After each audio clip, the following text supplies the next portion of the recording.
It's the end of an era for Path of Exile. 15 years ago, almost 5,500 days ago, the Path of Exile beta version 0.8.6 was released.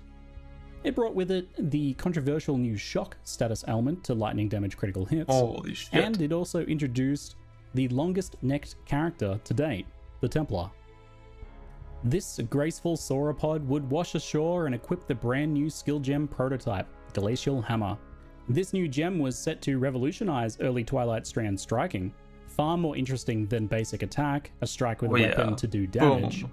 Glacial Hammer was something completely different, a strike with a weapon to do cold damage.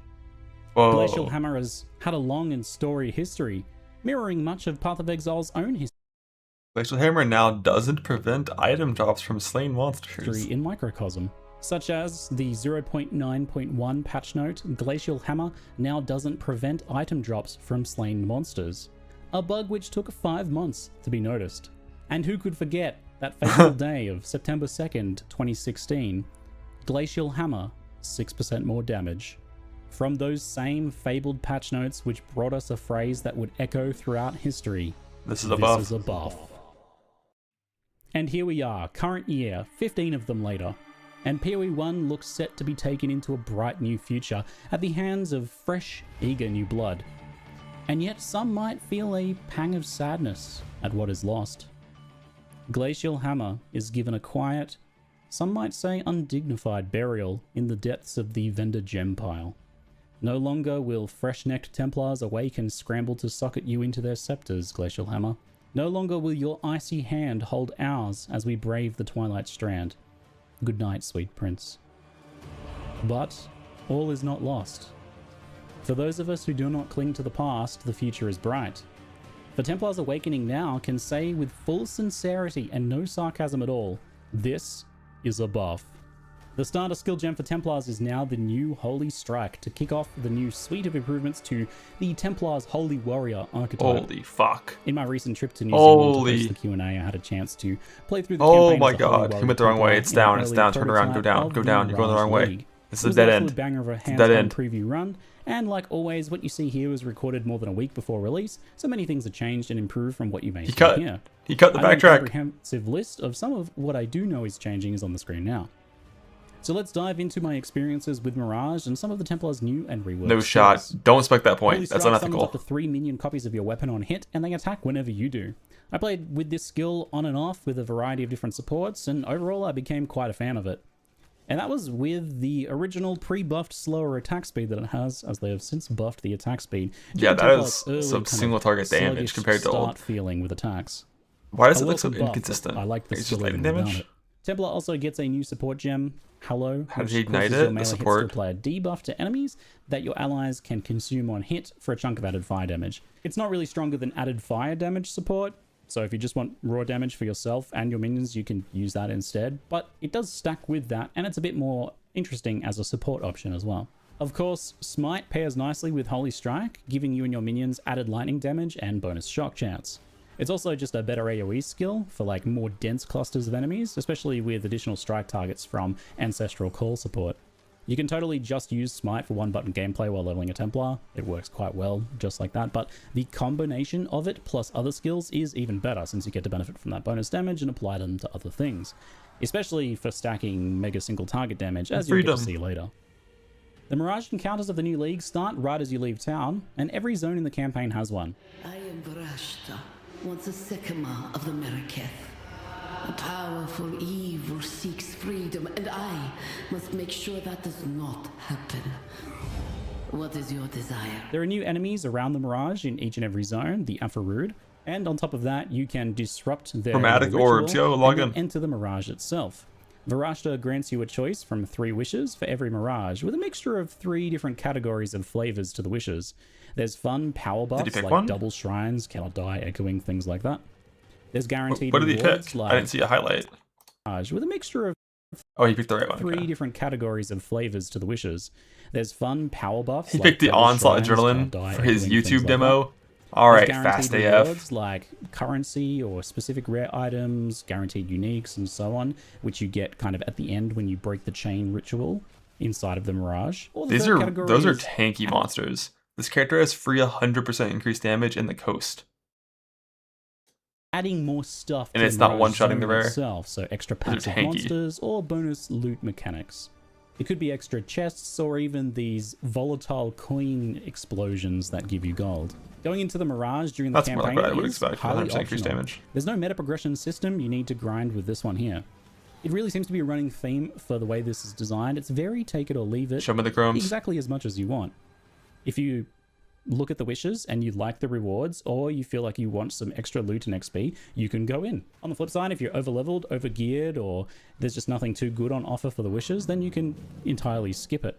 Inside the Mirage, everything is pretty optional too. You can leave when you want and either kill a few things and break the astral chains, or you can just not and leave whenever you want. The area inside reflects the area outside of the Mirage, copying things like shrines, strongboxes, even bosses and league mechanics. On top of that, there are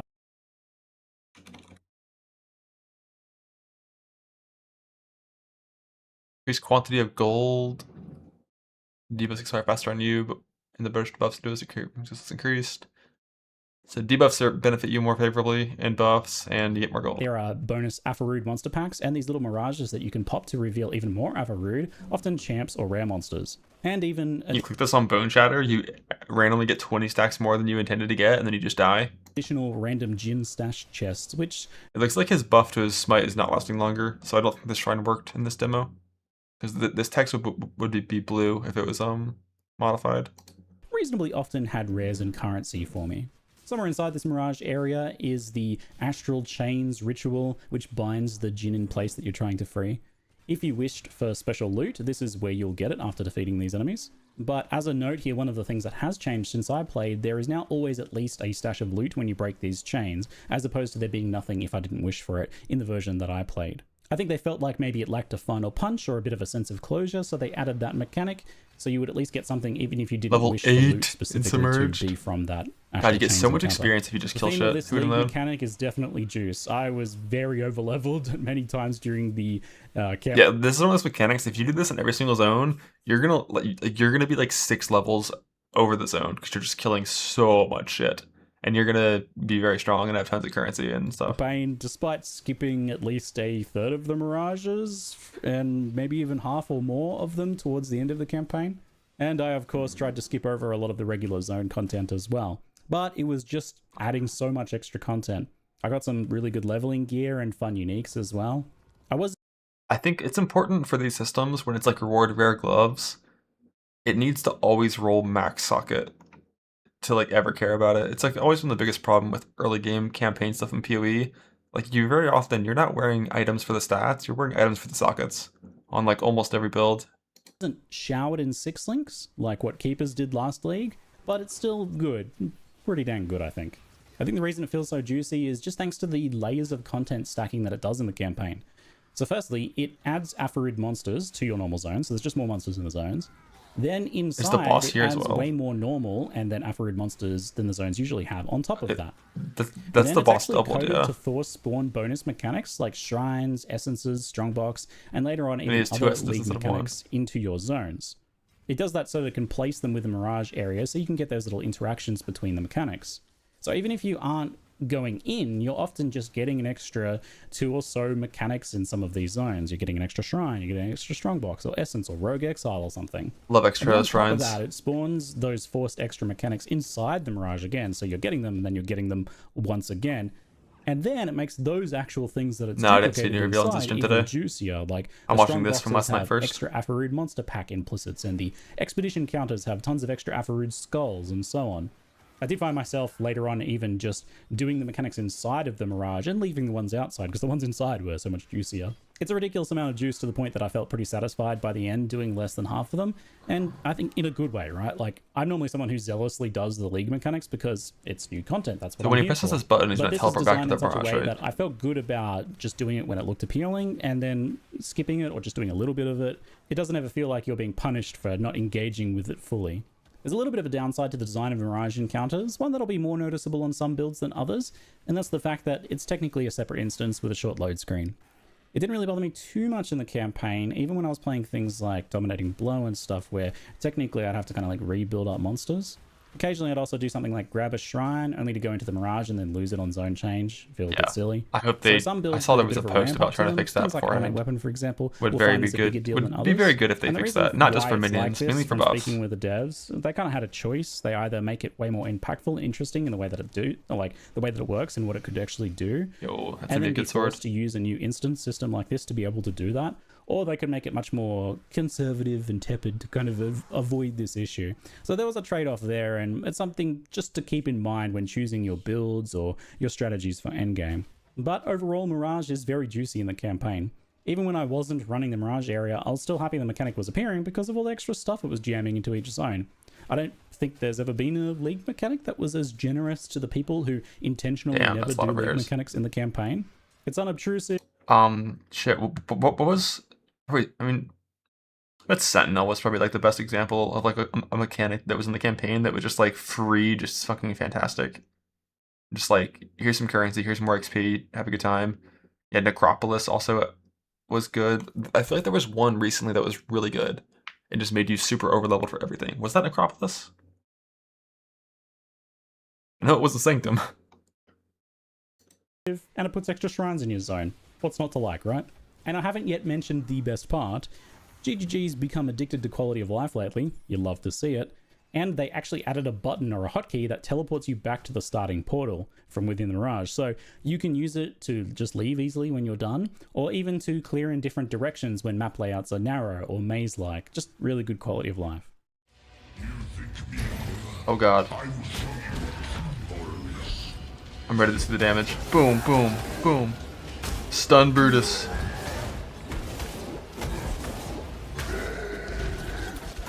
Rest now, tormented soul.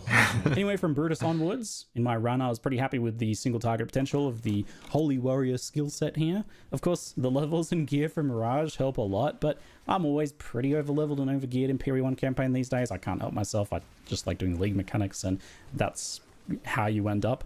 But it's not usually quite this solid feeling. This felt like I was, you know, approaching, but not quite getting to the pre-nerf, Ziggy gets it nerfed kinetic range sort of levels here. And I checked explicitly. We're apparently safe. I swear, I promise, they said they're not planning any pre-league nerfs because of my gameplay, okay? So Templar's passive tree gets a few little buffs for this playstyle too. A big Templar issue for attack builds early on is just a lack of accuracy options, especially without just rushing resolute builds early on, is just a lack of accuracy options, especially without just rushing resolute tech. Is that accuracy mastery? I assume it is. I don't even know what it looks like. It is, yeah. Technique, and if you want to interact with crit, which is Templar is pretty well positioned to do, then obviously resolute technique is not the way you want to go. So 2 new clusters in the area give What did that just say? I misread that. Okay.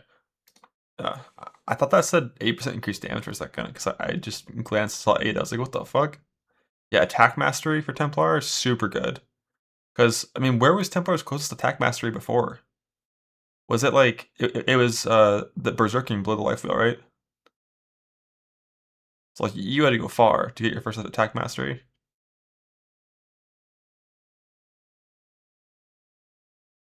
So like this being right here means you can solve your accuracy, you can solve your this. Oh, this is already here? Oh shit. What does it do? Is this your last league?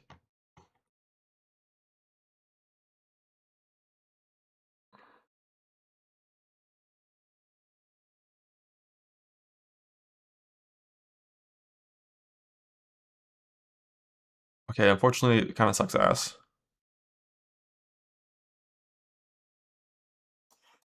Not the way you want to go.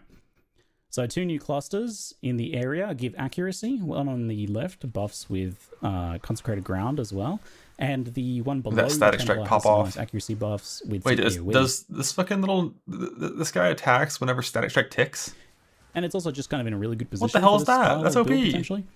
And a big confession here regarding the passive tree. It took me way too long to think about going south of Templar and getting the attack passives cluster with Righteous Fury. I was like, oh yeah, that looks alright, I'll probably get that later. This is almost certainly correct pathing. And you just need to, like, with precision here, collecting a Jade Amulet, your accuracy's fine until you get that done here. But like this is like probably the pathing you're gonna do if you're playing Holy Strike stuff. Topside if you're not doing Holy Strike stuff.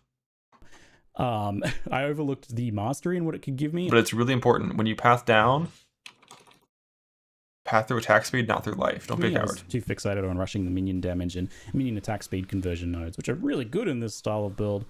But that attack mastery has the mini ancestral strike effect to have strike skills target extra enemies.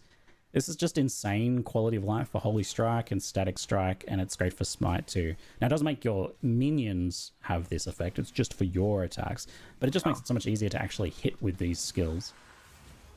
It's highly recommended that if you're going for this style of playstyle, get it like first thing. Just go straight down and get it, and it's right next don't do to that. that new accuracy cluster. You can get that and get some AoE scaling too, potentially.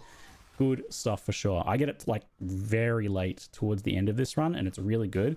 But that said, the fact that I lived without it and still loved leveling this build speaks volumes, I think. So it works even without it. I think what you want to do is for your clear strike skill, you want to use Ancestral Call. And then you have a single strike skill like Holy Strike for your single target, and you want to get increased damage early on like you did in this run. And then you'll go down and get that +1 strike about middle of Act 2. But like that should be the fastest early game. Static Strike, which you get from Merveil's Caverns, is already a pretty decent skill, but it's seen a nice buff, increasing its duration and beam damage. Frostbites and Holy Strike, is the main thing here for me, in my opinion, as something like that. Even without duration scaling, it is now insanely good utility and clearing skill for builds like this. It's probably the MVP skill overall for my playthrough here, and it featured in every variation of build that I tested. I didn't want to stop using it. Initially, you can do something like Lengthy Hallow support to buff minion damage. It zaps very rapidly and keeps reapplying that Hallow buff so that more of your minions can actually benefit from it. You can also use things like Life Gain on Hit for lots of survivability and even Fortify. My gameplay for a lot of this was basically tap Smite for the Lightning Aura, tap Static Strike, and then run around for some very nice clear and passive damage. And then I would do both of them, followed by Holy Strike or whatever other skill I was testing at the time for some nice single target damage. It's a fun little combo of skills. Boom, boom, boom.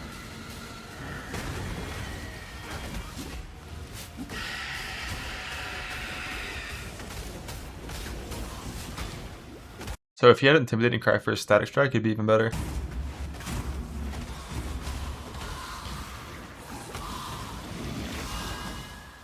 Where Static Strike really pops off though is in Act 2 after Sharp and Cruel quest, when you can get the Shockwave support. Linked to Static Strike, it pops off multiple very hard hitting AoE triggers, and coupling that with mobility from Shield Charge and Frost Blink, it just lets you clear so fast in the campaign. I also did have a chance to mess with the new Shield of Light retaliation support. When you block, you can use it to pop off a decently large chunky area attack from your shield, and your minions all do it too. It's pretty strong even without supports, but of course it's like a retaliation support, so only like 5 of you are excited, I'm sure. But I'm sure those 5 of you are very super jazzed about this one, because it's good, right? Like, it's as good as a retaliation damage dealer can be, I guess. It does a lot of damage, and you can get a lot of overlaps from your minions, and seems like it has pretty good AoE, but yeah, it's a retaliation skill. I don't think I really had a chance to mess with Mirage rituals too much during the campaign. They didn't kind of line up for me, and it's not super common in the campaign anyway. But from talking to GGG about it, they're going really try hard in this to make the mechanics just good, right? Like as good as you would dream and dare not hope. So I would have expected ritual just to respawn just one ritual. Anyway, partway through Act 3, I got a chance to try Holy Hammers too. This is a bright and new chunky slam skill. Calls down a hammer to slam in front of you, and if that hammer hits an enemy, it creates another.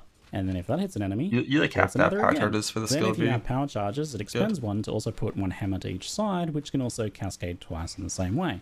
I tested the vanilla use of it to begin, since power charges are a bit difficult to get this early on.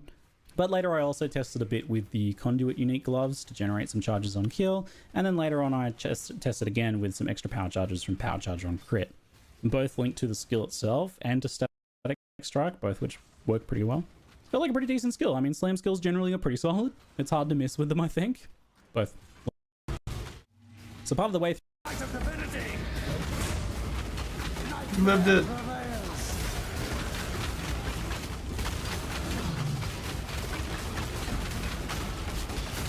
high damage for you, it's a pretty sizable damage boost. I actually ran this with the is more just about the fact that you're able to apply it consistently with. The biggest problem with this, it just competes so much with the Guardian Ascendancy.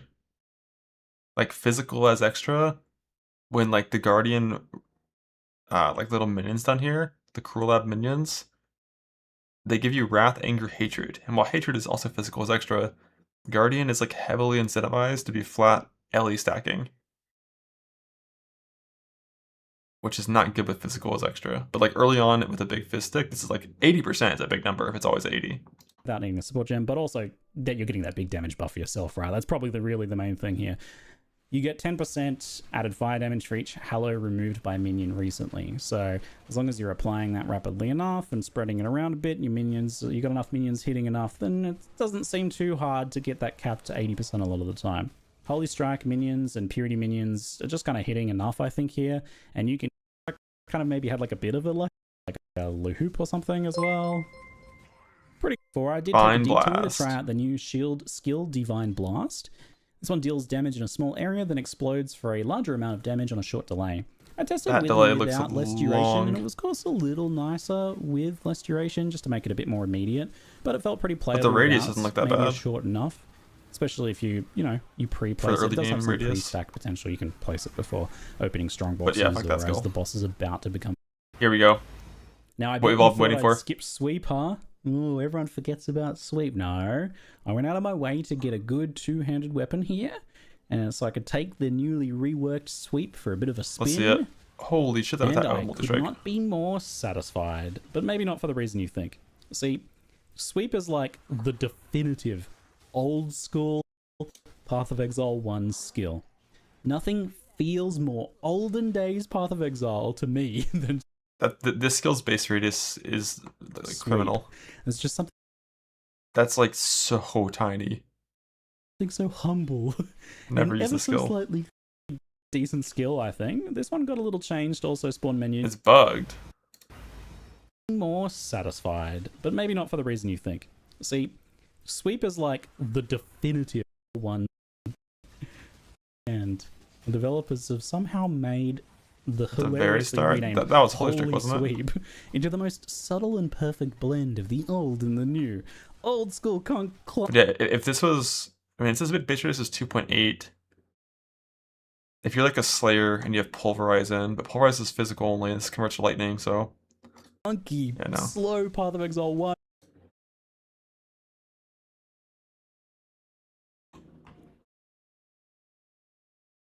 I can just tell you based off the number 2.8. Like, if you're not a Slayer, you're not gonna have a good time.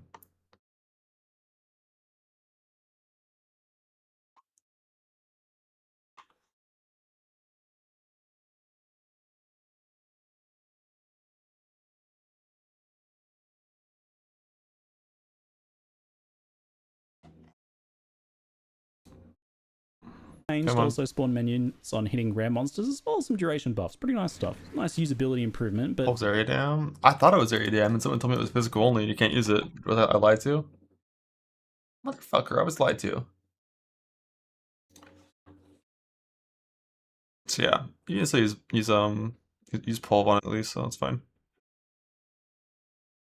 But you're gonna have to use Pulve and like some area investment. 2.8 just isn't that big. It also just, I think, benefits from buffs to the archetype as a whole, right? Really hard to say which for a skill like that. Dominating blow. But one of the benefits of a skill like Holy Hammer is because like it's kind of like Earth Shatter, but obviously way worse than Earth Shatter, in the sense that when you get more area, your sweep hits things farther away, and your hammers also will have more radius to hit things further away. And the whole like overlaps with Holy Hammer is never a thing. Or sorry, Holy Sweep is never a thing, because you need minions to hit. Holy Hammer, you have to remember that when you get increased area, it increases both the spread and the area of the explosion by the same amount.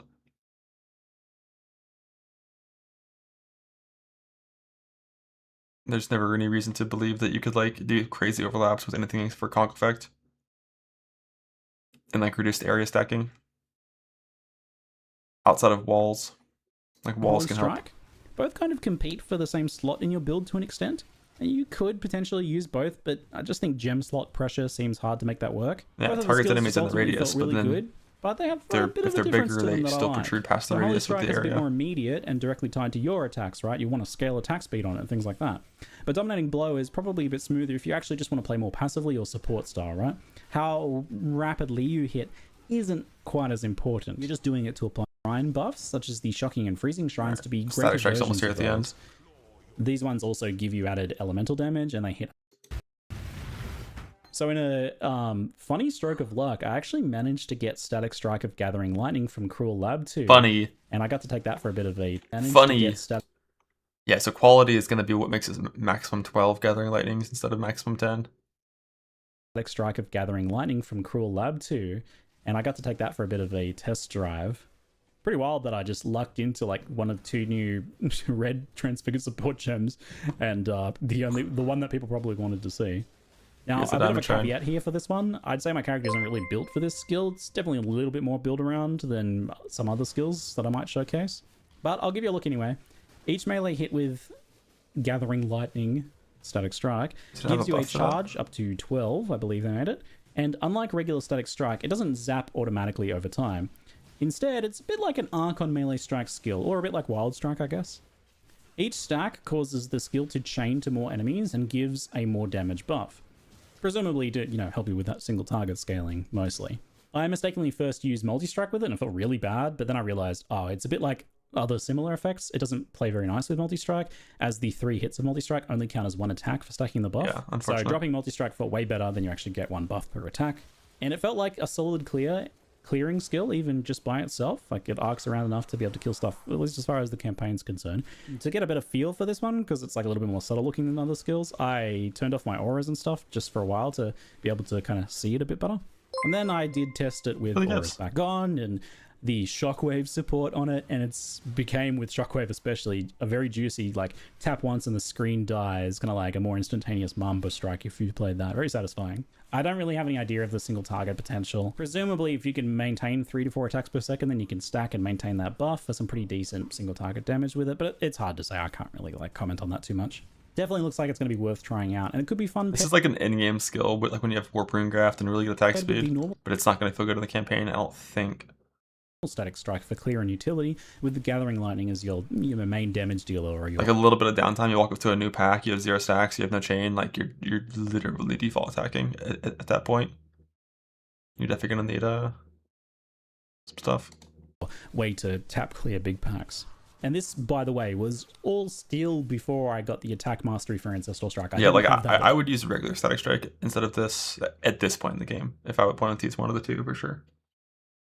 This point, I've no idea how good Gathering Lightning is with that. I don't know how that really works. I didn't think to go back and check, sorry. But a side note on the passive tree, though, I did go down to the Rage Mastery for Intimidate. When you have Rage, it's nice for both attack and minion supports. I was like, this is a nice little get, and it's a pretty good spot. But finally, in Act 9, multiple things. I realized my blunder. They'll only ever be 1 per 1. Mastery, I forgot. So I jumped at respecking. I was like, I could have had this the whole time. I got that attack mastery for the extra strike, that Ancestral Strike effect. And although it's not like I really needed it, the playstyle did strike that Ancestral. He has a resist runner now from Guardian. He gets like fucking half HP by a default attack from this guy when he's 10 levels over. Spooky. Effect. And although it's not like I really needed it, the playstyle did feel just a lot smoother and easier. It's just... The main one really was, it's just so nice to be able to not even have to be right near the enemy to activate Static Strike. Link. Like, Static Strike was so worth using that I would run up and make sure that it would connect. But with this, you can basically just attack anywhere near an enemy and you will get the Static Strike buff. It just feels a lot better. The final 2 acts and Merciless Lab are an absolute blast. And from that Merciless Labyrinth, I grabbed the Unwavering Crusade node for some juicy free anger, hatred, and wrath auras from the Elemental Relics. If you haven't played this class before, the Elemental Relics get summoned just through regular combat. And along with the earlier respec to Holy Radiant Sentinel, they make for a nice little extra bonus minion package here that gives you a bunch of damage and some nice survivability. Although with the Radiant Sentinel, you do have to remember to activate it every zone, and I did that maybe like less than half the time, but I guess I'll eventually remember to keep doing that. Kinda wish they would make it auto activation, but anyway.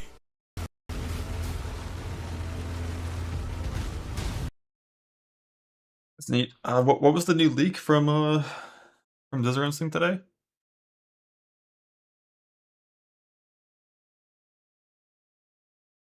Zompo Twitter. God bless. A new timeless jewel. Oh shit. But like we don't know anything about it, just that it exists.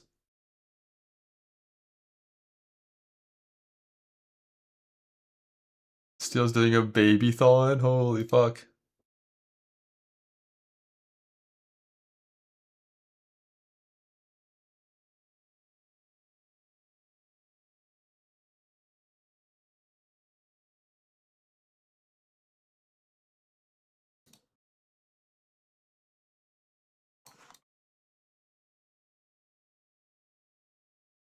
New items from ethically mechanics while in a Mirage.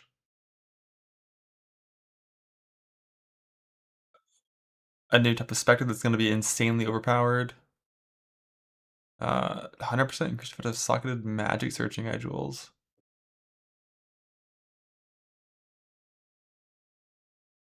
I feel like this is only...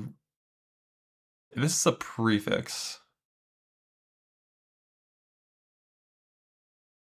I think it'd be a little bit better. If it's a suffix, like...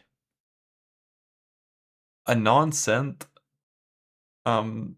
jewel, just like 40 life, 20 damage. Pretty mediocre to like to take up a whole suffix slot. It's probably gonna be a suffix. Yeah, I mean, like getting 100 Void Shock is neat, I guess. If you have a perfectly divined magic abyss jewel in there that is a magic 2 mod that has the 2 good mods you want. But like suffix budget's kind of rough. If it was rare, it'd be pretty strong and like worth fracturing. At magic, it's like synth bait to me. Oh, it's only searching eye jewels. Oh shit. Yeah, it's definitely local to the belt itself. Give me an anoint any day, not even close.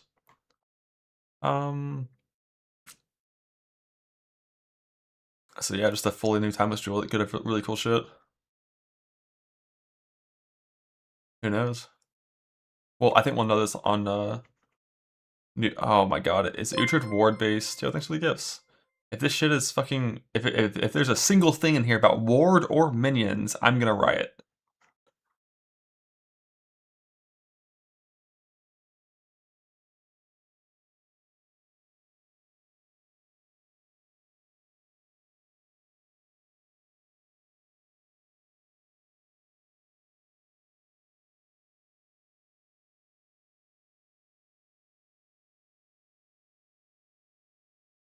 I watched the Lance video. I did not.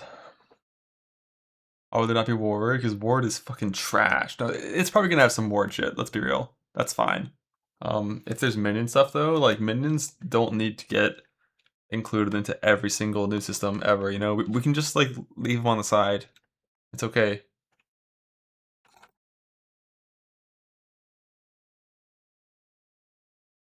Has bait or no bait video? Nah. Ublade Inquis League start? Log in.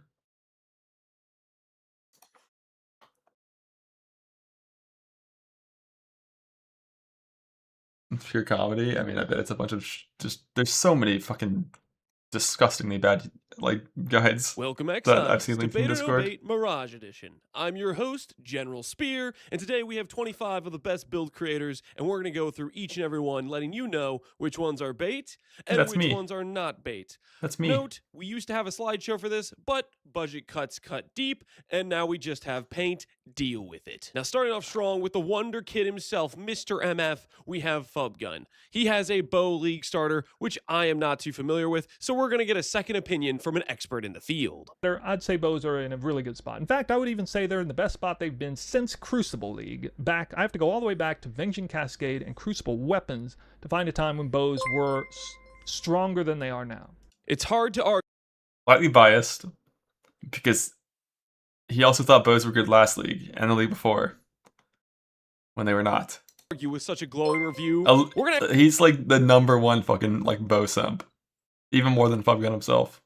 Actually start off this list with a not bait check mark. Believe it or not, bows best state they've ever been since Crucible. But that statement itself is probably true, I think. Because like T17s made bows bad because bow builds fucking suck at doing hard content. They're designed to speed clear easy content. And like T17 just nuked bows out of the meta basically.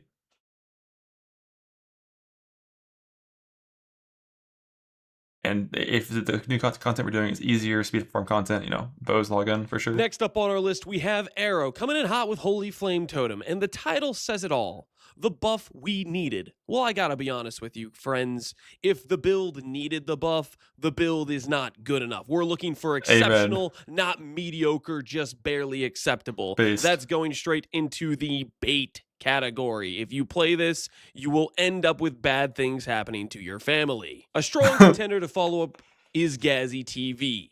His thumbnail, Holy Strike, is busted. Look at those effects. It just glows, doesn't it?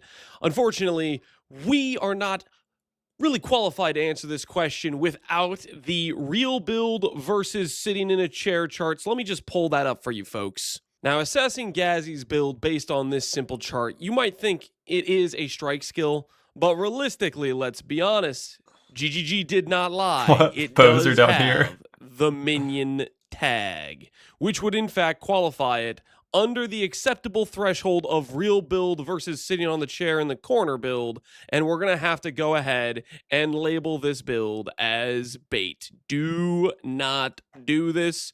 Your wife will leave you for a stronger man. Following up Gazzy TV, we have DS Lily, 712, fresh run, Eater Exarch champion. Do I need to say more? That's just good business sense. I think we can go ahead and label this as a not bait. I don't even know what the skill is. Following DS Lily, we have Locahall with the kinetic Fusillade Warden. And So that's it's where all I the gotta old stop you thumbnails? right there. Warden, go. I'm pretty sure, is just made up. I think it's a grand psyop by GGG because as far as I'm concerned, this picture right here, that's a raider, okay? And I'm not going to let anyone else tell me otherwise. This is clearly some messed up science fiction. I don't know what kind of nightmare you people are living in, but from where I'm from, Raider is the class. I don't know what Warden even is. A second bow starter has hit the Bait or No Bait show with Snoobe bringing in a ice shot of penetration. Once again, I'm going to have to defer to an expert on the state of bows. Yeah, because bows fucking suck. Well, it turns out our second expert has a bit of a disagreeing opinion with our first expert, and they're both playing bow builds,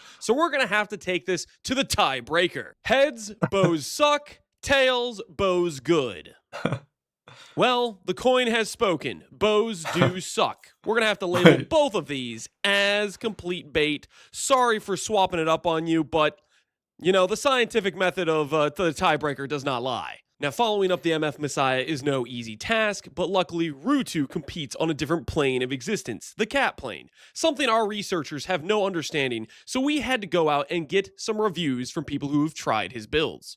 And one of the biggest reviews from the strongest player we found who played his build said, and I quote, "I played Ru's build for 1 day in Phorecia, and it made me quit PoE for 2 weeks. It's just pain. Source anonymous.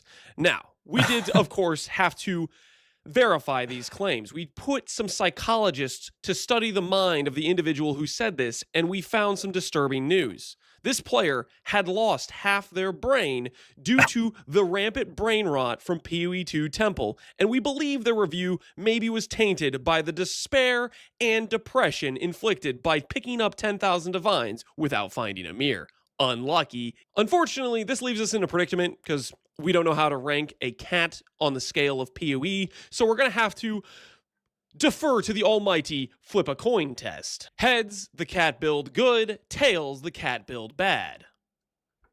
The coin does not lie. That is going to have to put the cat in the negative territory. Do not play the cat's build. Next up, we have Alkaiser. Wasn't this 712 run Ellie hit? I feel like I remember watching this. Playing Earth Shatter Slams Slayer. Let's go ahead and take a look at our expert in the field's opinion on such matters. Slam story dominating the medic category. No, see, that's the thing. This is the thing. There's people like you fucking brainwashed by Fobgun who has no fucking clue what he's talking about. And he's all fucking regurgitating his fucking dumb takes. That shit fucking triggers me so fucking much. Well, that couldn't have been more clear by our expert in the field. He was even offended we even asked about the viability of slams. We're going to have to go ahead and put this in the bait category, along with attaching another bait for Fubgun due to his brainwashed dumb takes. Following up Alkaiser, we have Devil with 2 Cat. And we have to be honest here, we noticed something very alarming. This gem right here. Of course, if we examine our chart of real build to sitting on a chair, that is in fact a minion, which of course makes this a bait build. Do not fall for it. I'm telling you, your children will start asking, who's my real dad? Well, if it isn't the snitch himself, fastest totem starter ever, 5'11 Exarch and Eater. We did a little bit of analysis on the wordplay here, and we came to the conclusion this is clearly meant to be a bit deceptive, because builds can do this faster that aren't totems, and he's just putting the word totem in there in order to label it as fast among a slow category of builds, which clearly means this guy's trying to bait you. Not this time. Once again, the snitch has unsuccessfully baited all of you. Thanks to the Bait or No Bait team, you are welcome. Following every great bait artist, there is a master duper. This time, it's Spicy Sushi. And as the saying goes, those who can't do, teach. I would also say, those who can't make their own league starter, make a league start tier list. You know, it's one of those things where they really shouldn't be in the kitchen, and quite frankly, you shouldn't be following their recipes. Let's go ahead and get this over with. That is clearly the bait. It's time to put the hatred essence down. You just aren't qualified, Sushi. Now, next up we have Pox, the RF god himself. And I gotta be honest, I have to ask, Pox, what happened, man? What happened? Every Bait or No Bait since the dawn of this show has labeled your builds as not bait. And you come here and you stab us in the back with what the hell is that? It's a totem. A totem. This is an oxymoron of a build. If you judge the chart, guys, real build RF, totems not real build. You cannot combine the two and desecrate our holy values. Pox, it pains me greatly to do this, but you are going to have to go on the bait list. For the first time ever, our greatest hero has betrayed us. After that knife in the back from our greatest hero, I only hope Palstron won't do us so wrong. Unfortunately, it's not a knife in the back from Palstron, but rather a knife in the front. It's something we saw a mile away. His totem addiction seems to be reaching stage 5. Pretty soon, I think, his case may become terminal. Next league, guys, don't be surprised if Palstron is seen with a minion gem. No. I'm just saying, it's just going to keep degrading. His will to play a real build can't hold on much longer. On a more optimistic note, look how happy Karn is, guys. That's what we like to see. Karn happy. He's got auto exert. He's got reserve tech. This is something that we're looking forward to. A build where we can start something reliable, something that's definitely based on a real mechanic and not a bug. I am excited to announce a new addition to the bait list. Fixed a bug where reserve multiplier from arrogance support was not applying to Warcries supported by our auto exertion. Now, some may argue this is just a nerf because they're targeting Karn. Others might argue arrogance, which is supposed to double your mana reservation cost when reserving on life, should get this. Double your reservation cost when reserving on life. The scientists have not come to a conclusion whether or not this is a nerf. Fortunately, we don't have to wait for the scientists to decide because we have game developers and they decided for us. Karn is in fact bait due to the clear bug fix that occurred in the patch. Rest in peace, our greatest Slayer main. Following up, a man of few words, Ventura. When asked in the field what he was going to league star, he said RF Elementalist or something.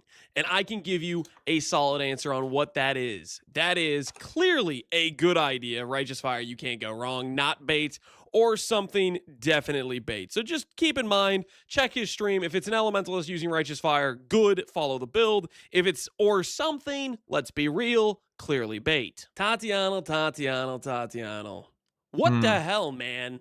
Can you please play something that is not a totem? I would love to rank you not bait, but unfortunately, there's like 5 KF totems in here, man. Yash. And we also have the transitive property. Palestron is baiting with Connect Fusillade, who's being baited by Jungroan, and you are clearly being baited by both of them. I don't care what came first, the chicken or the egg. You're all baiting that red off with my this thumbnail. build. Totems are not a real build. After Tatiana, we got to follow this up with a meaty one, and that is Berserker Slams by Ben. Let's go ahead and check our expert in the field, what he has to say about slams in the current game. If you play Slayer, I would understand. If I played Slayer, I'd probably also be mad about the nerfs. Because the build was so mediocre on Slayer anyways, that getting nerf sucks. And it's like, the power level might fall pretty far. But if you're playing the right ascendancy, Berserker, you're probably not even going to notice. I don't know about you guys, but that couldn't have been more clear. Berserker Slams is good, Slayer Slams Based is and real. trash. The facts are Based. the facts. Don't doubt the expert. Behind every endgame Giga Chad, there's a slower, much more skill-challenged campaign speedrunner. Tai himself, however, put up a speedrun where he did not just the campaign, but Exarch and Eater. Whoa. The fun part about this is the footage is completely AI generated. We went ahead, we dug through the files, it's all fake. We really should have known this without even doing any investigation, because let's be honest, we've never seen Tai completing Act 1, but of course we had to do our due diligence. Just know this footage is not real. Tai is 100% baiting you into believing he could complete Exarch and Eater, let alone the campaign, let alone, let's be honest, Act 1. After Tai, we have the resident Savalan hater, and he's trying to convince you that playing Gladiator is a good idea. Now, isn't that a bit of an oxymoron? The guy who makes fun of Savalan playing the Lucky Block Ascendancy? Clearly, this person is demented, and let's be honest, I'm not sure he can even read, because there is a line there that says, you will die every time you click the button. Don't fall for this. This is a bad bait build, no doubts about it. Following the fake captain, we have a real god gamer, Quinn69 himself. Oh shit, the what's Quinn first to playing? do the original Ubers in HC SSF with an ethical build. And now that there's new Ubers, he's gonna rise to the challenge. In no way, shape, or form will he stall or avoid proving how he is the true god gamer. You heard it here first, folks. This league, Quinn69, will even do it on Gauntlet, taking on the best of the best to prove really? they're not really the That's best. fake. Watch out, Ben. Quinn69 has arrived. Not bait whatsoever. Following the inventor of the Scion Life Wheel, we have Fearless Dumbo, and he's playing Wave of Conviction of Charthus Mines. Now, this is a bit of a gray area. If you examine the chart we made, Mines actually falls directly in the center of the chart. Between real build and sitting on a chair, it's no man's land. It's who knows. It's roll the dice, pay It the looked good in price. softcore. This is going to go under the question mark category, because we're just not have no really defense. sure. Next up, we have Zizrin. A recovering gambling addict is what the reports are showing, and he's playing Bone Zone Jug. Bait. Now, doesn't that sound nice for something that's a complete lie? At the time of starting to record this video, I was fully prepared to award Ziz a not bait category. And then 2 hours into it, he gives me this garbage. I'm glad I checked again. I almost labeled him as not bait, but clearly he's hopped on to the Totem Kinetic Fusillade propaganda wheel that seems to be rolling on through town. And by the way, we actually did some research about DS Lily's run. This isn't just champion Giga Chad. Turns out it's Kinetic Fusillade too. So we're going to have to write that off as bait. It hurts to see the ones you love the most betray you like that, but sometimes it happens. After Zizrin, we have Connor himself, 1 mana left, or as now they refer to him as no mana left. And I'm just going to put some arbitrary numbers on screen. And that's all you gotta know. 0 for 6. I wonder that what Rust that King? means. Following Connor, we have Goratha. And I gotta be honest with you, I didn't do any research. I'm just gonna flip a coin again, because, like, come on, this video is getting a little long. Tails, good build. Heads, bad build. The game, and by the game I mean the coin, has spoken. Heads, bad build. Do not play Goratha's character. We're speed running here. FaZe Plays is up next, and he has bleed slams. We did not research it. I'm tired. I want to end this video. Heads, good build. Tails, bad build. Well, Turns every out, single coin once flip again, was bad. another bait entry to the list. So there you have it, folks. That is Bait or No Bait. Thank you all for watching, and as always, have a good league start. Take care, Exiles. Click the link.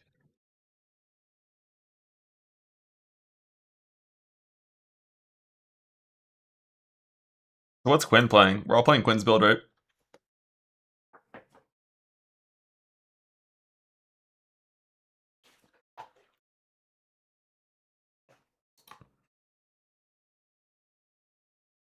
Holy skills? Never mind. I'm slamming.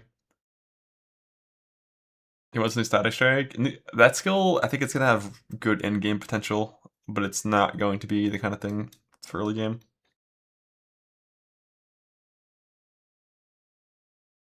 You know what is gonna be the kind of thing for early game? Cinder.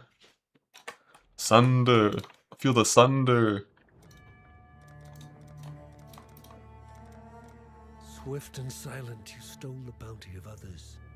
A crow that plunders our crops. I've not seen a wilderness like this before. Do you think you are savage enough to face the land?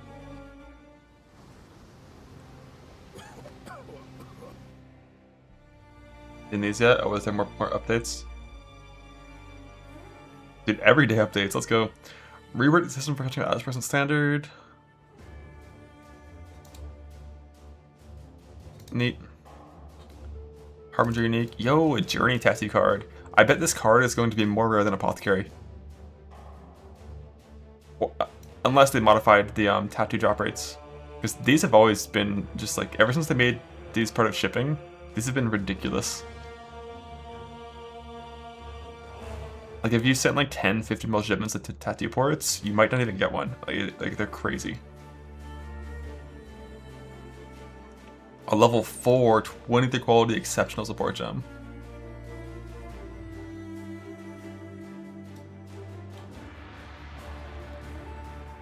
So Desecrated Virtue still a sick one to gamble with. Guardian Sentinel for reduces no guard's duration and its movement speed. Wasn't already in the patch notes. Good card, remove, update. Yeah, a bunch of these cards that are disabled, I'm sure, because they like reached out to the people that made them and like they couldn't update them before league start. It's perma now. I thought that was already in the patch notes. Or like, was it something different? It's like real perma instead of, it was like some fake perma, like infinite duration, cast once per zone. Ah, I see. So are you now unable to despawn it for Exarch? Like it's truly impossible to despawn this guy nowadays, unless you unspec the point. That's fine. It's really not like an issue if you just like avoid him, you know? Like you have to dodge the balls and like slowly walk away from your guardian. But no, like this is gonna be huge quality of life for What does this mean for reviving? Like if it dies in the zone, is it just gone until the next zone? Like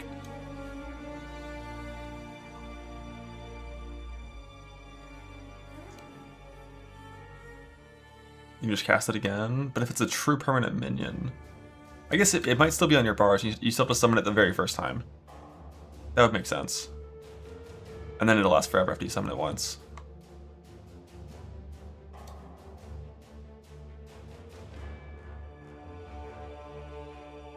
Yeah, I saw this. So what did they say about it? I didn't read it yet.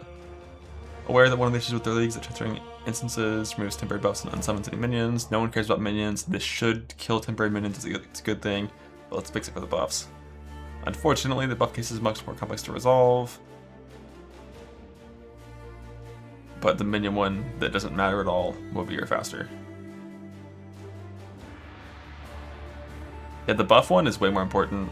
Like if you're doing like any sort of strategy that has like temporary buffs like shrines or sulfite or headhunter or like anything at all, you just won't do Mirage because it's like a loading screen.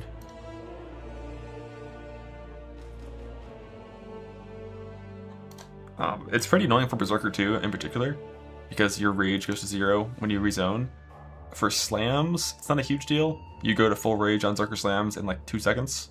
But for like smite, you're gonna go to full rage a little bit slower, and it would be kind of annoying. Charges too. Yeah, you lose charges too. And like, yeah, repressor blood rage and whatnot.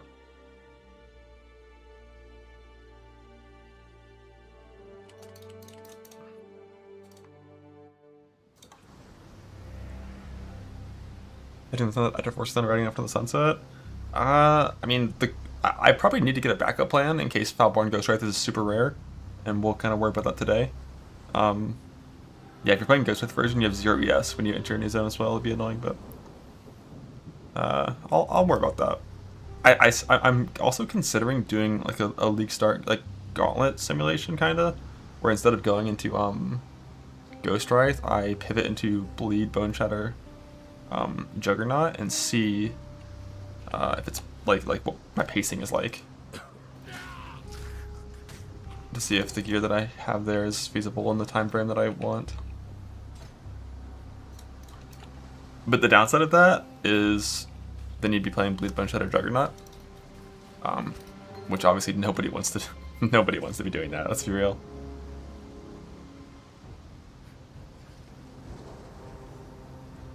But it would just be like, dude, change the spec, kill nightmare bosses, kill Ubers, and then like regret back into fucking slams or into a new character, maybe go K-Bonk or something at that point. Not really sure. I still don't even know if I'm playing Self-Found. Probably am, but...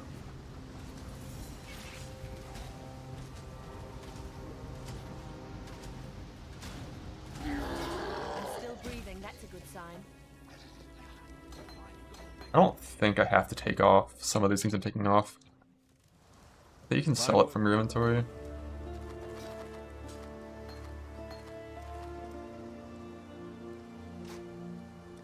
Well, I just sneeze, it's bullshit.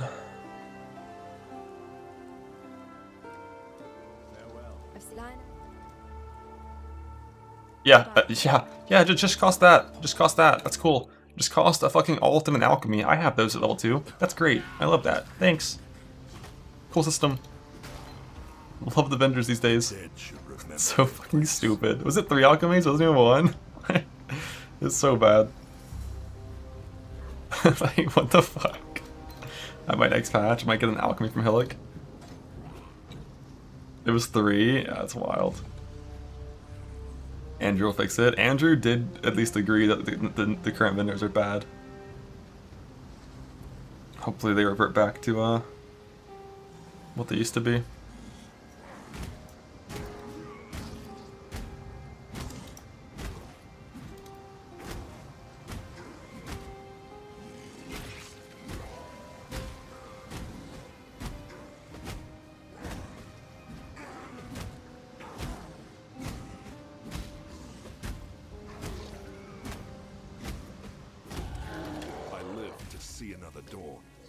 Have enough for the gamble.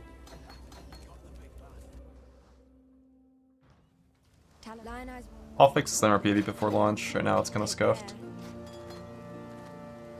I need to get my iron ring here. Gamble at axe.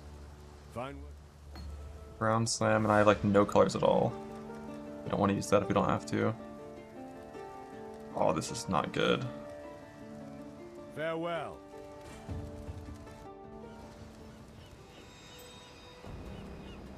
I am surrounded by living corpses, dying Oriathans. You can. You really want momentum on your ground slam per Roas. And because I didn't buy a scale vest, like, I'm kind of a weak baby in that zone.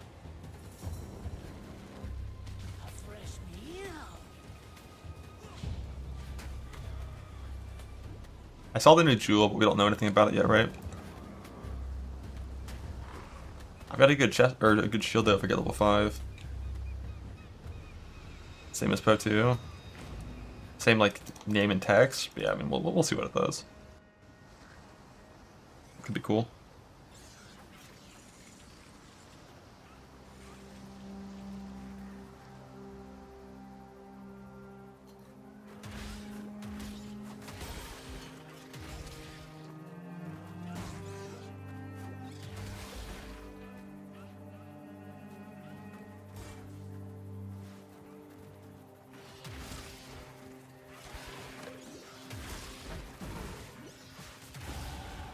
Dominus wanted me to die here.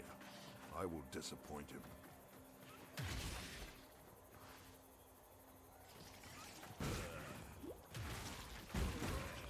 Love it. Bro, I hit 1 out of 5 rows. Marauder accuracy.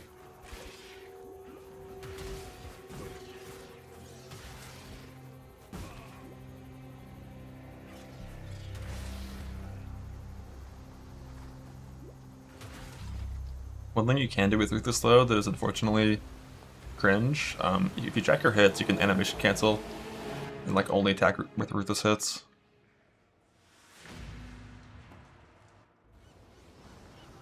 Alright, my colors are genuinely the worst they've been in any of my runs so far. Need some red greens. I probably should have bought the red green chest that was there, but wearing a chest in Act 1 sucks. Like -5 move speed when you have no move speed is like pain. Like here, I already attacked 1, so we're just gonna build a little animation cancel on Ruthless. Now our next attack is Ruthless. I'm gonna come over here and give him a bonk.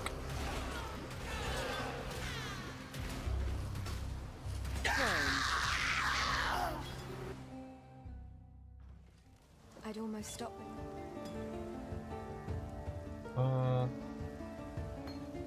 Got that one. Oh, I didn't level up. It's not good.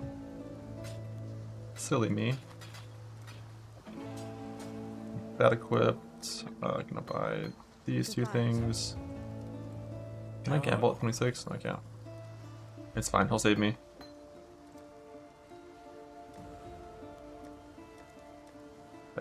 Oh, and it costs 2 wisdoms.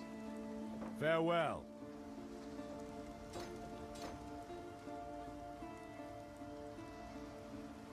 Let me in. Alright, so everything's fucked and we're screwed. But that's good news.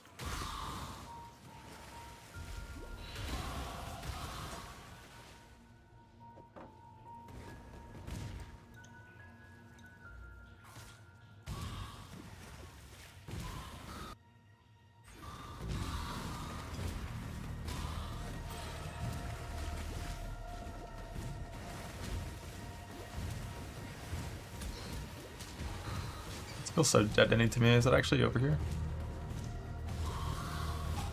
Nope.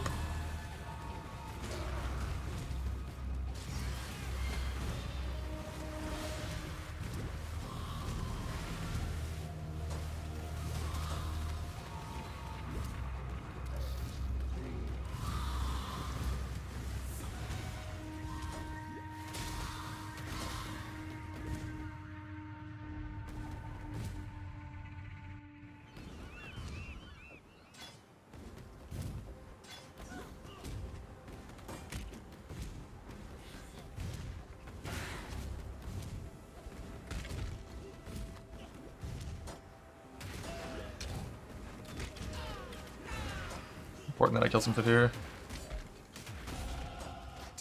Oh wait. Oh right, I'm really fucked, huh? Oh wait.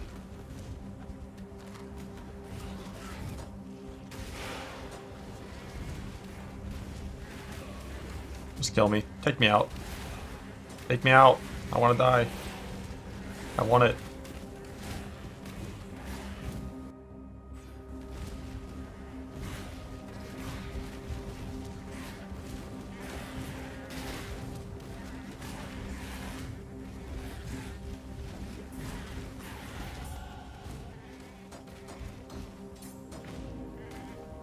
Where did I just go?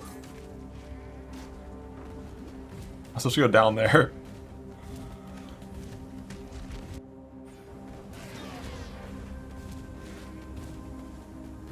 Alright, so in better runs, I was entering prison in 20 seconds. I don't think our odds are very high of doing that. And I'm wearing a chest, and I can feel the 5% move penalty.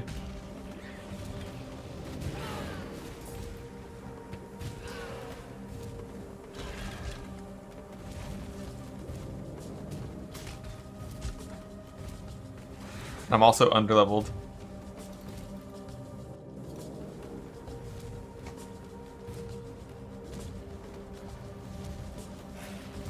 Wanna die, kill me. Fuck, they're too weak. Somehow that didn't kill me. See, if I was a Slayer, at least I would have had the benefit of just dying there.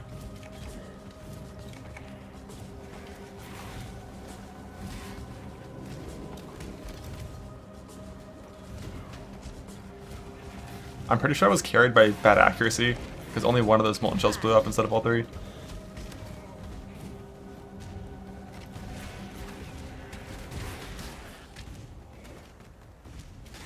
Just 3 up.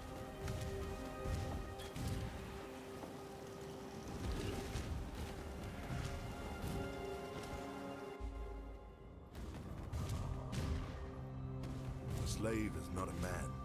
A slave is not even worthy of death. Three lands that I can't use because this is my red-green.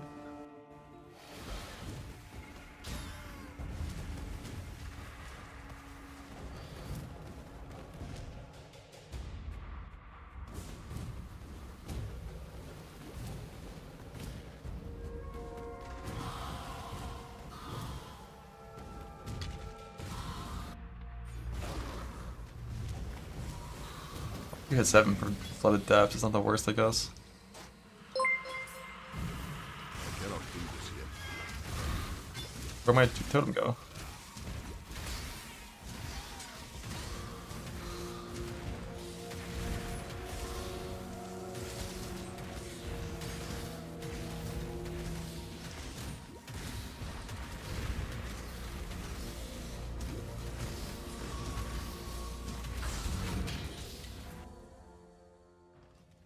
The tale of Brutus.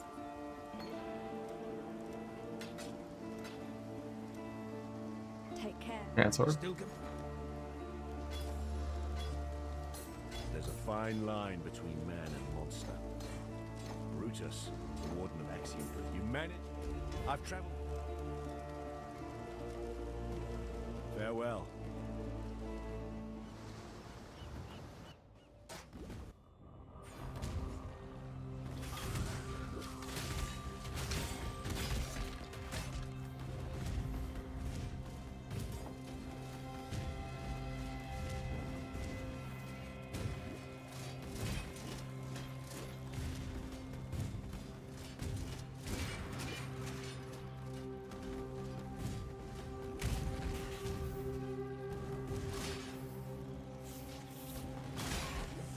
I can make it across.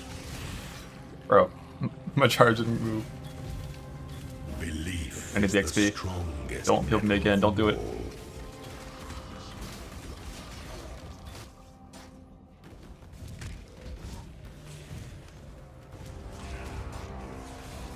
Ow.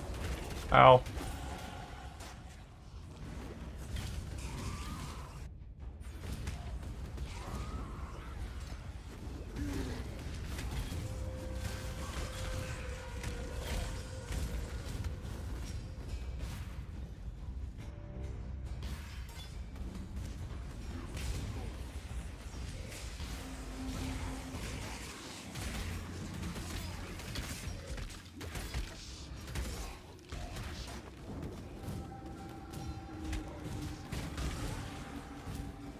Fuck, I did it again.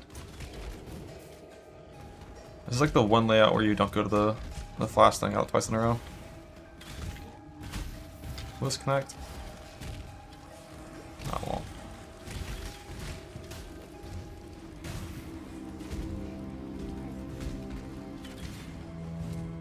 Did push for level 9, but Your brawn is about to meet its match.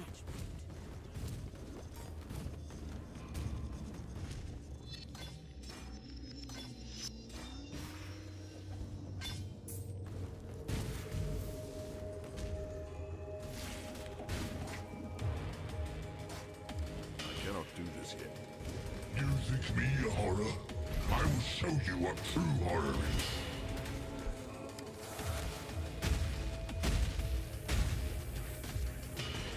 put them.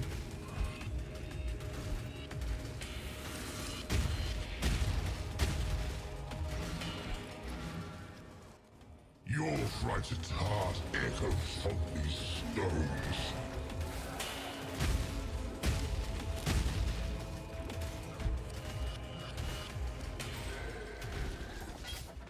Your spirit is the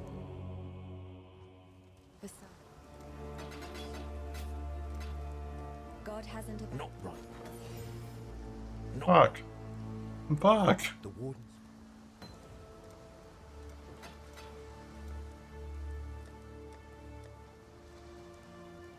Stay sharp. Ethical.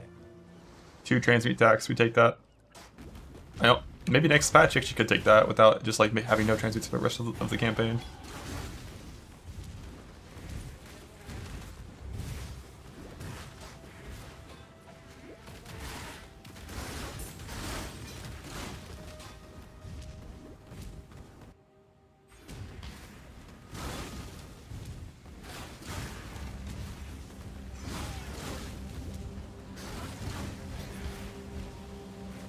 I can't click. They're gonna kill me. I'll win.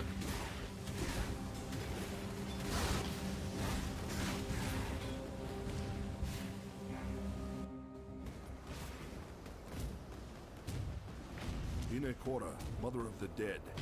Is this your land I walk upon? I still have a transit for intimidating cry, so it's fine.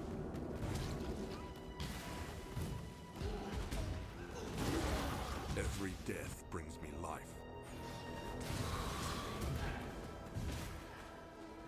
But I am extremely lost. That's okay.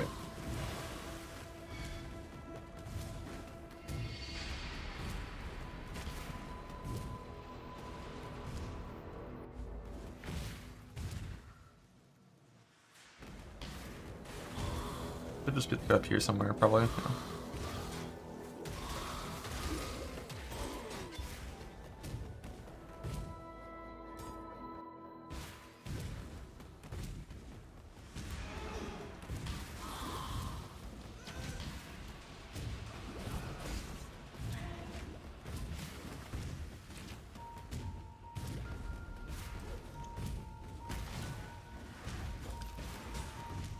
Got me there with that cold snap, almost. Please understand that as a gentleman of honor, it pains me greatly to do this. As I'm stopped left. I'm sure were the circumstances bigger, you'd do precisely the same.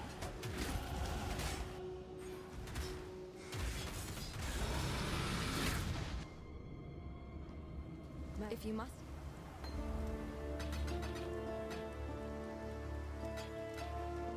Farewell. Mm-hmm. Goodbye.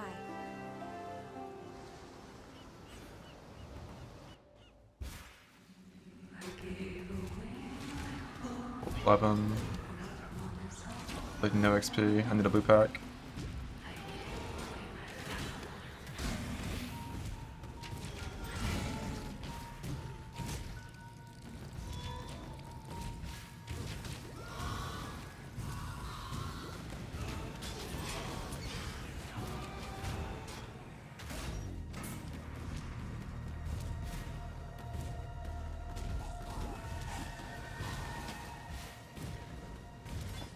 Level 12 should be very doable with this XP.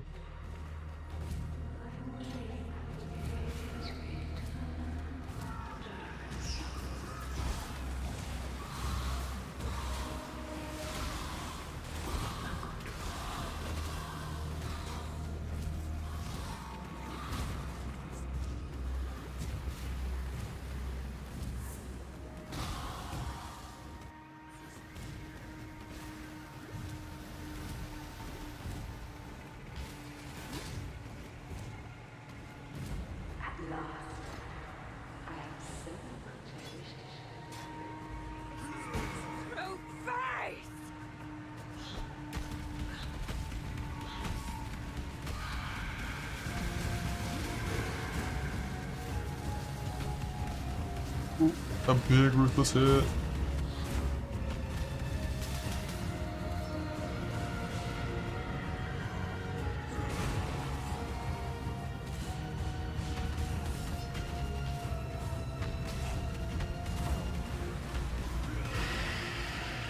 Oh no, we got stunned, that's bullshit, that was gonna be a kill.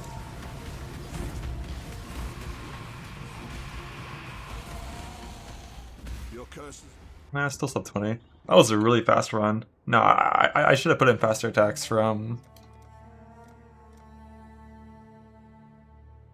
instead of momentum. But for like only a 2-link shield charge and for how terrible that went at the start, still being like 1910 is really good.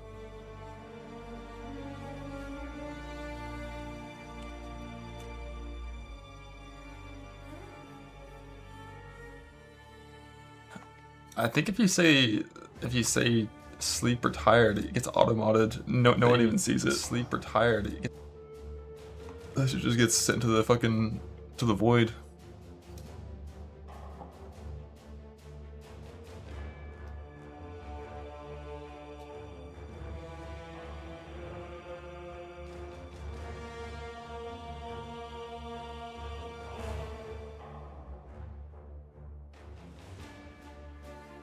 Permitted terms and phrases, block. There we go. Ha!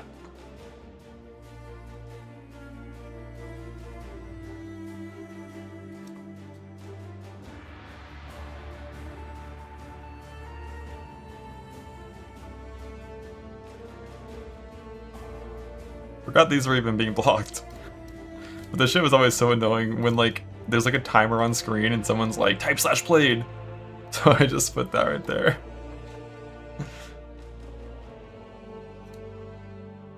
I'll get rid of sleep. You can say sleep now, it's allowed.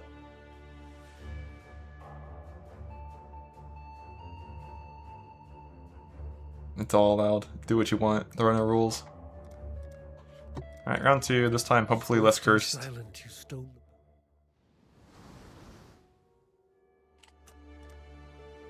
Do you think you are savage enough to face?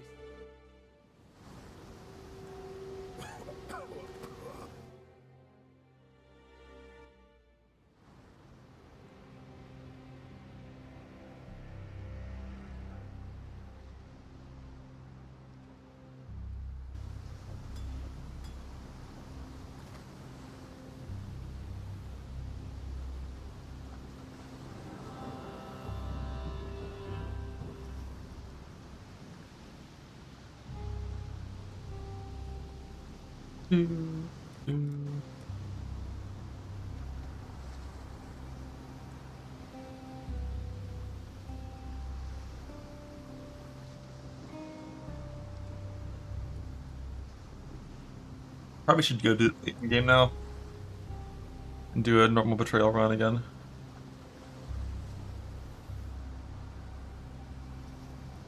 It just feels bad to do because like to actually have currency to do it in game progression run, you have to do expedition, but I'm not going to do expedition tomorrow.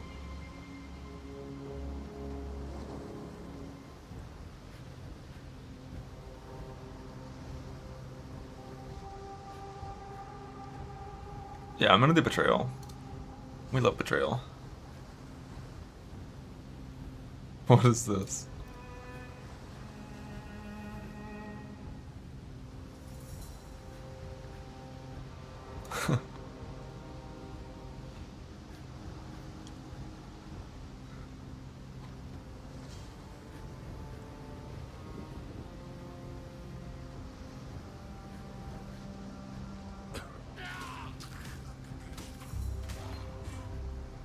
Give me that. I clicked on it for a reason, dog.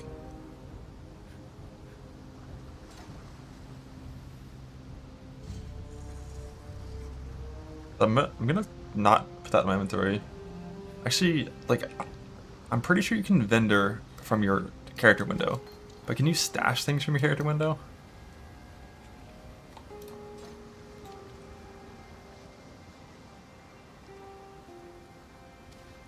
I don't think you can.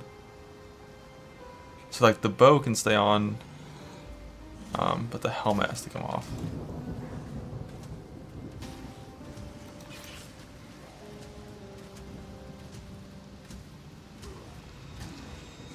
I'm still breathing, that's a good sign.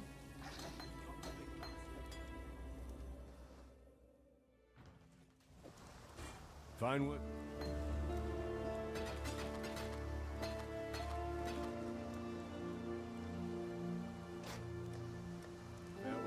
A sign. While we live, we are blessed. Did none of the bow, did you?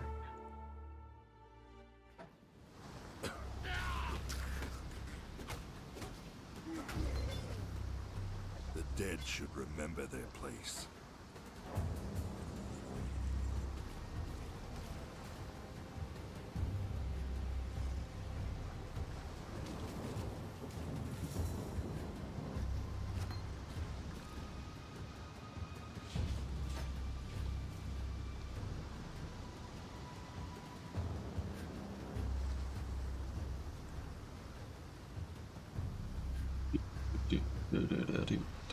High one-handed mace?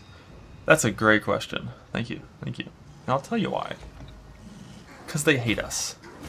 They know if they gave Marauder a driftwood maul or club at league start, no other class could ever come close.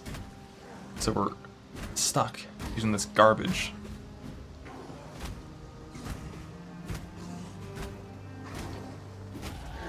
I live to see another 1 gold short of gambling. 1 gold short of gambling and 0 blue items. That's like remarkably fast drop. Take care. Yes? Yes? Goodbye. Fine.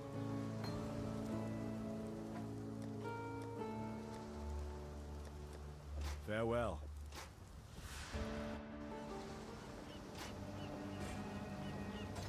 I am surrounded by living corpses. Ah, there's no. Why is this not made ours? Fucking weapon swap tree. Please be. I hate myself. That one actually wasn't my fault. That was just a bug where the first time you press weapon swap in the current patch, when you enter a new zone, it doesn't swap. But that one is being fixed in the current patch notes, so at least we don't have to worry about that anymore.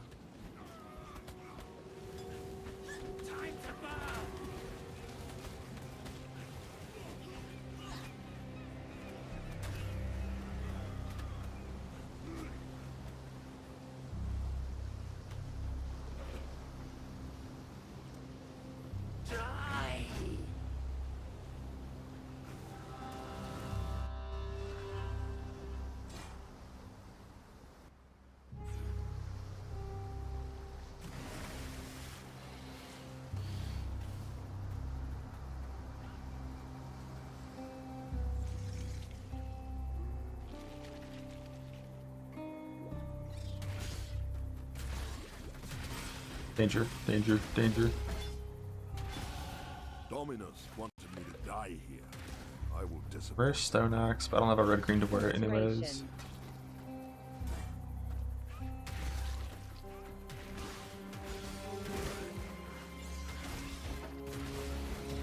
Not gonna wear body armor for that. Maybe I should, but yeah.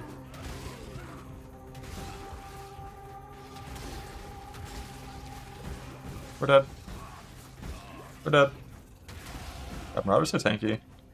I only have a helmet on.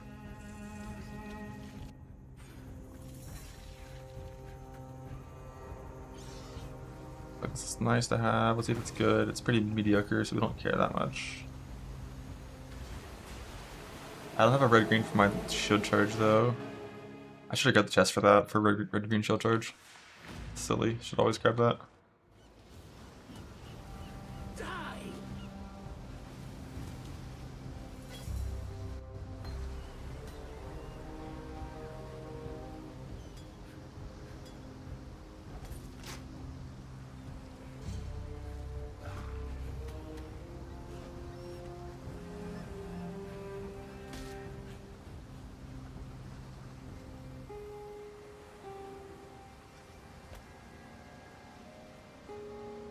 Feel the chill. What that hit me, bug?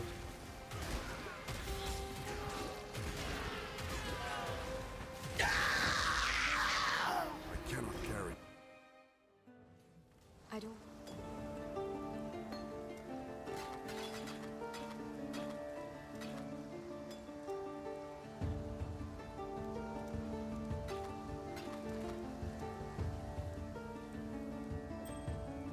Take care. So, Didn't have done that.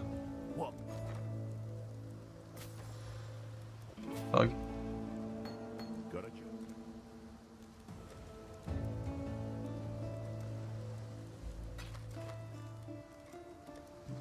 Farewell.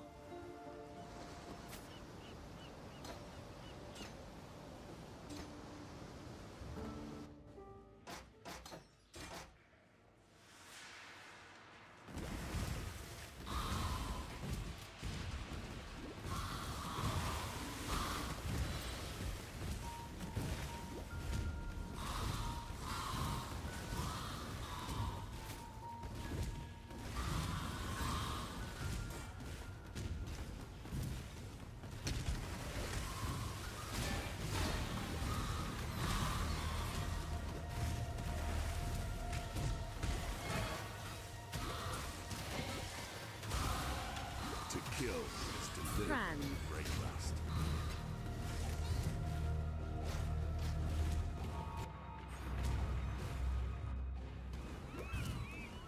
Let's not accidentally leave the fucking goat zone this time.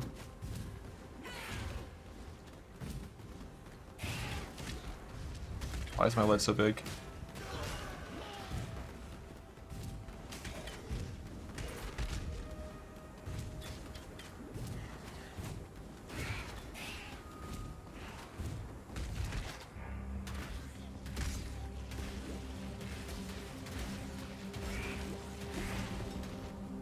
And obviously selling that rare axe is probably not correct, and I should have tried to gamble. I'm too poor anyways. Death.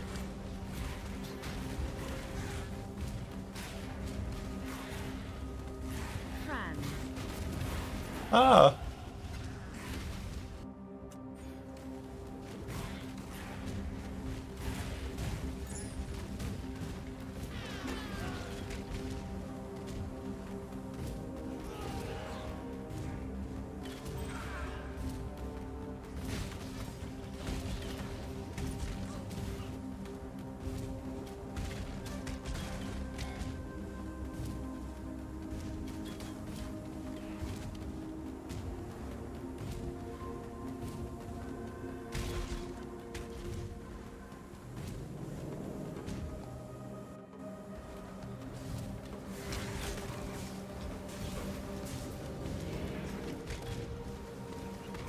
Beats me.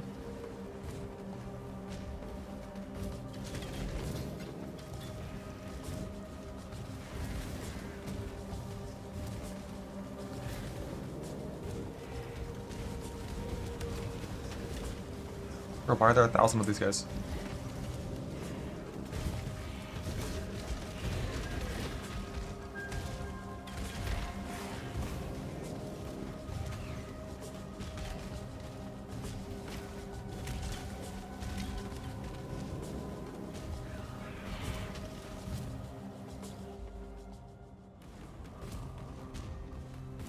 A slave is not a man. A slave is not even worthy of. That was like the most scared I've ever seen Incline.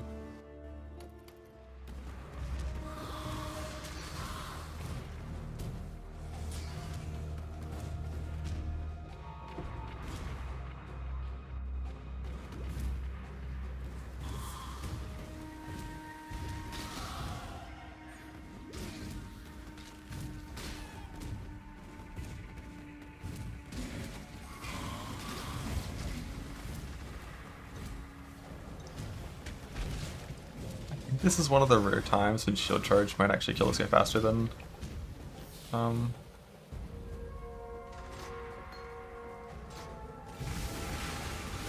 ground slam.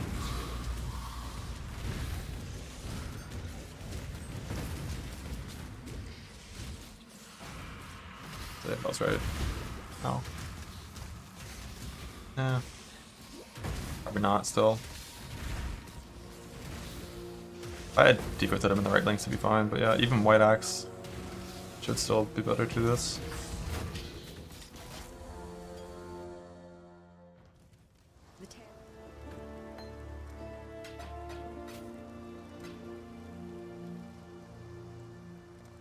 God has I got one of them here. I didn't see a JM at least.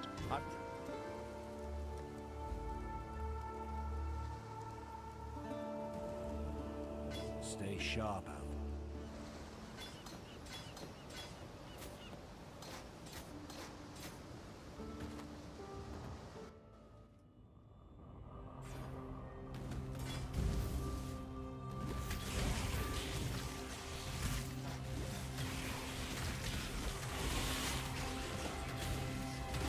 Go to Hidekora.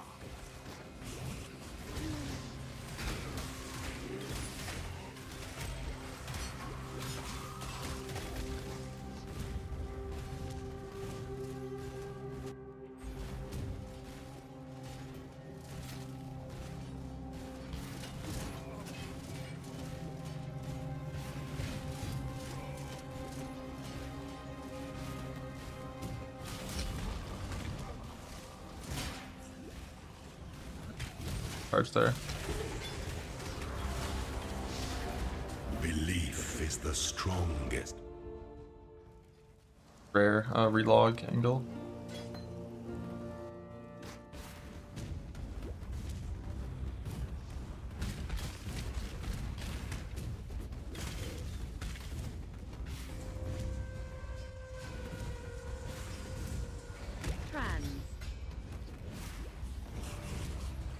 It's a straight down prison.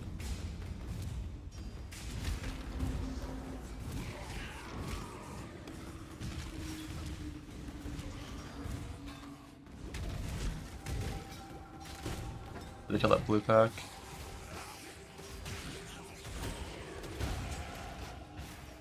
This one's fine too.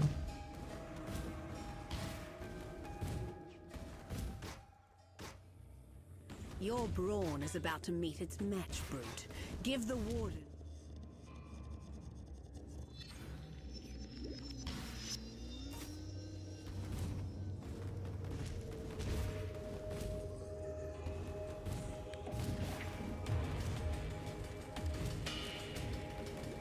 Your frightened heart echoes from these stones.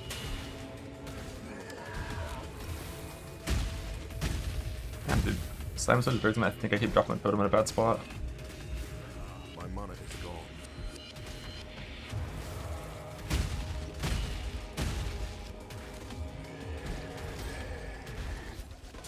Your spirit is the plaything. The sun.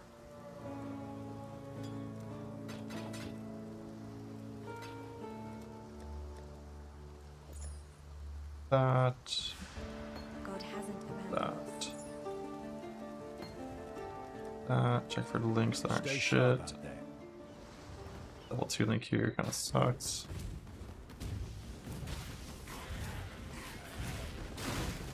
But like ID'd, nah, there's no point. Like Saber has increased accuracy, global implicit.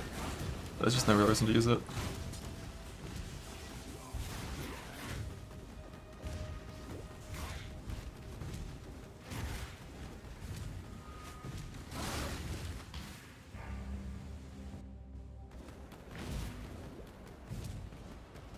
I'm the portal scrolls. Mother of the dead. That's Is surprising. this your land I walk upon? Thankfully it's still here by the waypoint.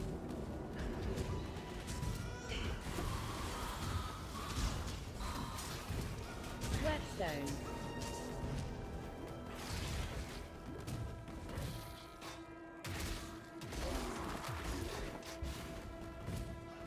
Fine, Buckler, give me that shit. Every death brings me life. Prone. I cannot do this yet.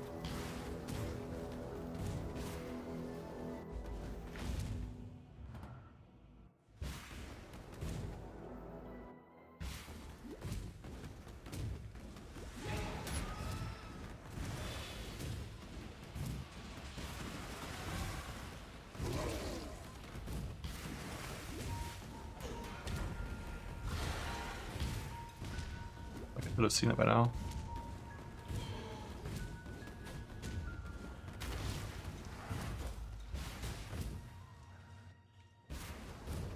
Please understand that as a gentleman of honor, it pains me greatly to do this.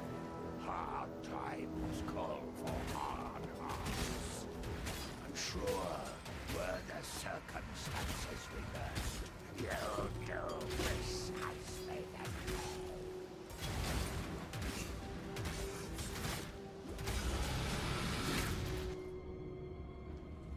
Mervale dwells in the caves beyond the if you must. While we live.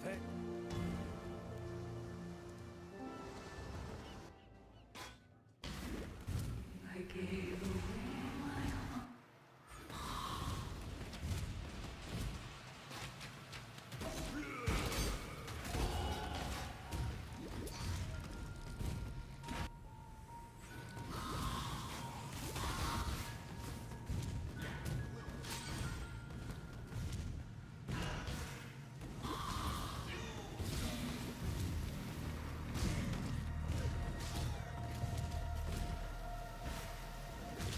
Got it.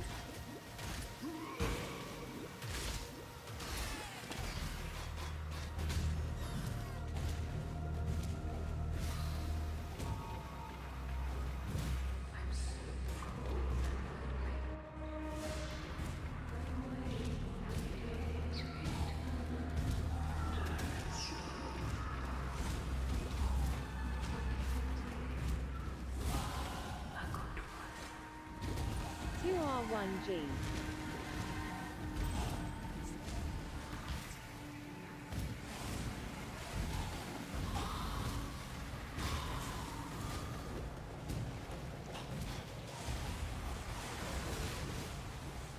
I hate that this isn't fucking a default option yet. Like, there's never a time when I would ever want to skill except for dash to not be attack without moving.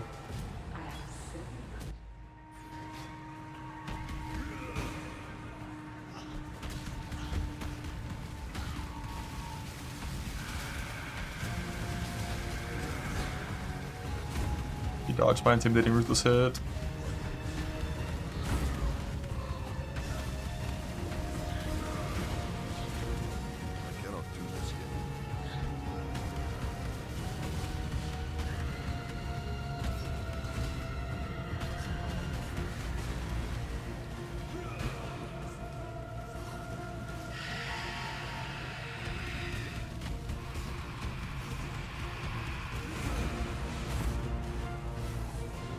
Bonk. 0 items. Your curse Nice. is over, Silent. All life is twisted.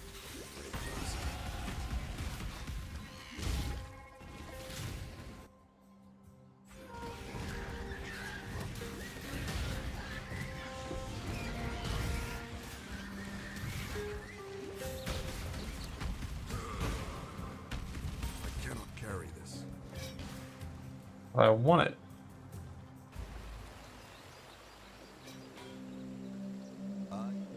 Hello. Return, make it.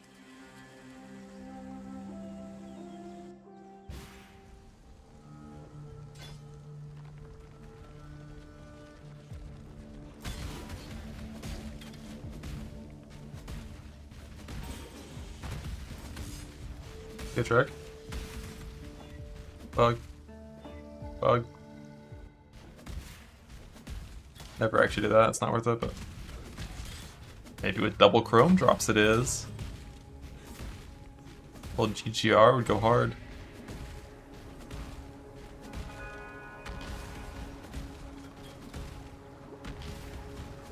I don't really care about anything except for Act 1, I'll be honest.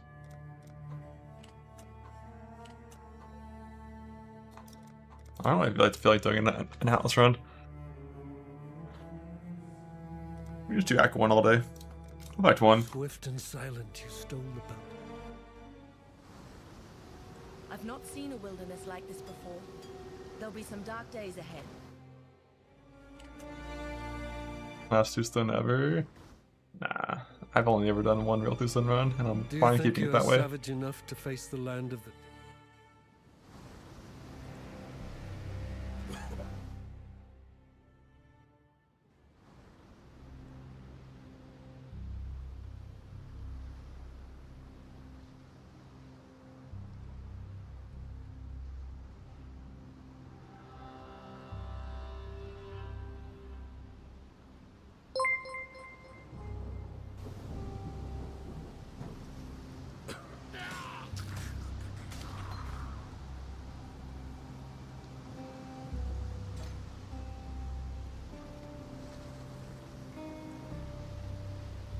The pop-up coming out? Who knows, man? Who knows? If you mean with all new gym info and everything, I don't think that's till after the league comes out, typically.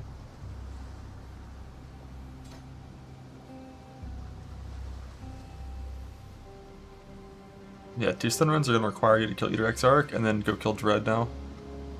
Which is like an extra, 10 maps of boss rushing and killing all those mini bosses, so... There's never going to be anything faster than what is done this patch, probably.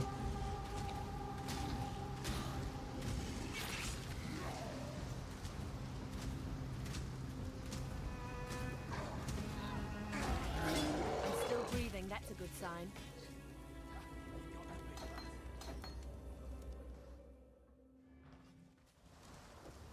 Fine work.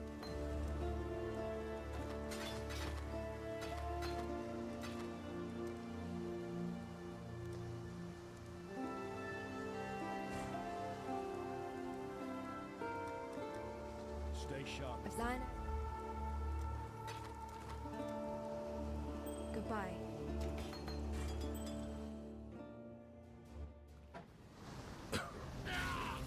These colors. One iron ring, not the worst. The dead should remember their place.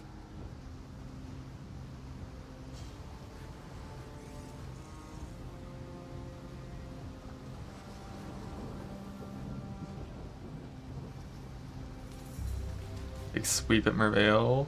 I want to kill the boss though.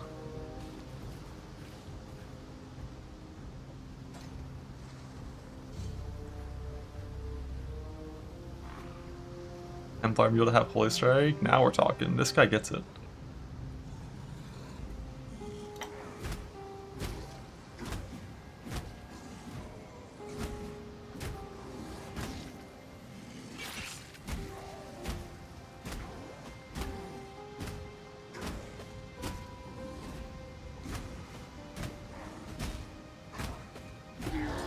I live to see another dawn.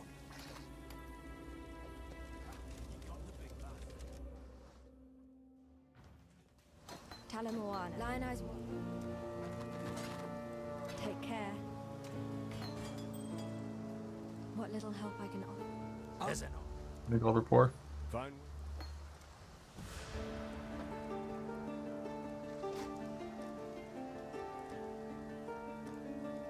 Stay sharp out. Two wisdoms.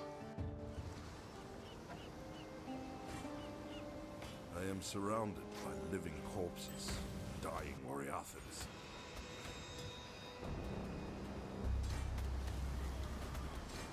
Rare 3-link ground sound level 2. Chance.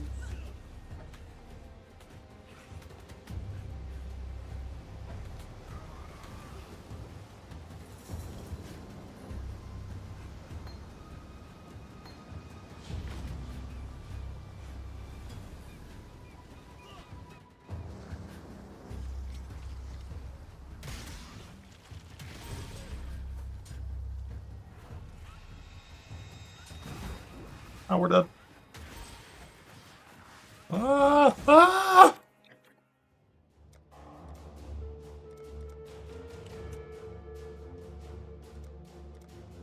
We technically logged, right? So we could have just ported back to the waypoint and kept going, but like, nah, I'm good. That's so much XP though if you kill that. That's so much XP. I should start buying scale vests again. It's on the filter, right? I just don't buy them because I'm lazy. It's like, it's one wisdom scroll to make it so rows can't hurt you, like, but like that's a whole wisdom scroll. It's a whole wisdom scroll.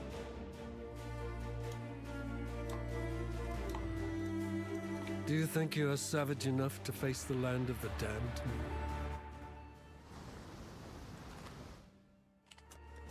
Just dodge. Yeah, that's what I was trying to do, but the problem is when you get hit once, you're fucked. It's not on the thing. It's not ideal. There'll be some dark days ahead. But you don't really need it. You can just buy one. It's visible.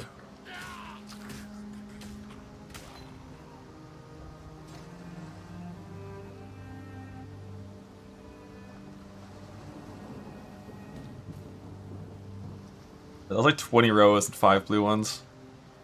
Blue rows are terrifying. If they get like one of the 3 extra damage mods, which they do so often, like half the time, they do like 75% more damage.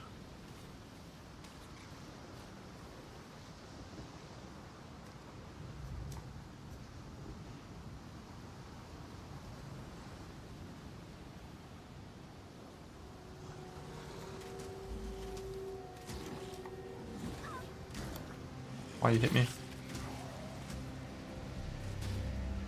I wouldn't call it that, Ziz. Can't really do that without knowing what the mods are gonna be.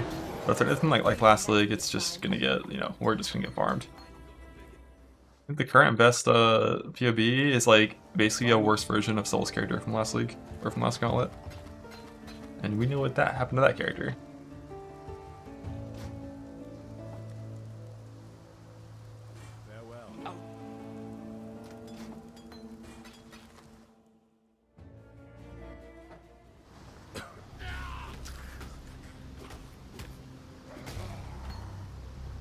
Dead should remember their place. Yeah, I mean, if it's the same mods as last time, you'll just probably race to all non-Ubers cleared and then maybe kill like 2.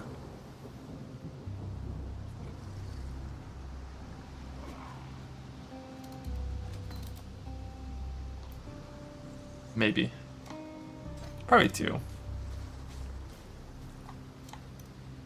The biggest thing is, like, honestly, if it wasn't for the spell suppression nerf, I think it probably could be the same mods and it'd be, like, maybe doable. But the spell suppression nerf, like, every single build takes 20% or 25% more damage than that patch. And that's a big difference.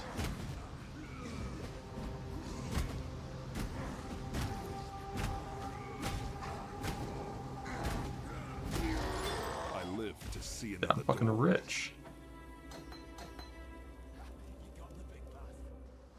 For the league, I'm pretty excited, yeah, for the new in-game stuff. I can't buy a thing. I need an iron ring here. While we live. Ooh, I'm like really poor. I know we're fine, we have 2. I can't afford that. Fine. I need an axe. And then Stay sharp out there. oh, I thought I had a hat. I thought I had gloves. So we're not gonna wear that for a while. Till level 8.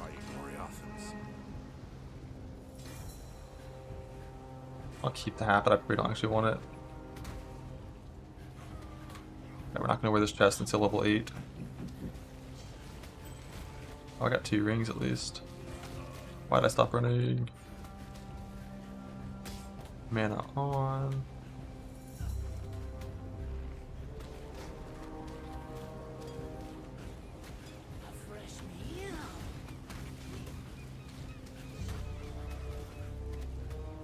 That my scale vest. I'll put it on for mud flats, for the evasion for mud flats, I guess.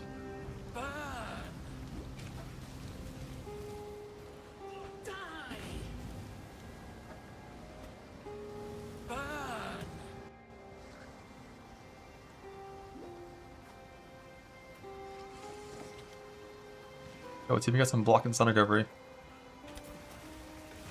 Ow.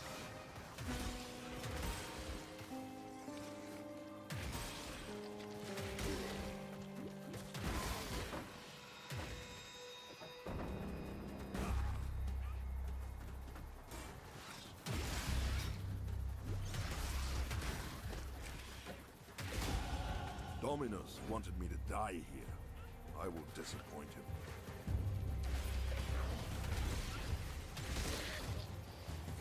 Red, blue, and some greens and stuff. Colors are fine. Weapon sucks.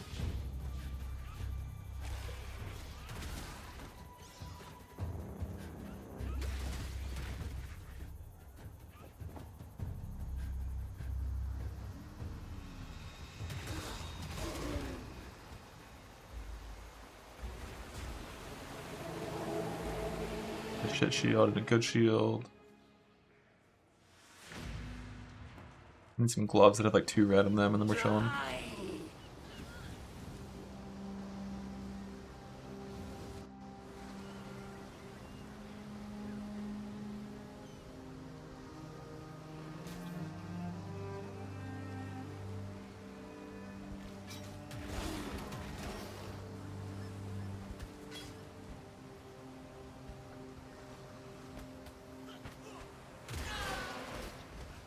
He's not the best. Hopefully there's a pack on the outright. Oh, we're chilling. Oh, we're chilling.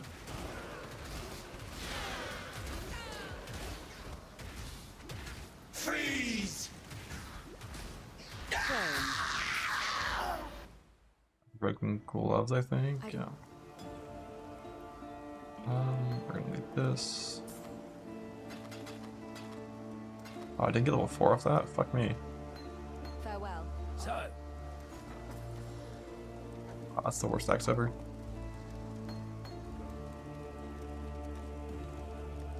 Farewell.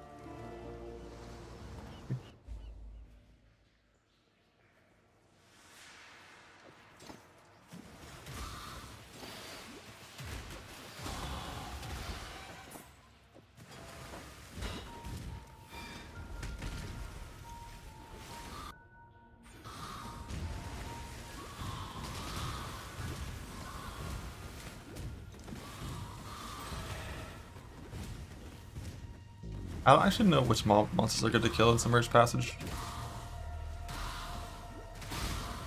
In terms of like an experience perspective. Like our crabs get XP. I know you can't kill these monsters ever because they have 20x the HP of base monsters.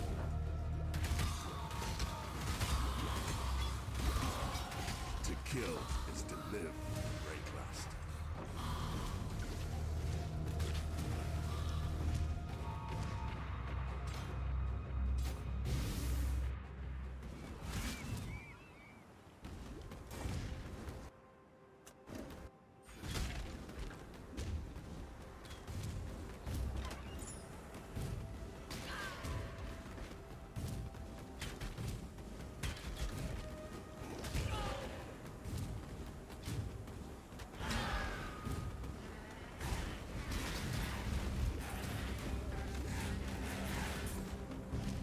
Then kill second blue monster. Fuck.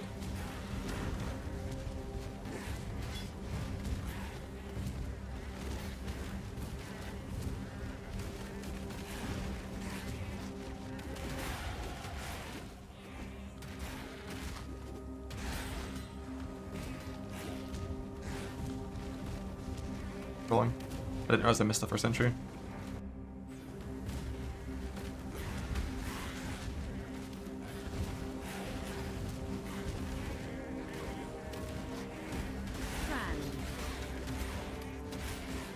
Even with the chest piece on, it's still like not worth ground slamming these guys, they just kill you.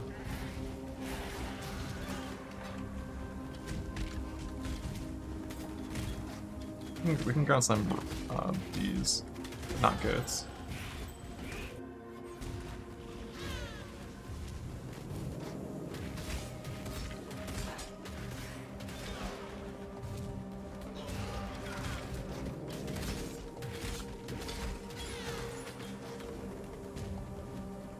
A little bit slower on the way forward entry, but my XP is better than it's been basically ever because I did some weird shit with the goats and had a bunch of blue packs.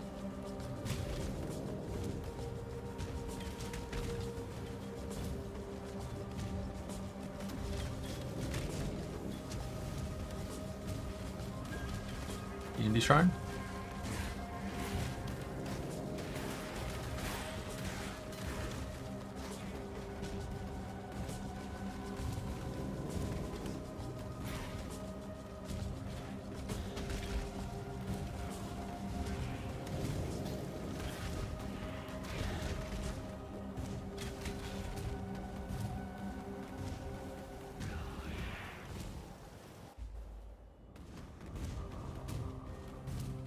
A slave is not a man.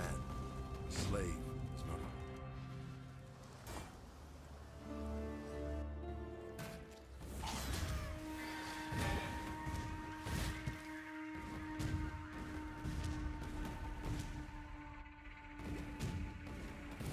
D&D Shrine this time. Brutal.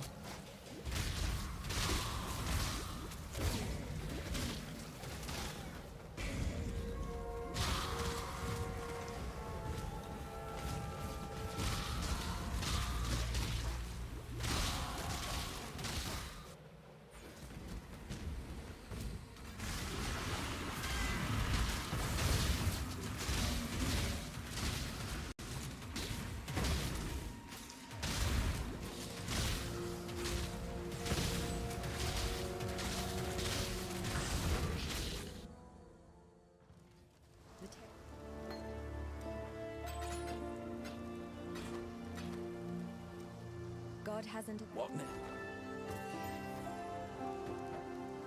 You I've...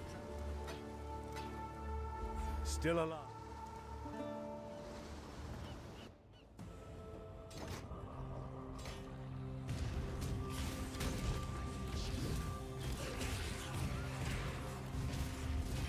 Oh fuck, I was so close to getting in front of it.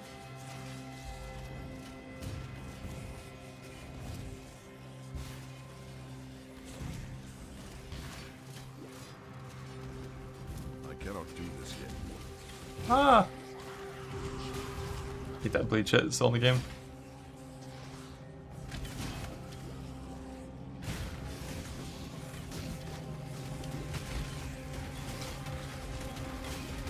Belief is the strongest metal of them all. It's a log one, didn't realize.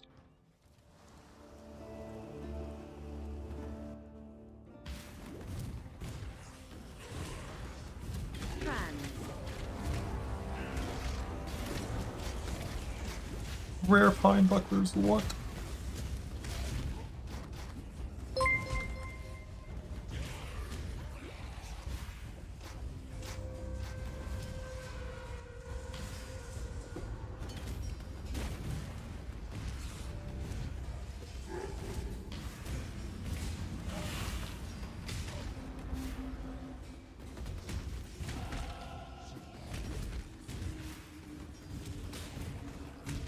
If I went too far, or it's a loop layout. That's a loop. Your brawn is about to meet.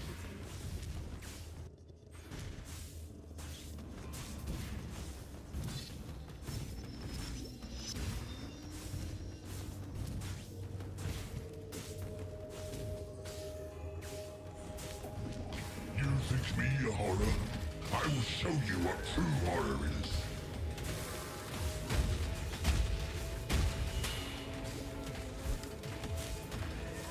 Come.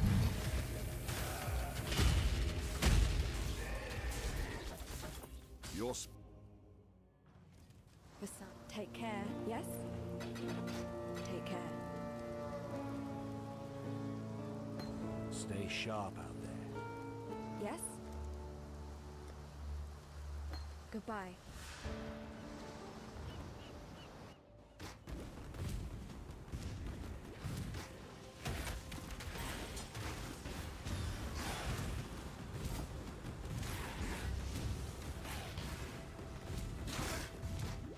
Alteration.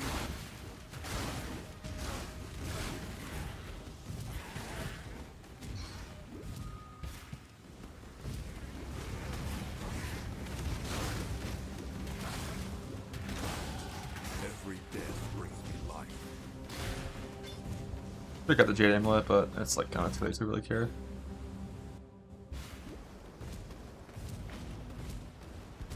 Quarter, mother of the dead. Is this your land I walk upon?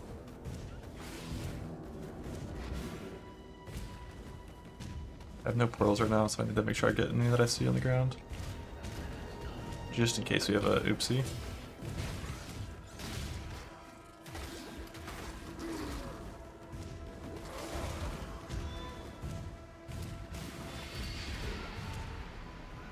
I cannot.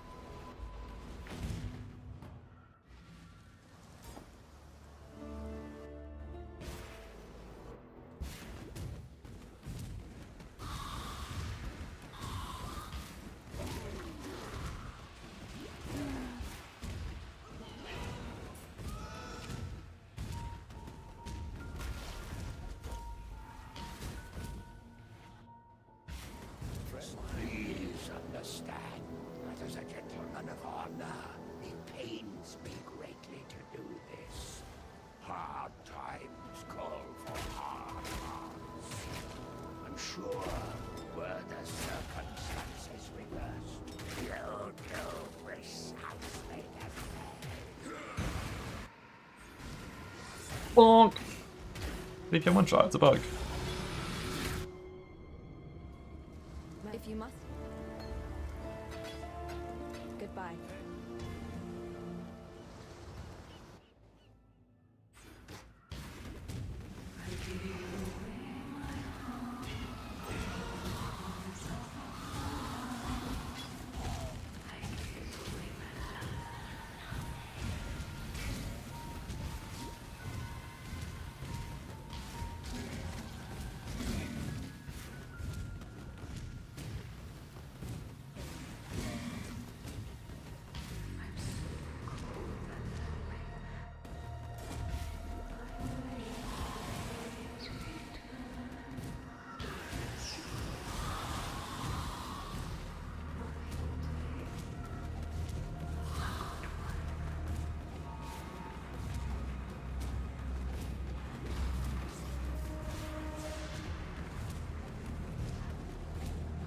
That might have connected up top.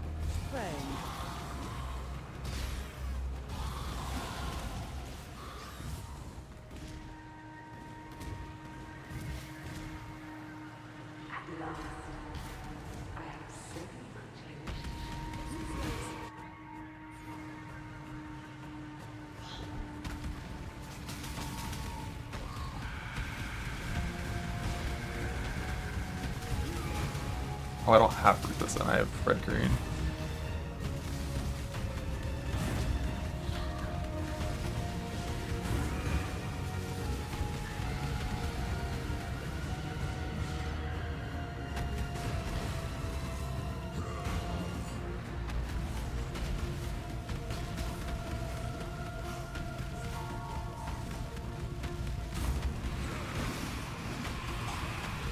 Just 2G1R. 1730 new PB. All life is twisted, Rayclast. Don't care about going further. That was like a good idea on the tribal mall, and getting a pine buckler is like so fucking good. Like 6 move speed and your shield charge does like 20% more damage.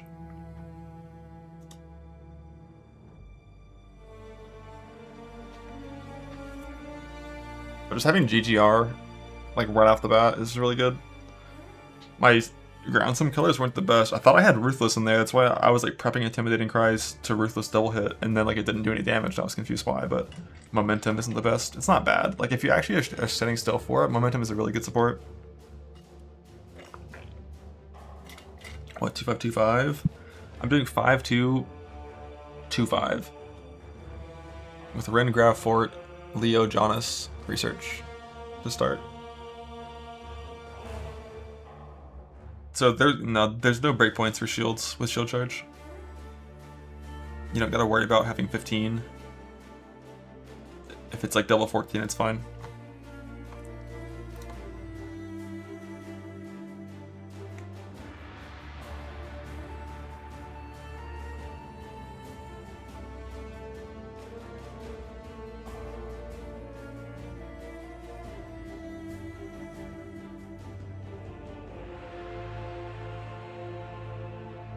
Yeah, the shock shot on Brutus. I think my tribal maul on Brutus that was like 50% IPD was pretty solid. Hit the float and transport for Falborn is the plan after I get my uniques from Ren and Fortification. And you can't really do transport and fort at the same time. It's pretty bad because of betrayal mechanics for only one of those 2 spawns.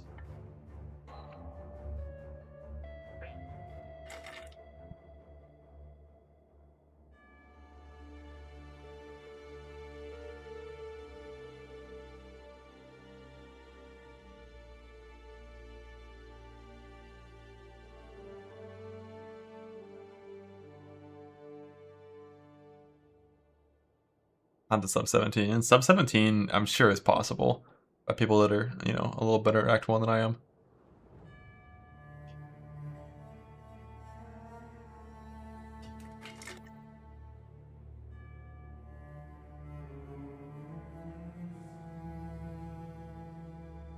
Not consistently, I don't think. Yeah, but setting up a trail like that is kind of a pain. Like every single choice you make is important. And it's pretty easy to make it like worse and inefficient by making bad choices. But yeah, I'm pretty sure we're just going to be Harvest. That was also class in Act 1. Not since the shield charge tech was discovered. Shield charge, like as you kind of saw, if you keep your shield up to date and you have Rustic and Iron Rings, shield charge just kills white monsters. So as long as you path properly with shield charge, you never have to stop to get experience. Except to kill blue monsters every now and then. You just weapon swap back to ground slime for that, and it's fine. Yeah, as long as you do, like, it's really important to keep your gear up to date though, because the moment your gear isn't good enough to one-shot white monsters, you just can't kill anything at all, and then your build sucks and you're underleveled, and then it kind of snowballs. I typically never gamble shields. The problem with gambling shields, you would do it if there was a good time to do it, but there's not. There's never a time when you are at the vendor level 5 or higher until like level 8. There's like this huge gap where you enter Submerged, and then you're Submerged, Ledge, Way Forward, Prison, and then Title, or not Title, what's it called? The Depths. You do like 4 zones in a row without going to that vendor, so like there's never a good time to do it. You could gamble at level 8 for the Pine Buckler, but typically I'm level 7 when I kill Dweller, I think. And I hit level 8 in Prison, I think. So like gambling when you're one level below, you might hit Pine Buckler, but you're probably not going to. But I think you're typically not level 8 at that point. So it's just important on your first 2 vendors, when you're checking the Act 1 vendor, if you see a level 5 armor shield, you buy it. Ideally for 1 wisdom scroll. And then also a level 1 shield of some kind as well, you also want to buy that.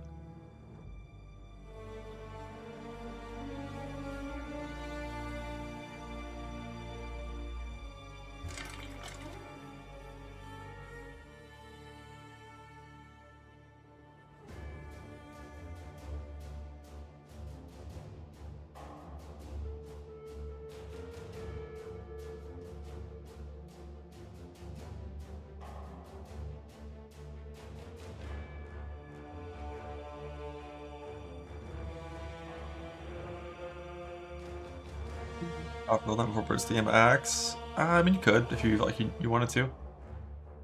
My essence most of the time. Usually I just keep it. And if I drop a Kuru Maul or a Jade Chopper in prison when I'm on the way to Brutus, I'll use it on that. That's typically what I try to do. Because typically, like after killing Dweller, you're 7, you don't want to gamble. There's just like never a good time to gamble for the level 8 and 9 weapons. So you kind of just end up with hoping to use like a Jade Chopper from the ground on the way to Brutus. How many hours left? 19-ish. Alright. Time to actually fill out the sheet. And stuff, I guess.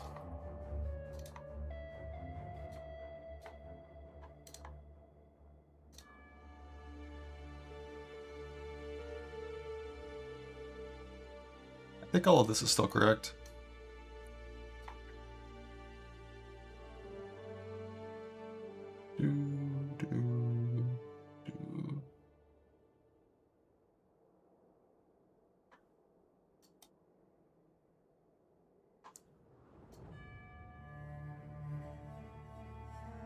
Where's Ellie hit his bait? Probably. Maybe not.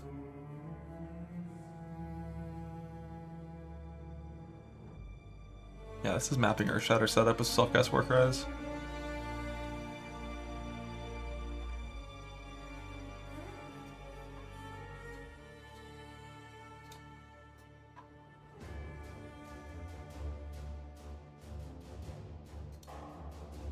God, versatility is so good.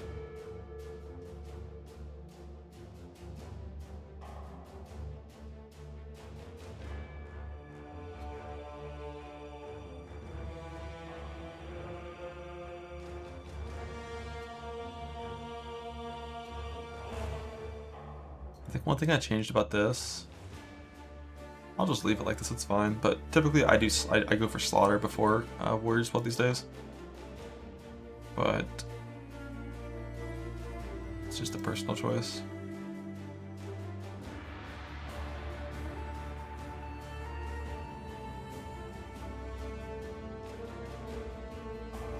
Yo, this shit has me skipping Heart of the Warrior all the way until RT.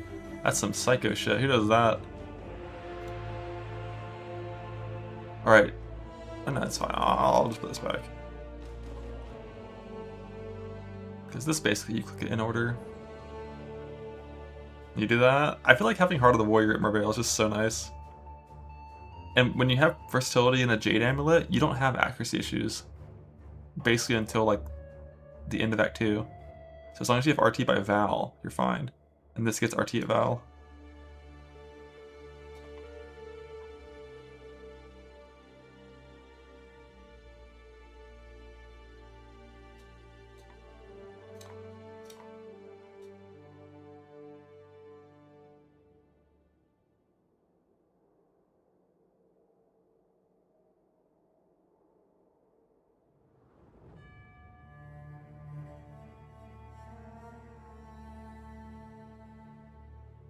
There's a better way to like sort this out.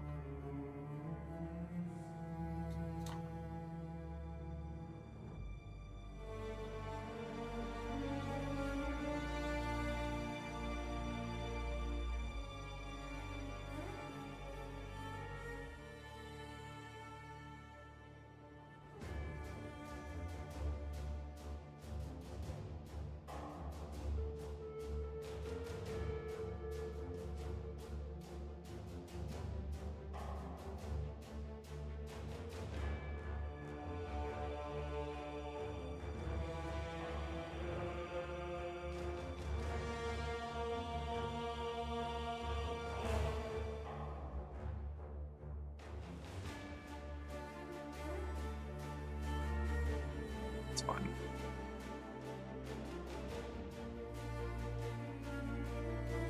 Map entry. I could do like a little more here. But the thing is, the way that I do points when I enter maps, I kind of do it differently every time.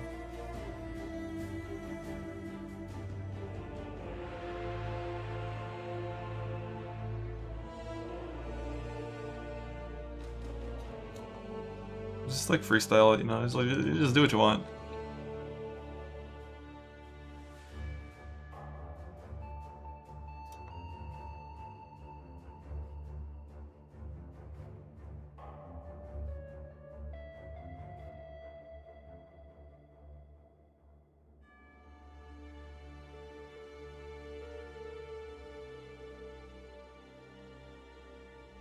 Something weird here.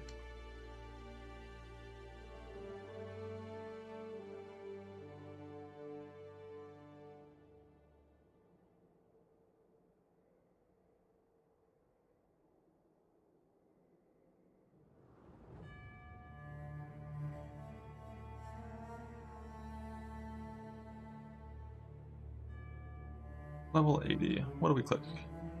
This shit. Super nice to click.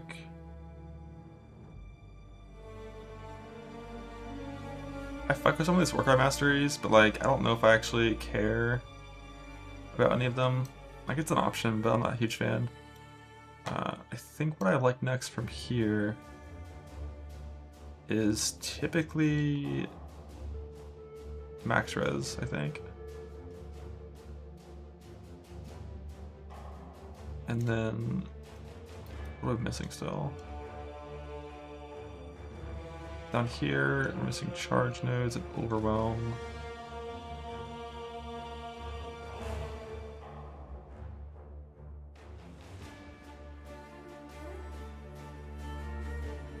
I'm gonna put in the more aggressive tree.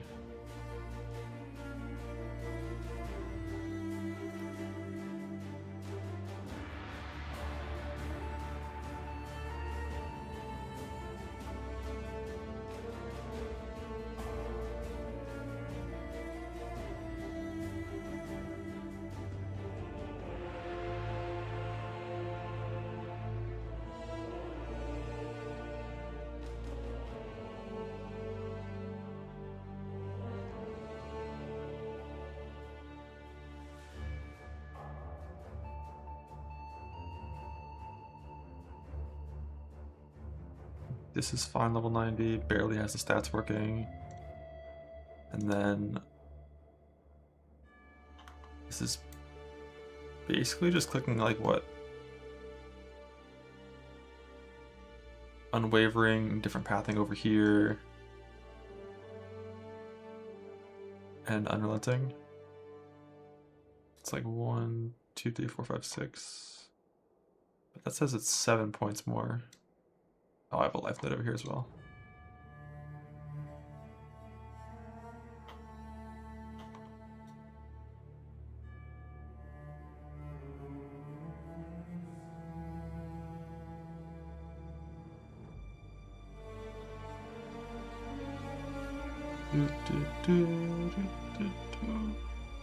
Yeah, that's fine.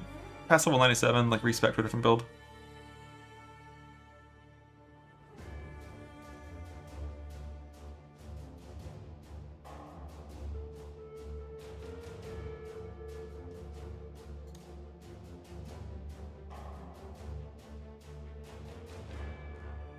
What? I don't know, figure it out. Do what you want. Live your life, be free.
Playing Pop. Yeah, I'm getting the League Start POB with the new stuff up to date. It's a little up to date. Anything in the notes section? Jesus. Let's fix that.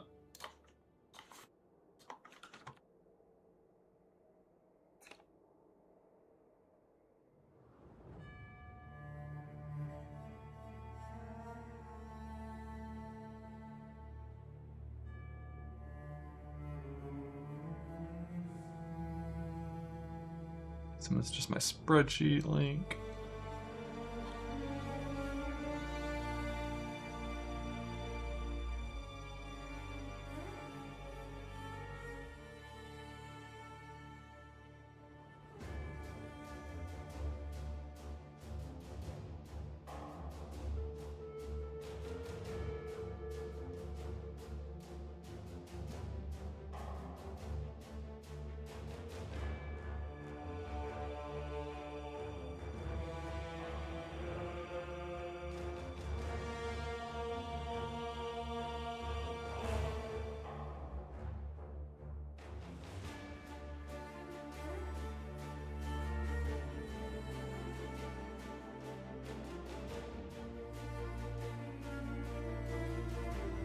Wanted that breakpoint.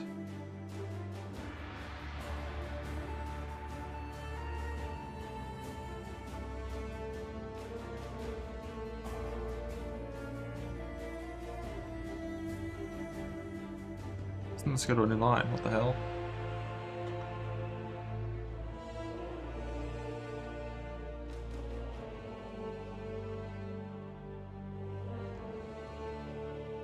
Do this shit. Buck life's out. Just press mana pop properly.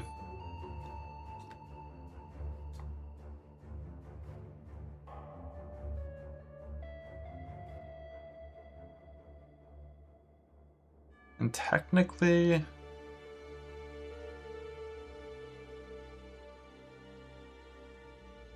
we can put Maim on Infernal Cry. And then not use Enduring Cry at all. Except the swap over Rage.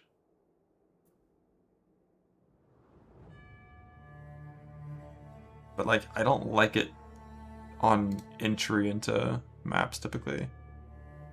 Like on entry into maps, you don't have these sockets. Let's just fix this. Map, entry, gems.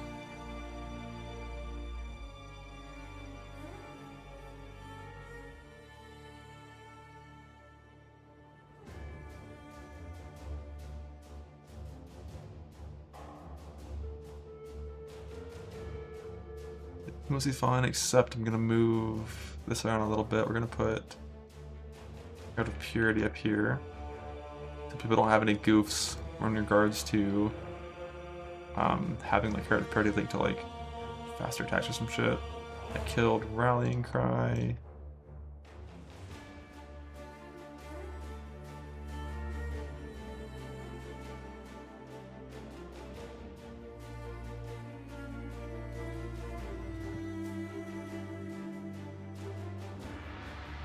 This is no Enduring Cry. What is the most ideal place to put Enduring Cry if you walk into a boss fight? There kind of isn't one. It's like instead of casting damage taken, you walk into a boss fight.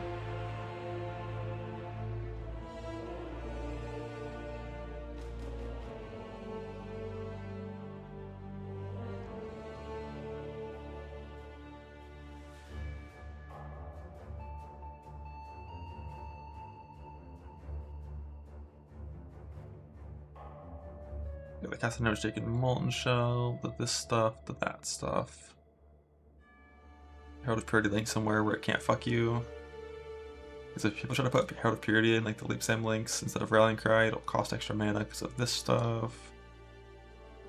That looks good. What even are the links? So it's 2 forward 4 links.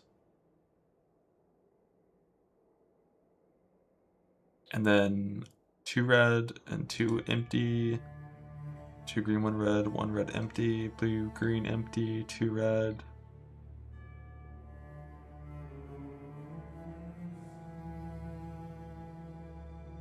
Campaign gems. So one thing's gonna change here, we no longer use Overexert in the campaign.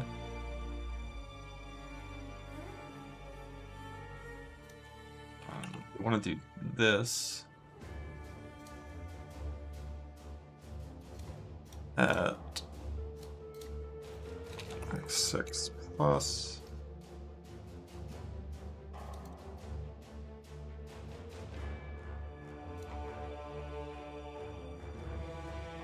I think these days we can't play Blood and Sand.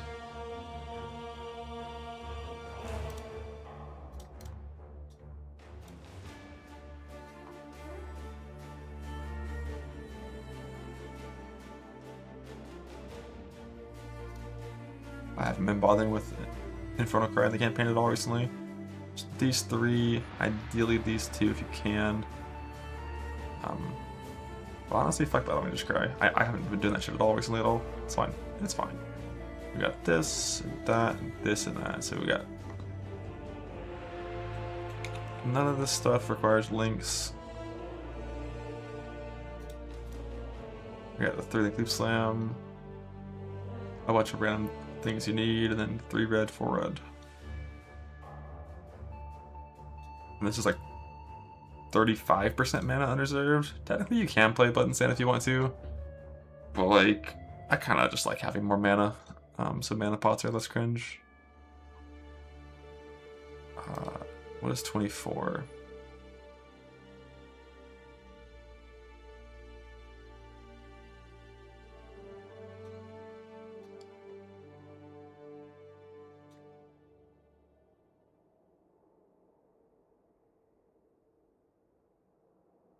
I'm gonna go in here to Blood and Sand. Move Vuln over here.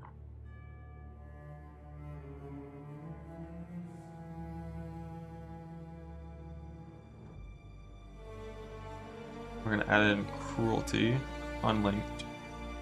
So that's the 4-like 24 plus.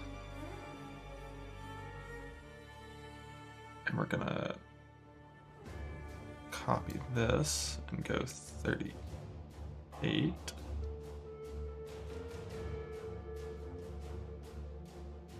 Where we would change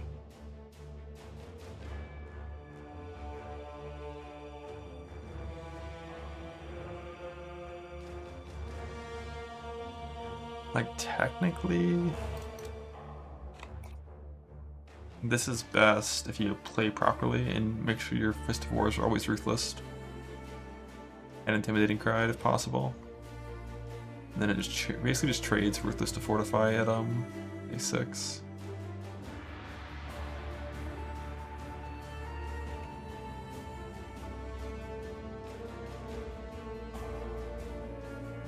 And Pulverize over Melee Fizz.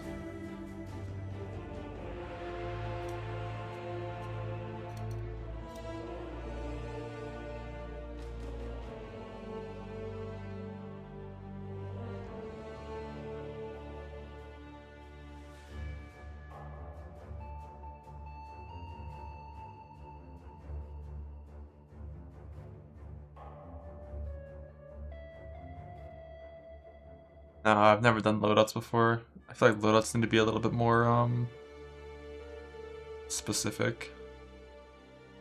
Because I have like, you know, it's like 7 different gem setups, only 5 different passive trees, and only 1 gear set. Because I never bother with gear sets in these things. I don't do Phantom anymore. I just do decoy these days.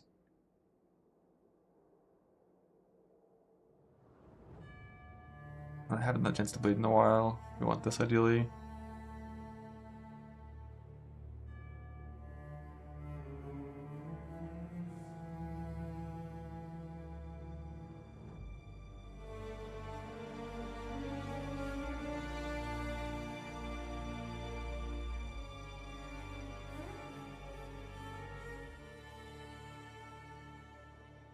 This is our utility, just Blood and Sand, Decoy Frostblink. Shield Charge to move.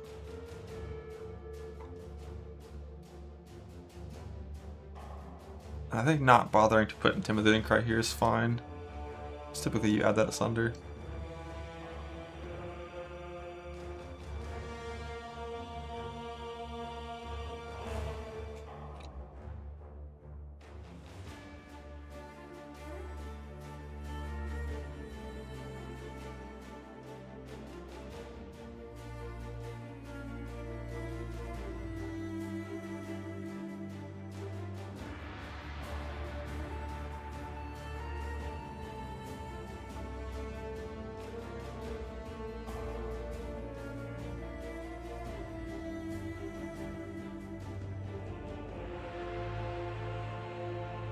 Hell yeah, ground slam.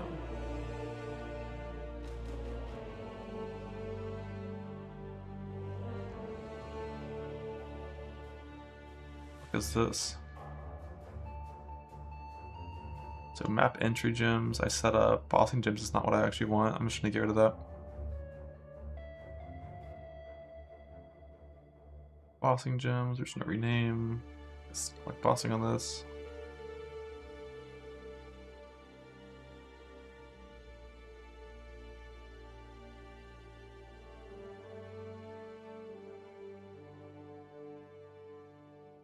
Fortify now.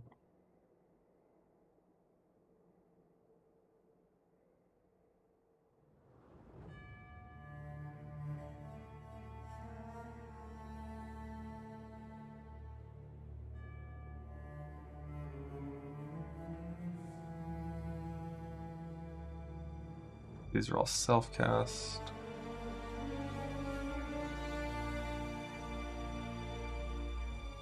These are all auto-exert. Yeah, auto-exert, self-cast.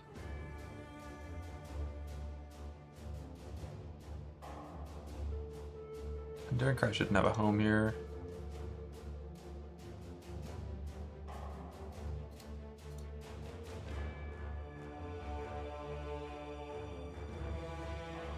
Momentum and Rage.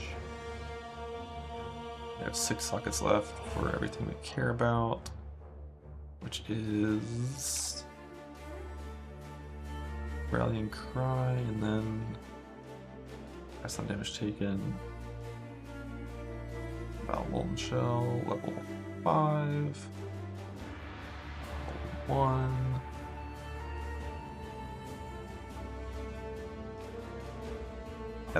This is only 2 auto exerts now, so you only have 2 war cries you can, or 3 auto exerts, but generalist cry quality is weird. So you only have 2 war cries your staggered quality. For all of these that are being self-cast manually, just 20 quality. Or in reality, you don't quality these at all, because you don't need quality on them to have full uptime.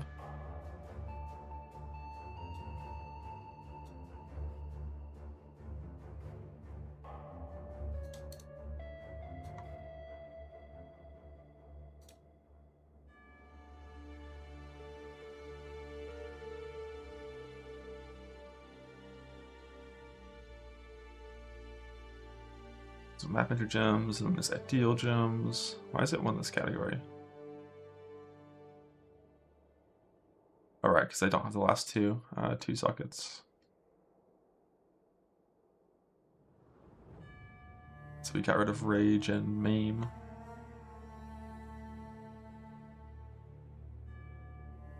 Okay, gems are good.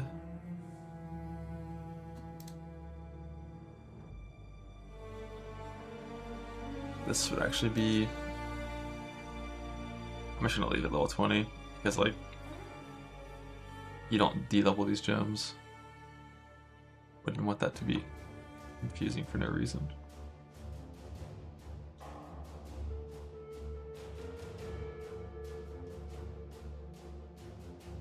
Pop update out, love that.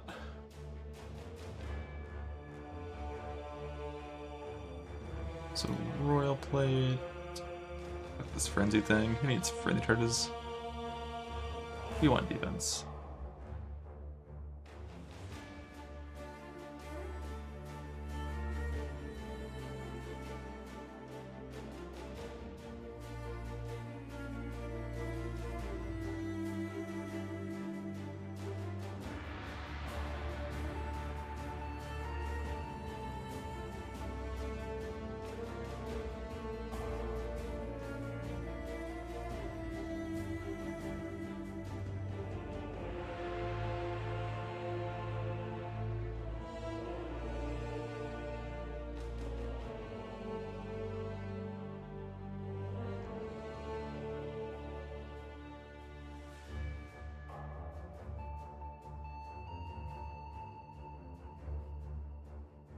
Of movement speed.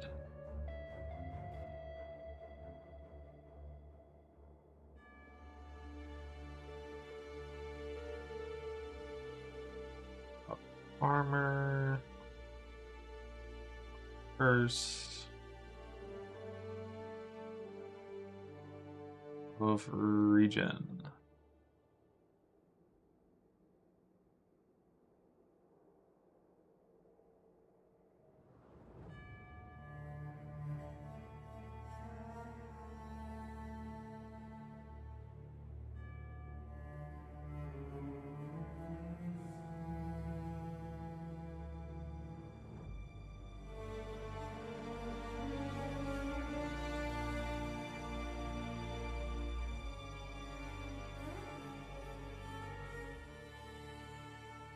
First into, we gotta have the granite flask and the silver flask.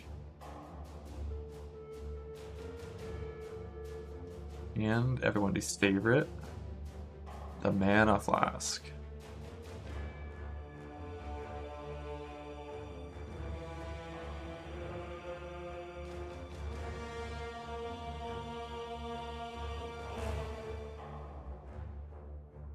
Flask, log in. Press your mana flask.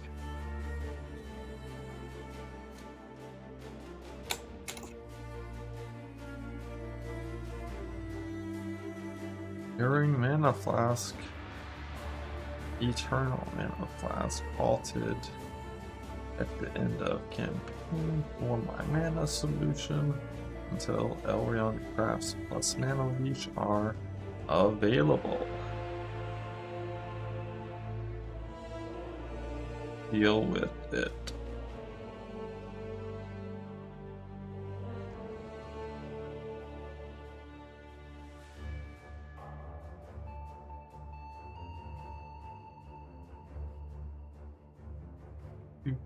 Do.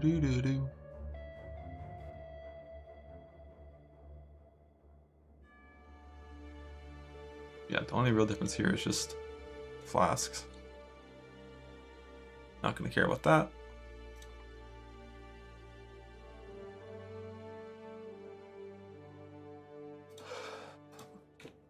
Use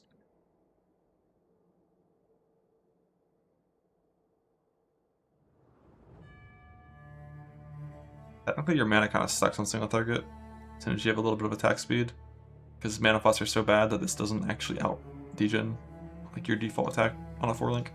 With work eyes going off. But that's fine. Okay, PB should be good.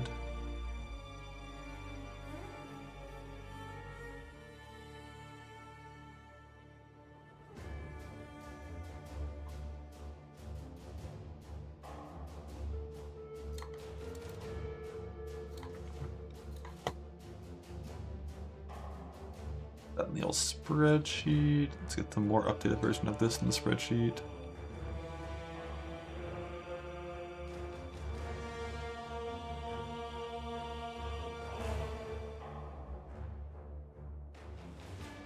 I have a full spare 4-link right now.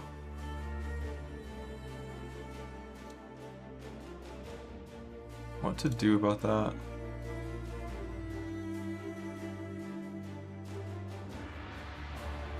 Like this would in-game, it'd be level 1 precision you'd add in here to use Washer's Eye mods, but that's like for a while.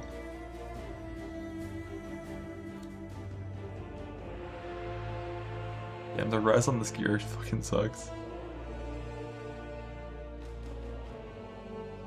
For a pop that like already has some res on the, like a good amount of res and stats in the clusters, like the shit sucks.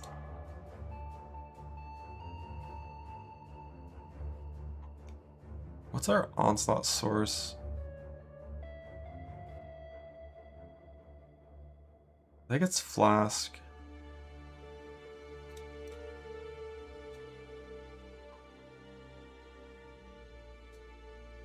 And boots, I guess, yeah. No, boots are a chill avoid.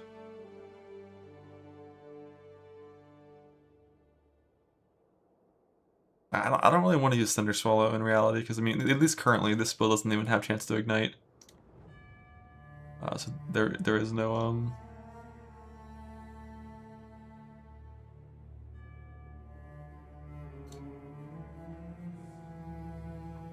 yeah, all these jewels have res on them at this point. Early game, you can just wear a rare helmet and use a two-hander instead of Wrathpath. And that rare helmet can just be Chara's, and then it's like fine.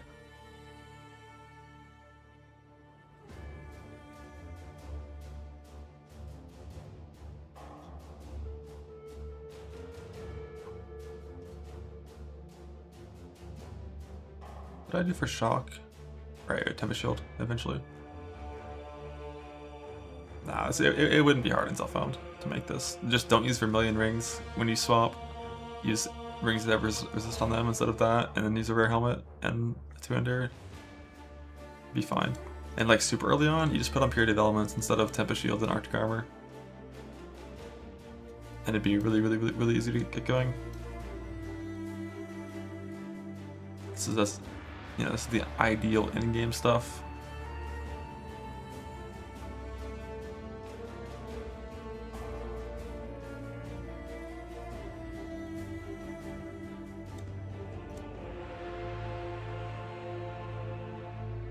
Alright, so our freeze immune is Arctic Armor. The one thing we don't have is stun immune. It's all the way over here. We're still gonna be Brine King spect, probably most of the time. Or just Solaris anyways for crit reduction.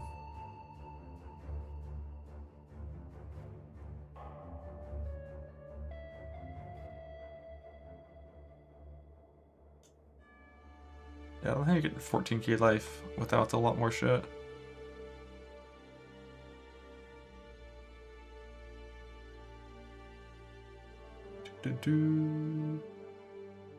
Yeah, this is the oh including yes. Oh, okay. Yeah. Yeah, for sure. If you purge some of the shit, change the two-hander and stuff. But small clusters, like this is 3 small clusters that are all like not easy to make. Or is this 4? No, one's armor, yeah, but like early on you choose Fetals instead, and it's not that much worse. Your trade, nothing's hard. Amen. But yeah, I think I like where this is at right now.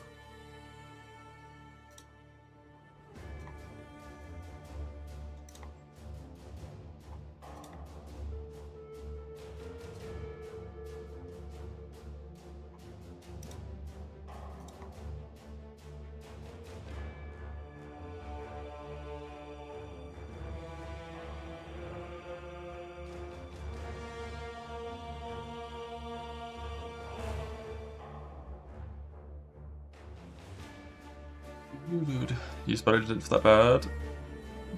Doesn't your ES just like fucking melt?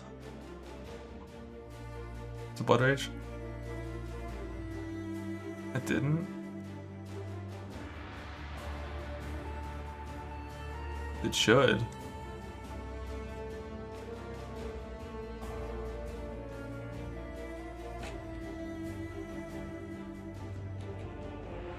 Did you have something extra?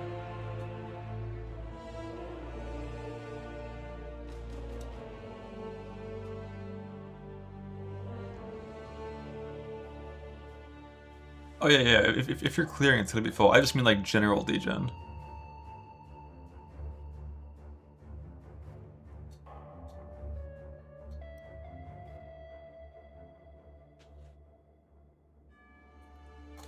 I'm just gonna pretend we have a Frenzy on Kill Ring eventually. And it's like fine.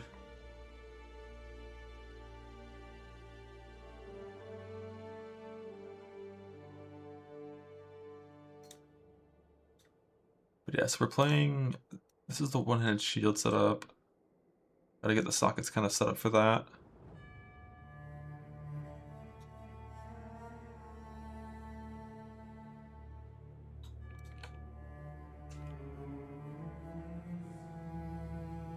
The shield somewhere else. This is actually gonna be a 4-link with the CDR gem, which we don't have access in this PB yet. It's a 4-link.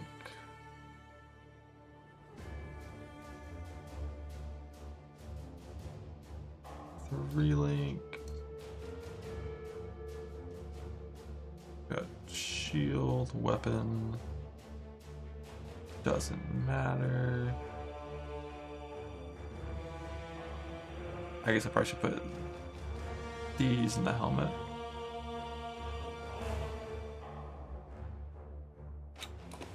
So level 1 support Berserker Slams, probably Endurance on melee stun, just because it's a good support for damage, and then also it's a very low cost multiplier.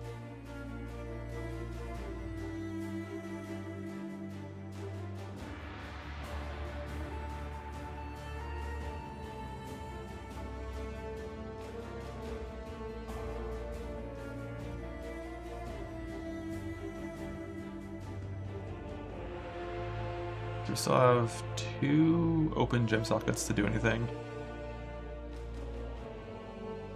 Not really sure what they would be.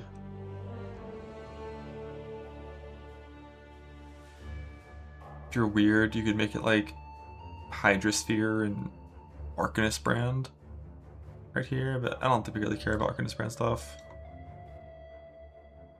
Or Hydrosphere stuff. Sigil, kind of PvP patty, I wouldn't want to press it in reality. No Val skills because we're Val smiting.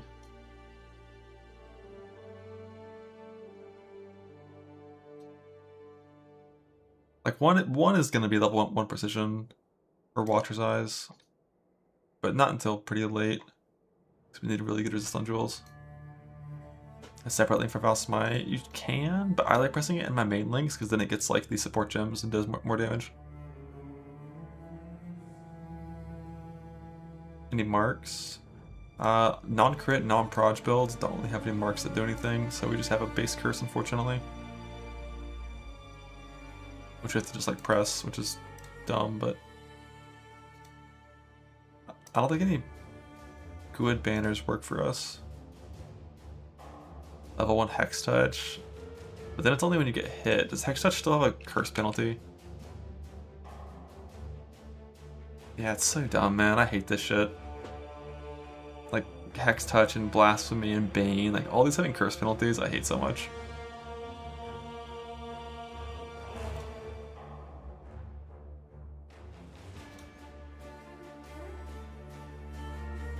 Like, the downside is I'm using a support gem, and I only have a certain number of gem slots.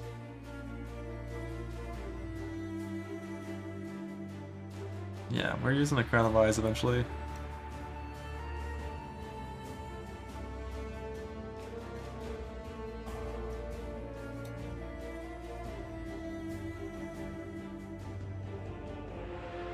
But technically, I could put in Enduring Cry. But we don't have min power, so it's like, who's pressing that shit when you're near a monster? Just get charges on kill and when you're hit, and it's fine.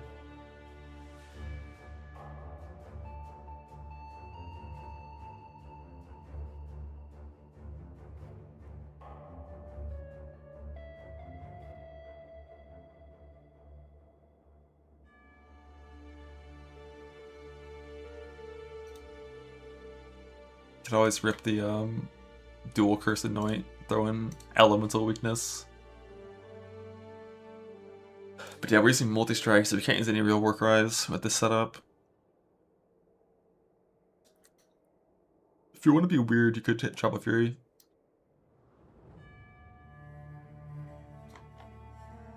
And then do some Hydrosphere tech with Warbringer and Battle Mage Cry Hydrosphere stuff. Vengeful Horror for fun.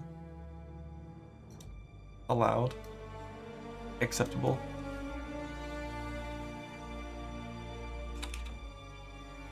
Let's see what this shit even does.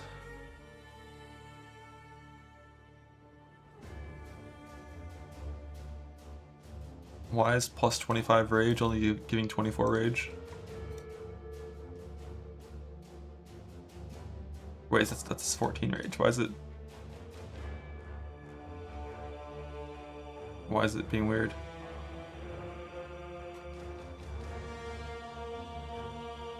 Oh, it's probably uptime. It's some dumb uptime calculator. That's my guess.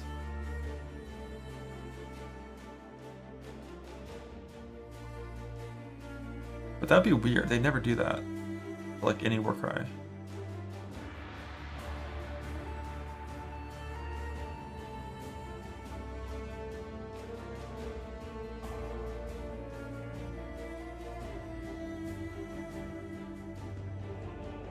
The power has no relation to the max rage.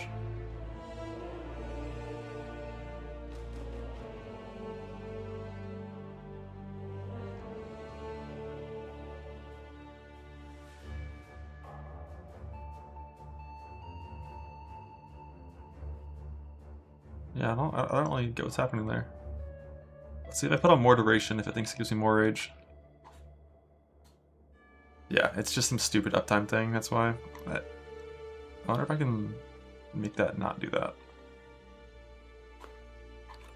Vengeful Cry has 5 trillion% increased duration. So it stops doing that. That's really weird. I just want to see what it's there when it's up. Not averaged out. That's why I checked it.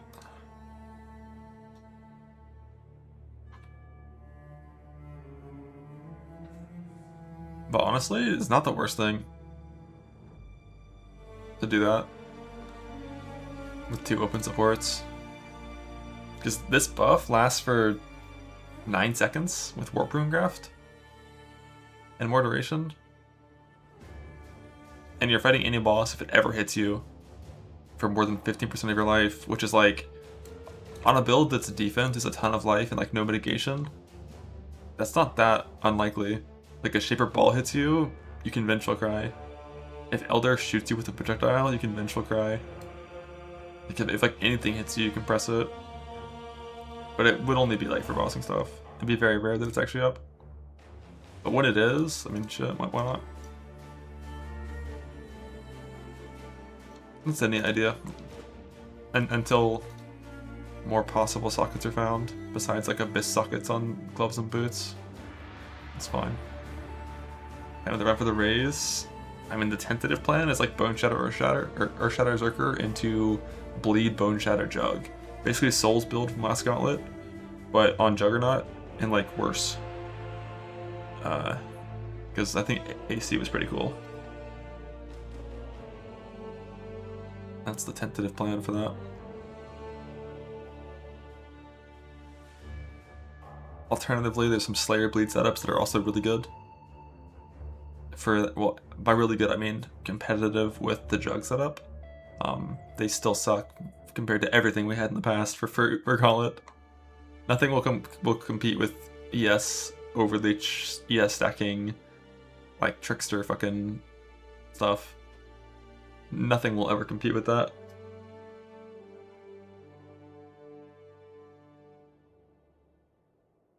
But E-Blade nerf, EE being what it is now at T0, you know.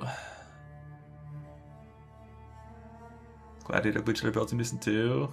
I'd be surprised. I think it's just gonna die to any degens. Because your only recovery is Divine Shield stuff. Which is nowhere near as good as Jug.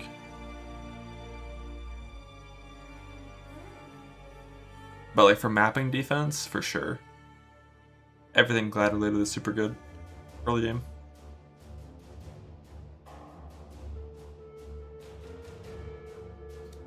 Now I guess you could put Berserk on here as well. Pretend you walk up to the boss and the boss hits you for a vengeful hit, and then you're like, alright boss, my turn, some fucking Marvel Heroes shit. And you're just like, Vengeful Cry, Berserk, Tincture, boom. POB ready for a League Start video. Actually wait, no it's not yet. Now it's ready for a League Start video.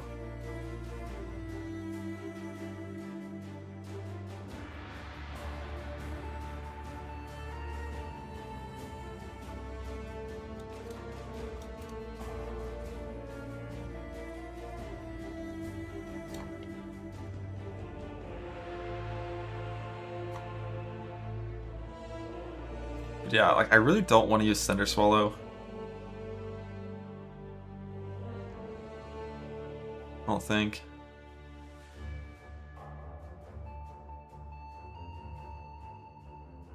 I mean, it's always gonna. I guess the 2% chance on kill is pretty good. But it means you have to get flat fire on like your Abyss Jewel. And then you also have to get chance to ignite somewhere, which is going to come from, like, probably just tattoos. It just feels so, like, POB to me. But the ES on kill is kind of neat. But, like, if you're killing, you're hitting. And if you're hitting, you have, like, 700 ES on hit. So, like, you don't really care about on kill. I'm just going to get it out. And then put the tincture here, and then... No life flask. I don't know exactly. Open possibilities for night chance for mapping. Probably an option. Probably an option. But I kind of want to just do like... even on the builds, I always like Quicksilver just because it's for looting. I feel like you just like say no life flask because you have 10k life and life flasks do fucking nothing when you have this much life. And then just play like Tincture, Quicksilver, Chabor's Flask or something.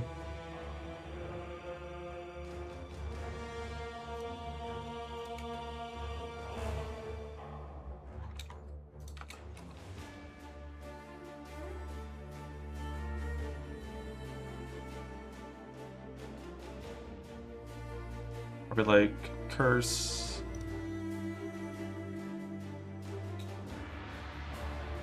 I know, we need silver here, right? Ah, that's so annoying. I think they need silver.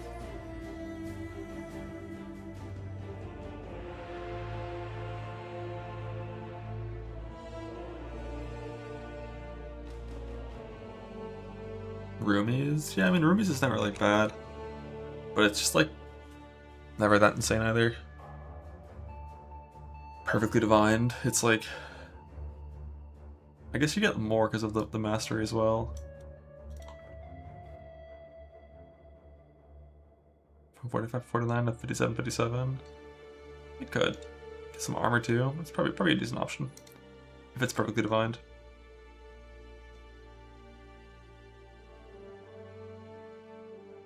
Not much is gonna compete with that when it's up. You don't really need that many Flasks that exist in this build though. You could just play Cinder Swallow. Like, it's gonna be the best POB setup, so that's probably correct.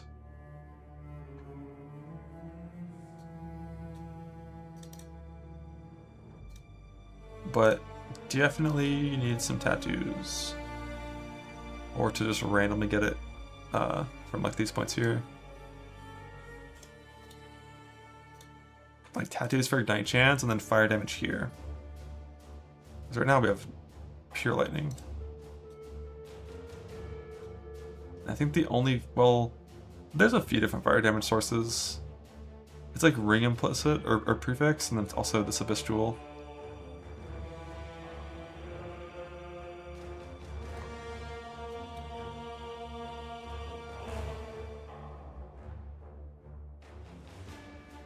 Fire damage.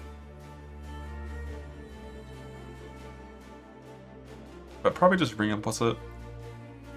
Prefix. I keep saying implicit. That was bow attacks. Oh shit, I forgot. It does. Is there? I guess it's only suffixes for fire damage here. So you have to get rid of one of these. Which means you're putting it on a ring.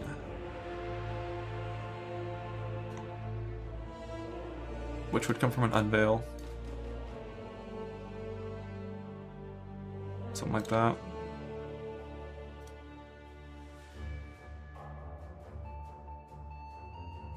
The other one's swords. Oh yeah, you could do Murderous Eye instead and go fire damage there.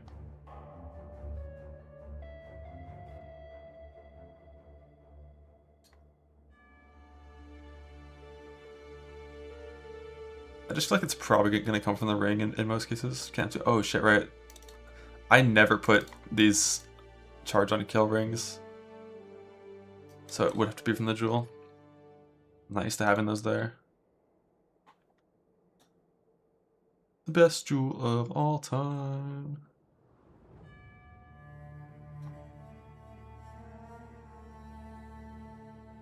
We'll just be ethical. No fake attack speed. Well, it's basically like the frenzy is purely on kill, and then also men frenzy for doing stuff. The endurance is men on kill and then when hit. It's the trifecta. And if you want, you can also just use Enduring Cry for bosses. You probably should use Enduring Cry for bosses.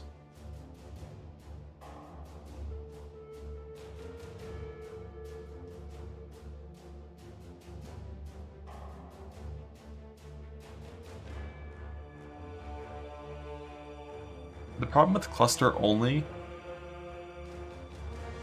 like the build has no evasion, it probably will be fine. But the problem with cluster only is if your build is just like fucking blasting off and you're super strong, you don't get hit very often in maps and they might fall off. So in that case, I kind of like having the on kill as well. Aggressive Bastion, yeah, you could. It's a bunch of block too. It's an option, for sure. Like early game, well, I think early game we're playing two-handed sword instead of a shield altogether. I wouldn't be too worried about starting a map with no charges at this gear level. Like once you're wearing a shield, I think you're fine. Like you walk into the map with half block and spell block, and I think you're 10k life. You're fine. Why not Tim level 12 gems? I'm pretty sure it's there.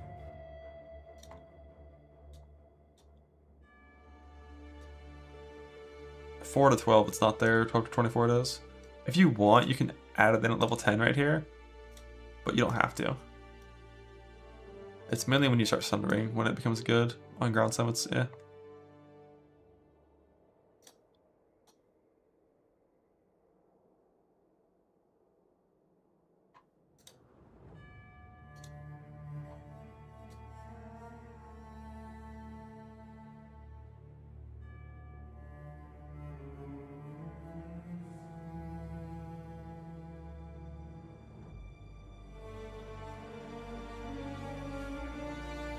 Yeah, probably just like Cinder Swallow, Granite, Quicksilver. If you only have one extra flask slot, the correct thing to do would be Progenesis, but obviously it's awkward, haha. So for normal people, it'd be to use like one resist flask, and it would be to change it based on like the map you're putting in, probably. Or just use a life flask and say fuck it. I kind of like using that. Just say use a life flask.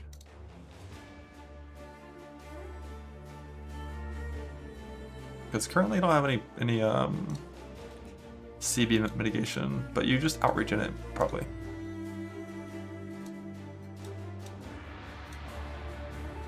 You could just do like that.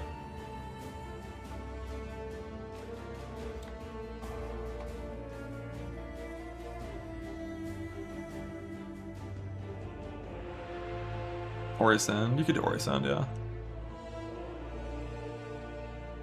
Although I don't think it'd be very good. We don't have, actually we have some damage while leeching, like Feed the Fury stuff. Like 150% increased damage only.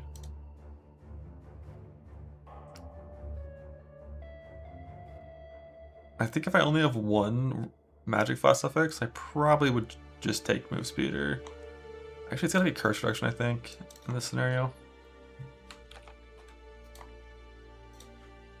Curse reduction is always the most important that exists. And then, if these were magic flasks, like in the early game, then yeah, you would go like curse reduction, move speed, maybe regen, maybe armor percent. Because the build still passed through a lot of armor, it just has no armor. So wearing like an armor flask, an armor granite is like, you know, something. Rarity, always an option.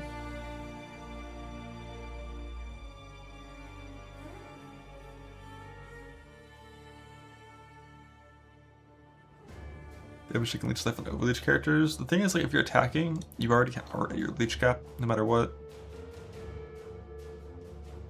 But it is an option. I wonder, like, how much increase do we have? I think only this 30. With 30% instant leech, you could do that. Like 15% of damage taken leeches life with instant leech stuff, and it's not bad.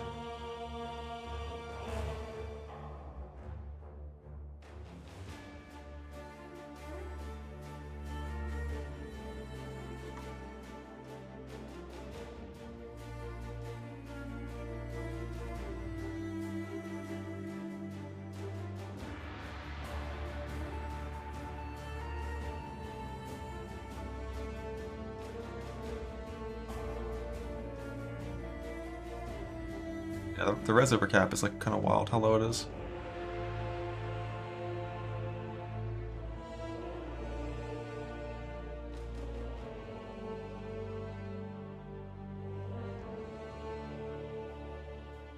Or the amount of resistance that's hard to take on this setup. Definitely the worst part about this.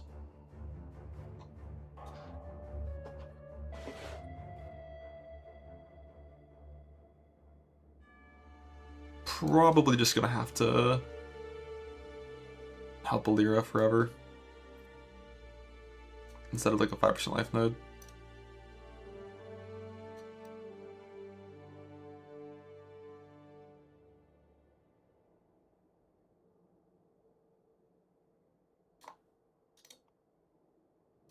Help Alira a little bit better build.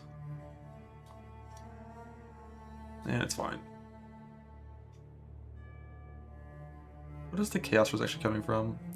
It's like an okay roll here, craft here, the chest. Big on the ring, yeah. That's whatever. And the always Alira. Yeah, this is one of the few builds where you might just be trapped Alira for a super long time. If you hit like some crazy smalls, because these smalls are very ethical. It's basically the 2 good mods, and then only one kind of useful mod. Well, one useful mod. Of like a low tier. If you put in, you know, like some 6 all res, alright, I hit save. Put in like fucking 6 all res and 11 fire, and then your res over cap is suddenly extremely easy. Like, not even the slightest of all issues.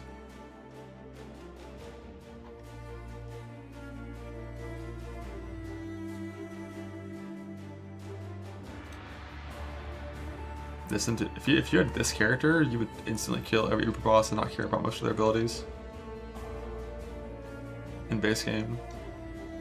Marauder works 35, yeah. Technically, 35 is not a breakpoint on this kind of small cluster. So based on what you hit, you could hit a 25% cluster that's also still really good. It's not like a lot of clusters where you have to have 35. 8 clusters. I think if you just do Delirious 216 content, you'll occasionally get clusters that are level 84 just from killing blue and rare monsters. It's not super common, but it happens enough. And then just get it from like the enchant swap, just like swap the enchant hopefully. But yeah, like early on, you would just use fatal clusters that are lower than level 84, and it's fine.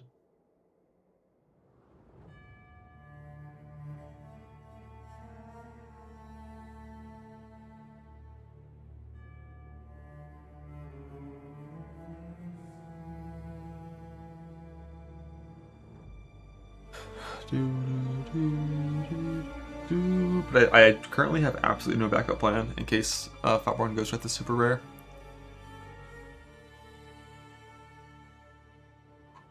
Besides just like change like the bleed jug build and test bosses and stuff, and then make it like a different character. I cast Light of Meaning, yeah, that's fair. Light of Meaning is still pretty good on this build. Not as good as on the Slammer because you don't have this path thing over here, but Light of Meaning is still pretty good. Watcher Size is good. Let's get so with Soul Tether. I thought about it a little bit.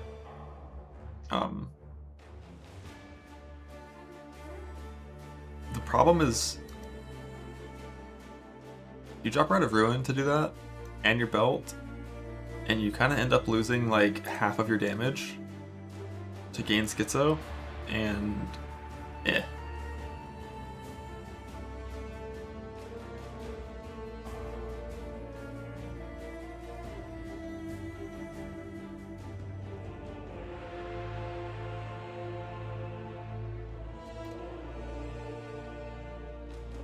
Doo-doo-doo. But this build is super hard to make. Because Hunter has dead suffix mods. But it's fine, we'll just do a ton of delve and have 1,000 pristine fossils, not an issue.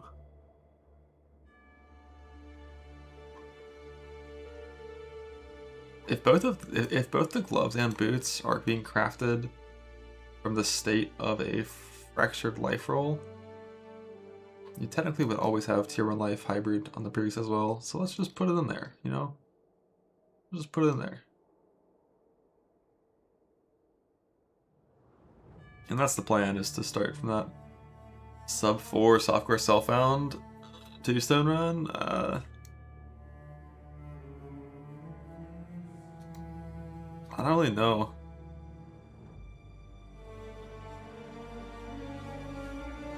Just kidding, I do know it's Zerker or Shatter. Skip Uberlab, don't waste your time doing a trial and shit for fucking Defy Pain, you don't need it. Is it actually? I mean, sub 4 is just entirely reliant on absurd RNG with map drops. There's no build that could ever do it reliably. But if you go a little bit more aggressive and skip more life nodes and play super fast and scale attacks before the extended campaign more with like less for carnage stuff, doing like 220, 230 it is probably possible on our Shatter.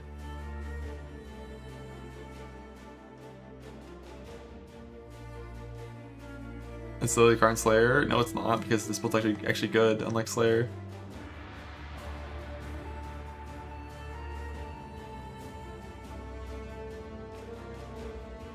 But like, I looked at Alex's 430 run, and his map RNG was genuinely fucking disgusting compared to like my Earthshatter run. Like, he spent less map at the start by rushing Unwavering and had like T11s when I was like stuck in T6 because of just like RNG. So with the same RNG, that run already becomes 430 instead, and that's a hardcore run. So, you know, get creative with softcore stuff. But I don't think sub 4 is ever truly the kind of thing you should hope for. It's like you would just need like every single bit of RNG to go perfectly.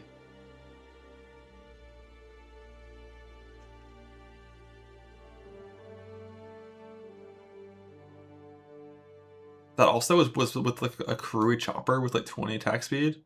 So if you just gambled and hit like a 650 DPS axe with 1.5 attack speed, that's already 15 minutes saved right there. But that's coping on more layers of RNG. Get your 5 link in the campaign randomly from doing the breach thing, which is gone. But you know, just accept that 2-stone runs are dead. 1-stone runs are the new thing next patch.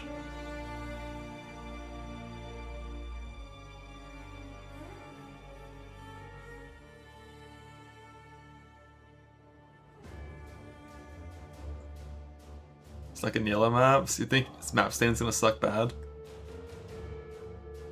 With free chisels and increased map drop rate on the travel nodes? I'm not even planning on speccing into any map stand nodes until like endgame. Why is that? Probably Seal. He came from your stream, he was influenced.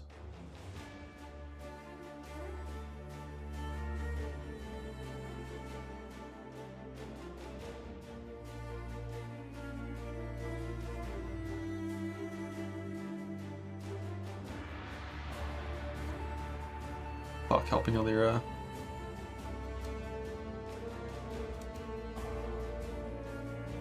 Does he even worry? Just slam? He gets it. Just slam. Especially this patch, Jung, because like my run was simulating the slam nerfs. So just don't simulate the slam nerfs this patch. Do it, skip Uberlab. Use a good stick that you gamble in Act 10 instead of using the ethical one. Like, get good RNG, it's fine.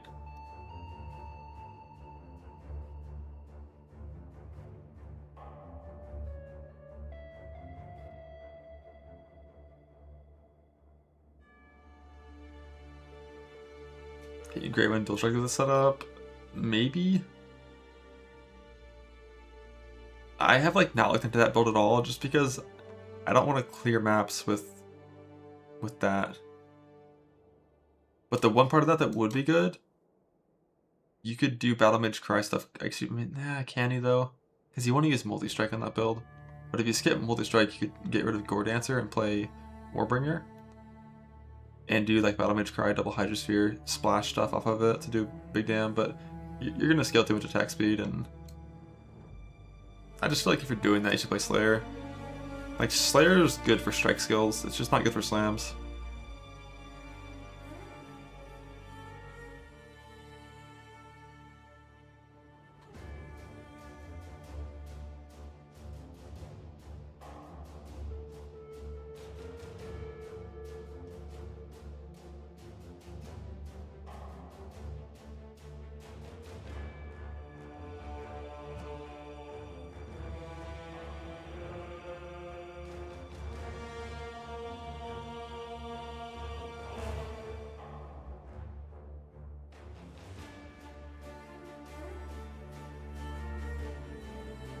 Gotta lose Slayer maybe from the early game?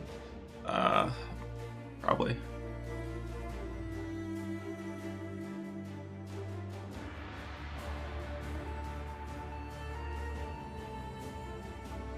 Not very early game.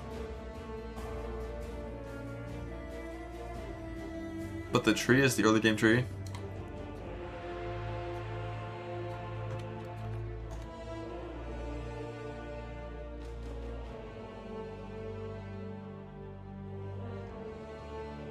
Hieropop.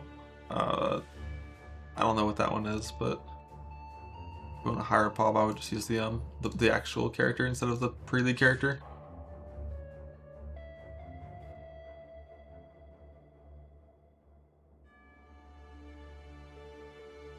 So what's the backup plan, right? Ghost Wraith is now a T-1 unique. It's impossible to acquire. What's the backup plan? I'm pretty sure it's just to make a new character. It's to be like, alright, fuck it, we're just gonna go K-Bach or something. It's not that won't be the case. It probably won't be the case, but we won't know. You gotta have a plan. A 6 Zerker Palm. I mean, you can just like string stack Zenith, I guess, in theory. Load up Heist, farm replica Alberons, make a little string stack Zenith character.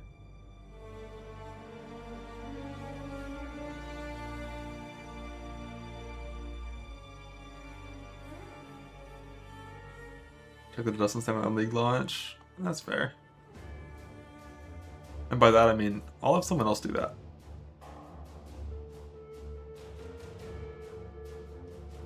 EE Trickster. Randomly on EE, would you pivot? The thing is, EE is like kinda ZDPS until you have insane gear these days. Especially with the nerf to Trickster. And Reliquarian sucks.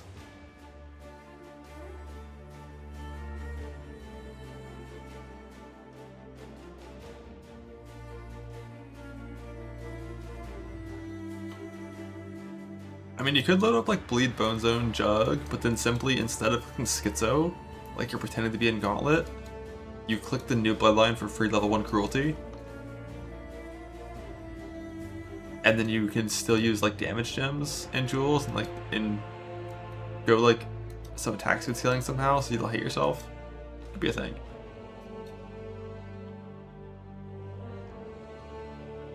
Like a Junk's new build, so it's not bait. I know it's bait already, but I guess I can still look.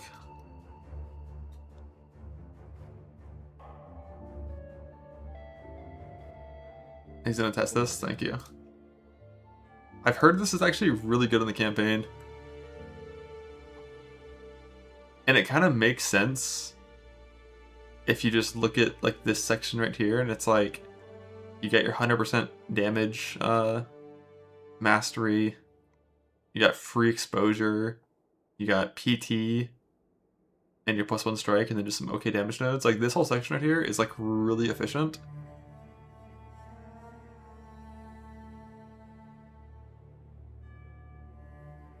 A random 3 Arcton was pumping. I'm not in that Discord, unfortunately.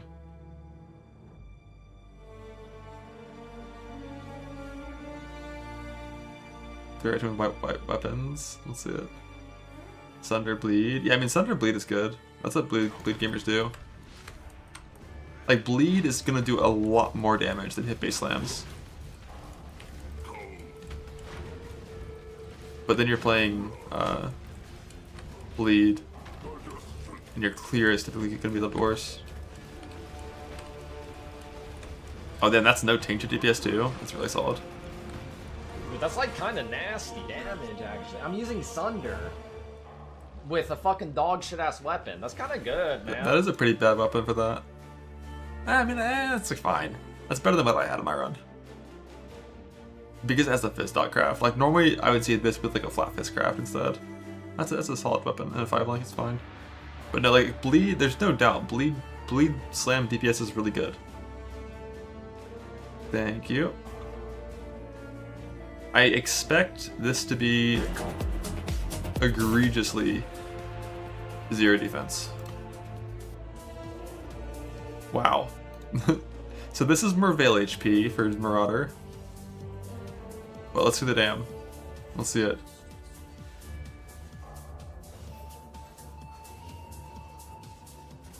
Boom. Boom. No one kills Necros. No, it's not 10 run.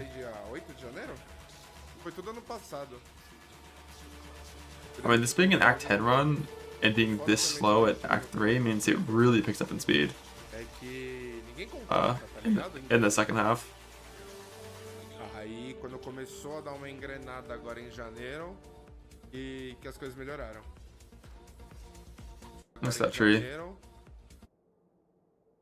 Yep, same tree.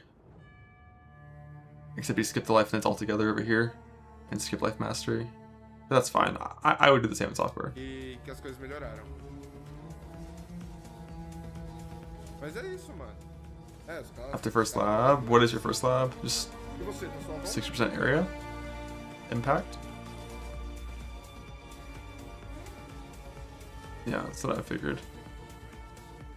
100 inch frag roll. Let's see it. I'm ready. Ready. Oh.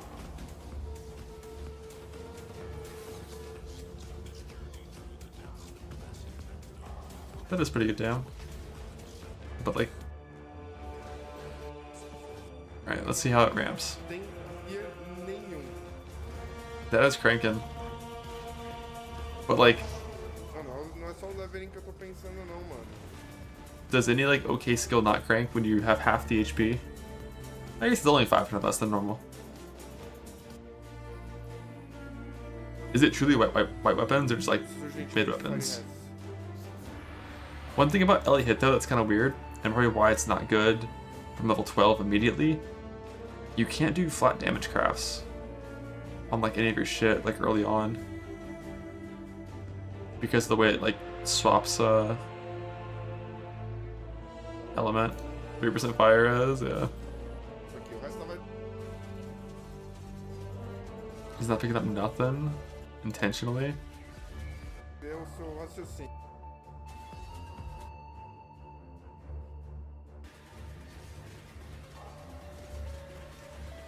Didn't one-shot a rare monster? Ha! It's a 2-handed sword. Already baited. Is there any skitter bots? Yeah, the radius is like immediately good with impact, nothing else.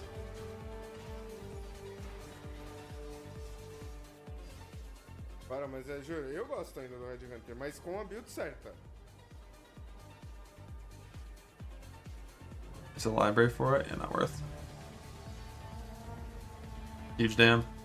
Pedaços do que tava. Hover a weapon. I want to see it. Não peguei. The thing with Ellie Hit weapons, the only stat that really matters is attack speed. Because like flat damage on weapons doesn't work. Because whenever it rotates to the other ailment, it doesn't count. So like you really just want to put on like 2 fast weapons and go. Like they might be bad weapons, but it's because the skill can't scale with weapons.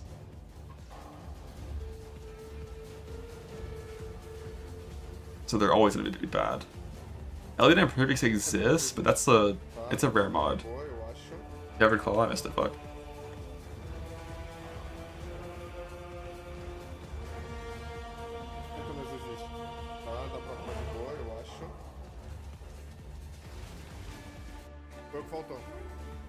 During the fight, though. This may be like right before. Oh, we saw it. What did I just press? What keybind just skips forward like that? What was that? I don't want that.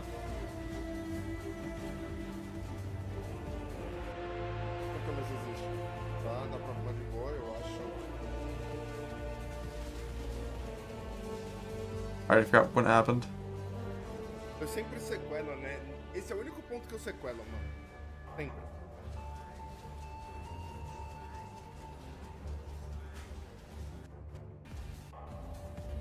There. Yeah, it's when it's coming out. Violet doesn't work for weapons that only hit because of how it rotates. That's a nice ring. Like this flat lightning, for example, when you pick cold or fire, this does nothing. If you pick lightning, it does something. But it basically means the value of every single flat mod is devalued by 1/3.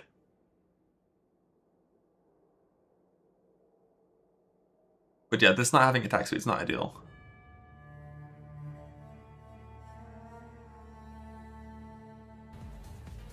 Foi o que faltou. Yeah, you get to use life on hit claws, which is nice. He's just doing one sword, one claw to get 60% increased damage from ambidexterity, mastery.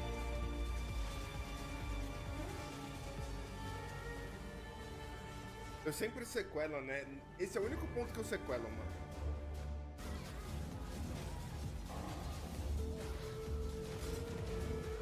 The size of that explosion is the most appealing thing by far. That's like bone shatter explosion size, but you don't need anything. Tamo junto.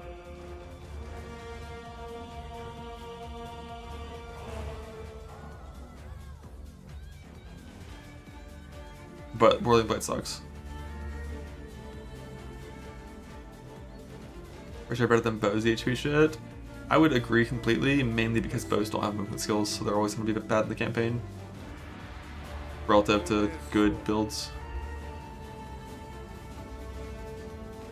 Like, you can still do like 4 hours, sub 4 hours campaign, of course, but the good builds these days are sub 3.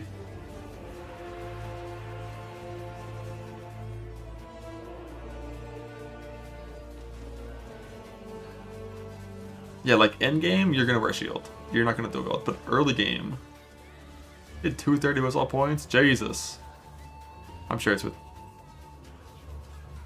I can picture his tree. I bet it's like pathing to like Fleetfoot and shit. All the move speed nodes and like 900 HP.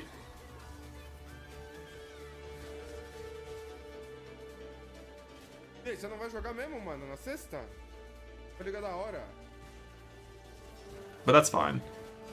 Weapons up shield charge? Exactly. Yeah, fuck that. Fuck that. Weapons up shield charge? Throughout the entire Act 10 campaign? I do it for one act and I fucking hate it. Tá. Doing it for 10? You're crazy.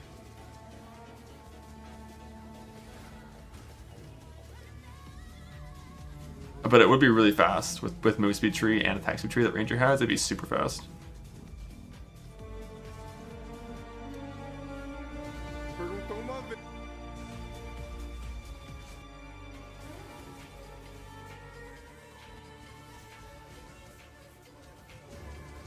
Oh, now we're talking.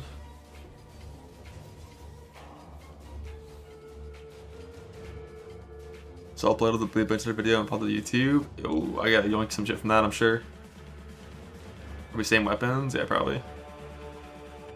Is Ice Bite click now? Probably for the +1 level. Because the +1 level does work for all three.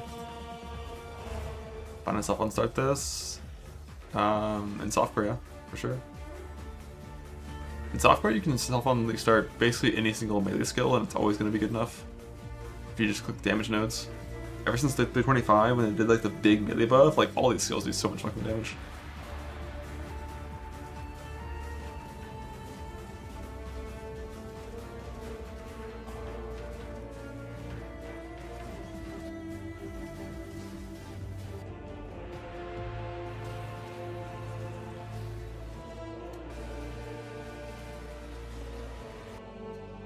You skipped Reliquary.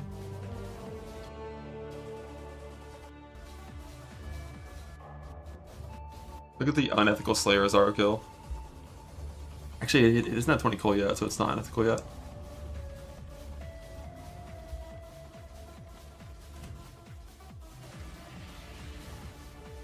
Não começou, Bam, não. bam, bam, bam, bam. Nós estamos praticando. Oh yeah, if you get a tincture in campaign, it's so fucking unethical, man. Ainda não, Galp, ainda não. Yeah, I know endgame you just play the 3 right side nodes, just like impact, overleach, and charges.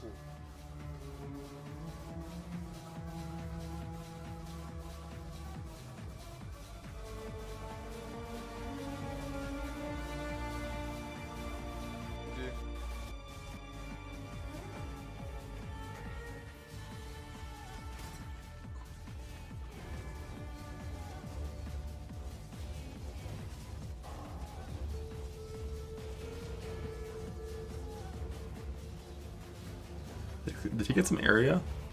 Looks bigger.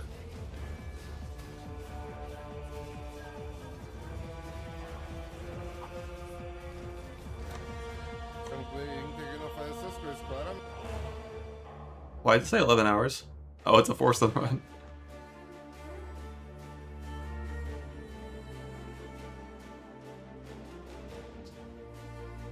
I was like, damn, this is like a guide and a half. The campaign is just Marauder, Cinder. And they used to play Cinder Bleed maps, yeah.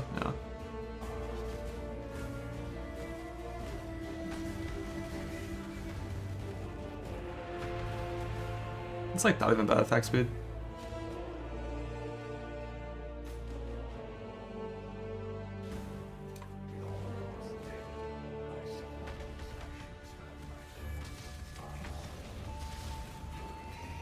I don't think he has a chance to bleed cap at this point, because that didn't like kill blue pack. Yeah, one of the annoying things about bleed, this one's not bait. You can't use pulverize on bleed because it's area damage, not like just damage with area skills or whatever. So you're always a little bit smaller than hit based builds.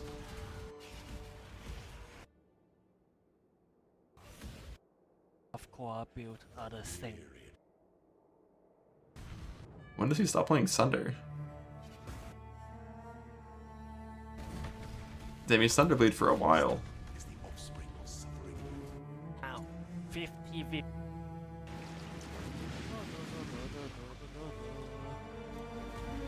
So it's like early reds, he goes complex trauma when you get into actual bosses. Bam, bam. Bam, bam, bam, bam, bam, bam.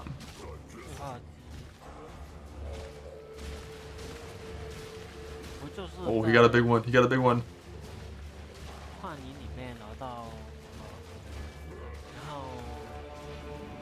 Tank it, your jug. Tank it. Get in there.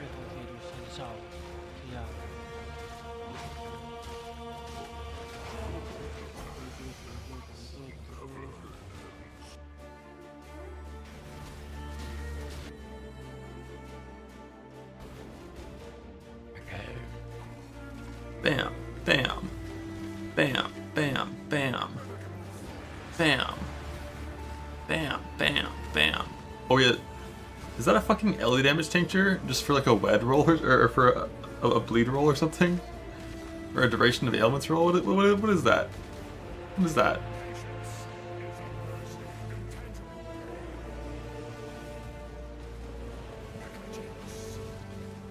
That's better Elliot Slayer with Bleed Slam, according to me. In softcore, I would play Elliot Slayer 100% over Bleed Slam. Bleed Slam was like, I see Bleed Slam as a hardcore bossing build, basically. Or a softcore bossing build, but like, I don't like its map clear until super endgame with clusters. And would play hit based over Bleed for a long time, in reality.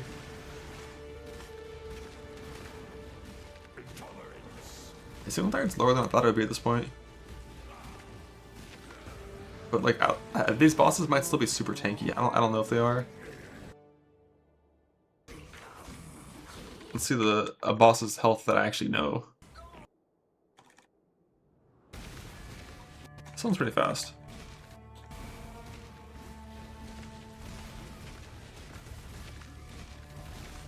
That's a lot better than hit-based slams already.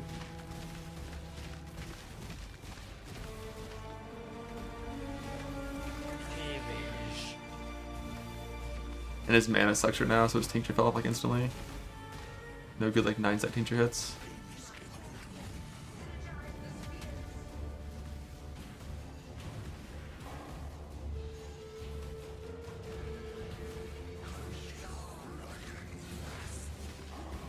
Yeah, he didn't push for a fast 2-stone. He's doing a 4-stone run, not 2-stone run, so it's like the priority is more on getting like Shaper Elder Mouse as soon as possible. Slayer Pop Slings is Determ Grace the good old days. I mean, that was post Aura nerf Determ Grace. And I changed Grace to Haste as soon as I had good gear. I will probably shift Inter for one.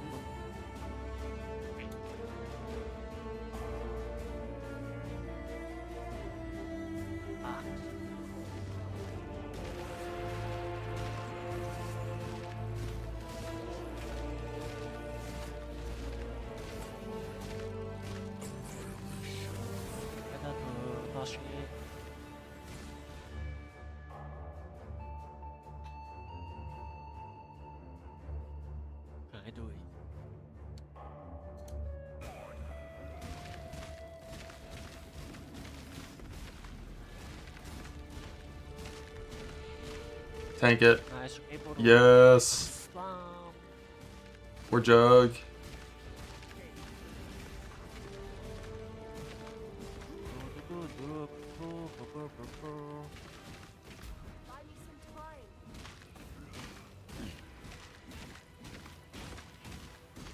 Yeah, so it doesn't have at least start one. Ooh, a death. Let's see what happened. Just some expedition memes. What the fuck? Is this monster bugged again? That's the monster that was bugged on League Start for expedition. Huh?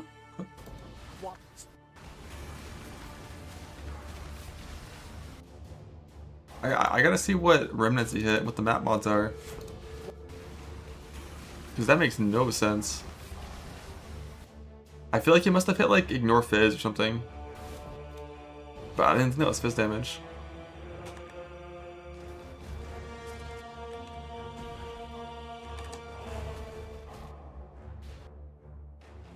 Yeah, change didn't matter in that scenario. That was an area hit, it seemed like. So it's just less defenses, which also shouldn't matter that much. Alright, so we can try to see what remnants it hit. So increased damage is here, cold pin is here, cold pin. Okay, so if you hit 2 cold pins, it makes sense.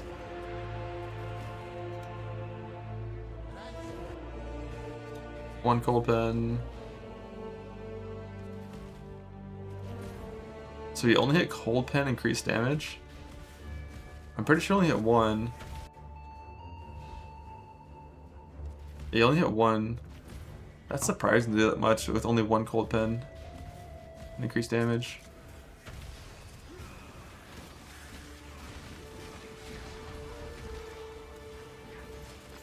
Yeah, fire pin too, but I'm pretty sure that's cold damage that hit him.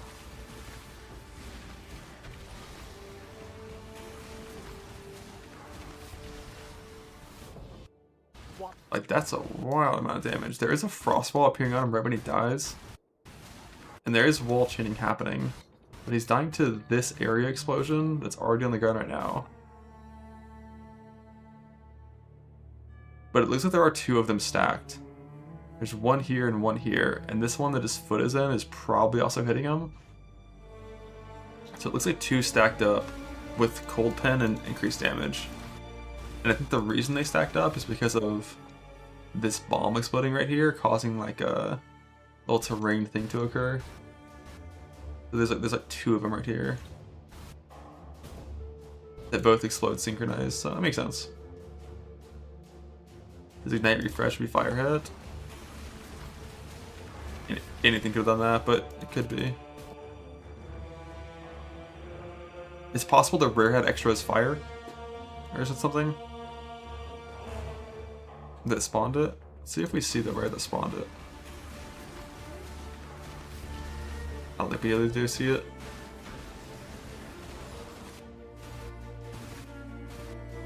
I think it's one of these blue monsters actually that did that. So the rare that spawned here is a melee monster. Yeah, it's just having pen, increased damage, and 2 things stacked up. Expedition is very, very, very dangerous. One knows all its ignite, makes sense as well. I'm pretty sure that was all cold damage that killed him. With cold pen and increased damage. Is junk still baiting? Nice. Good.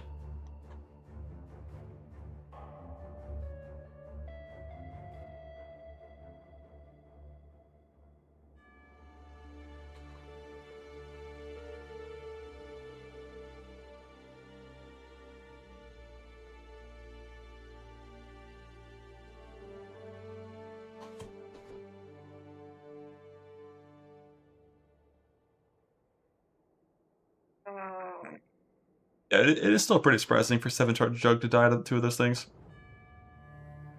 Yeah, Mana Man is going to be played pretty similarly this league compared to the last one. I don't know if I already exported this or not.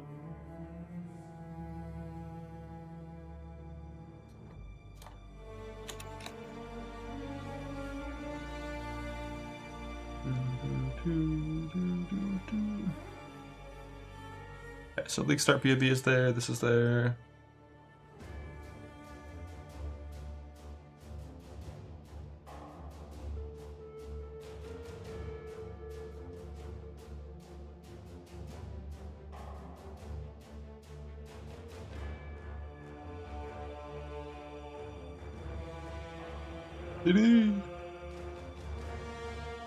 Oh.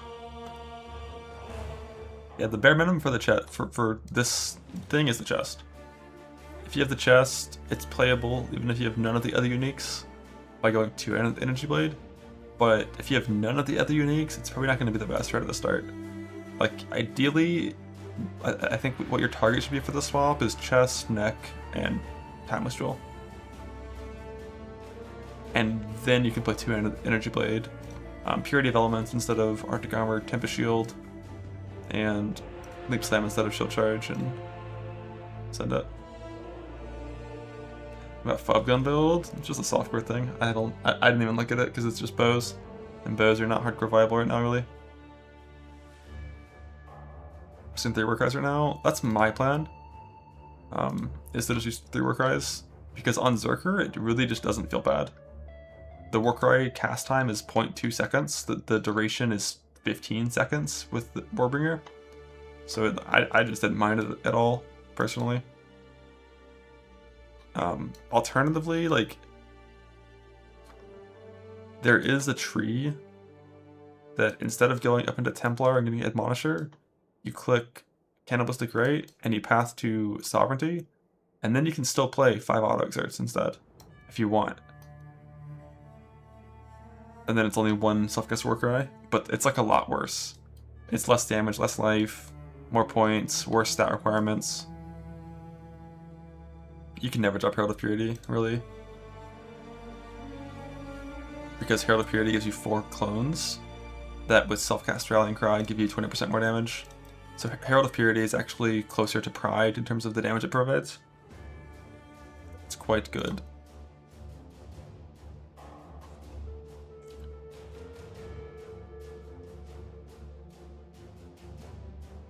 No, I never really bothered to test the smite setup. I'm pretty sure it's gonna feel fine to play.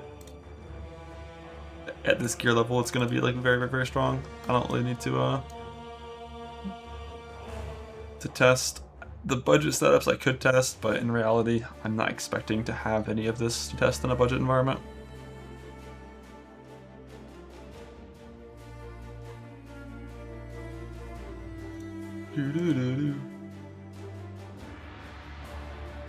Yeah, the whole like spells cost 1k health thing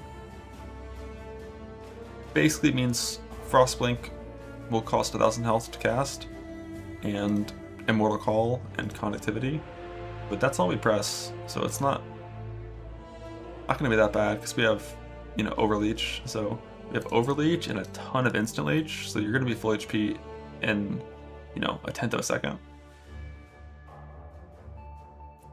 Well, the ES Circer is always the league start no matter what. Even if I was gonna play Bone Zone Jug, I'm league starting ES Circer for at least like 2 days.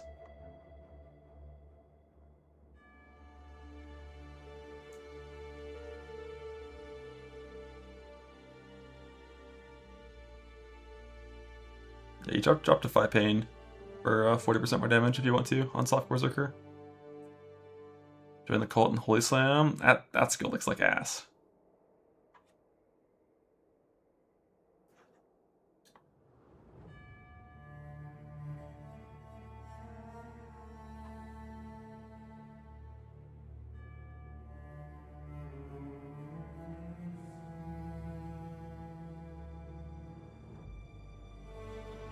Wait, we got a new bait build. Baldo Rush, Perfect Agony, Peacock Assassin. This League Starter reaches 35.8 million DP. Bait. Yes, the damage over time cap on a shoestring budget. That said, it is just a League Starter, a shell that I use to pivot into different builds later. Now you can scale this to the point of being able to clear relatively easy Valdos, but my build is set up to farm Ubers, Nightmare Maps, and other similar boss tech content, especially on a budget for day one. Now while Peacock Assassin may seem familiar to you, this build features 2 key innovations. The first is a new General's Cry setup pioneered by Recoup for early game. I link Cyclone with General's Cry, Withering Touch, and Auto Exertion to quickly apply a ton of Wither stacks without needing gem quality on Peacock itself. This results in better uptime with Wither, and also applies it much better for multi-target content. The second is less technological and more logical, insofar as it's just a better understanding of the logic of Crit Poison Assassin. Firstly, Crit Poison scaling is always really strong because Crit Multi is easier to access than Dot Multi. However, when allocating Perfect Agony, you can no longer inflict poisons with non-crits. This is highly punishing when not reaching crit cap, especially from a QOL perspective. The Knife in the Back Ascendancy, however, doubles crit strike chance when monsters are above 50% life. While this may seemingly leave a massive hole for the second half of fights, it is irrelevant for 2 reasons. Firstly, Culling Strike handles the bottom 10%, and secondly, assassins have really long poisons. For most in-map boss content, most of the effective damage being dealt in the second half is actually being inflicted in the first half of the boss fight anyway. Now, the other part of the crit poison logic is that it's really powerful for non-perfect agony scaling. You get base dot multi from crits by default. Really powerful for Bro, this random archer, his name's John, just shot him for a third of his HP in a map that's scoured. Perfect agony scaling. You get base dot multi from crits by default, and prior to level 90, this build would never actually spec the Keystone, instead opting for a more hybrid hit and dot centric damage profile, while also being able to benefit from nodes like Dire Torment, which actually only give damage over time multiplier when Perfect Agony is not allocated. Before we dive max hit deep into the POB, let's talk about progression, because this is why the build really shines in my opinion. Max hit, From levels 1 to 12, Shadow levels with Cobra Lash, the easiest Act 1 skill in the game to play. While you start out dual wielding daggers or claws, one key thing to do is to slam your Essence from Dweller of the Deep onto a shark tooth claw or skinning knife, and play one-handed with shield after that instead of dual wielding.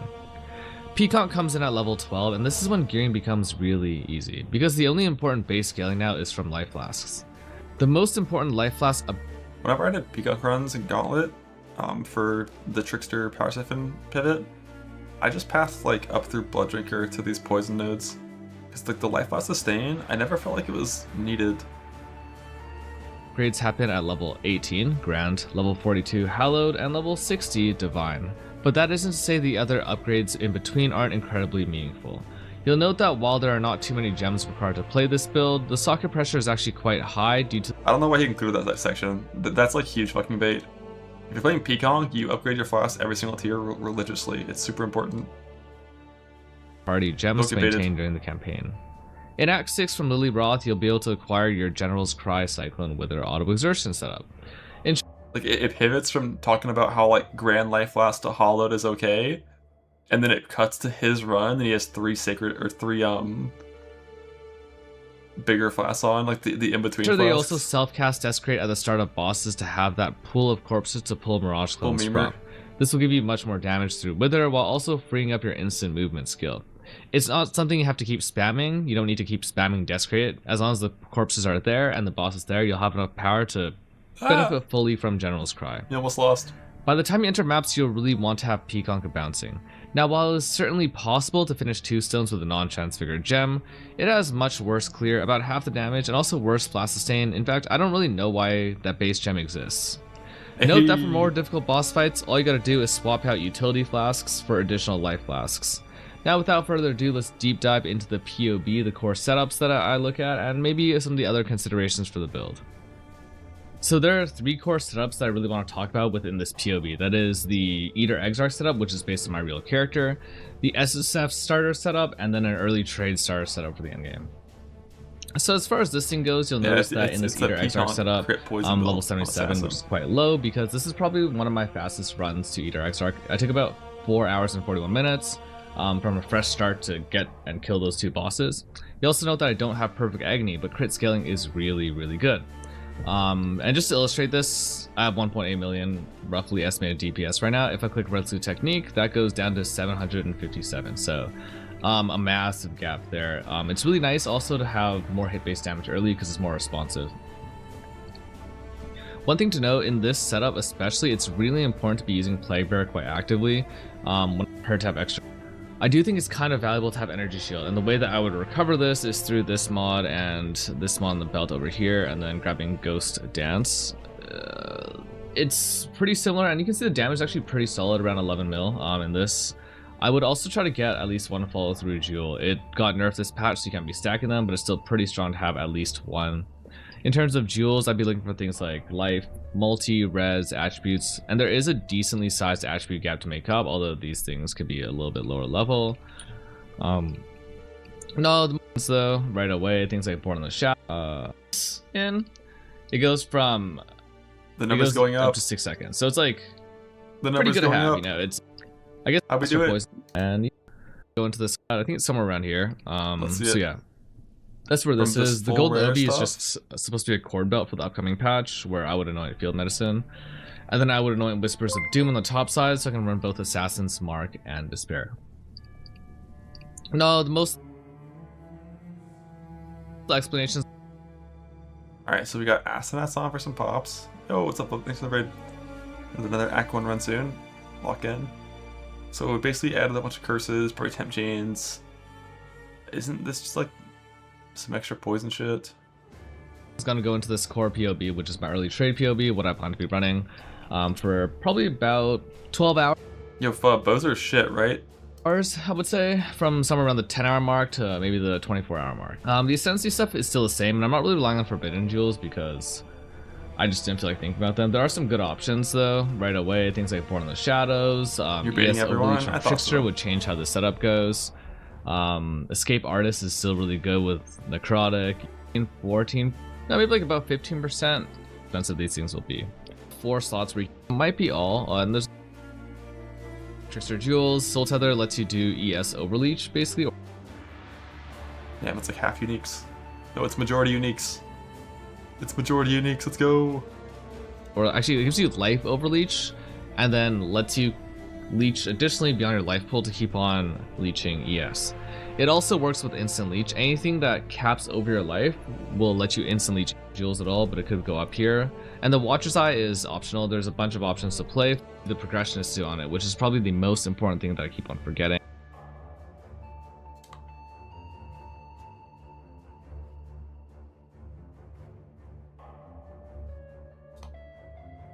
So instead of all of that, we're gonna play Zerker Earthshatter.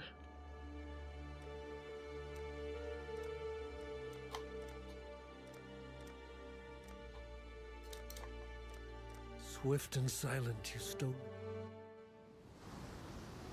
I've not seen a wilderness like this before. We're Atlas. It's time for Act 1. Do you think you are savage enough to face the land?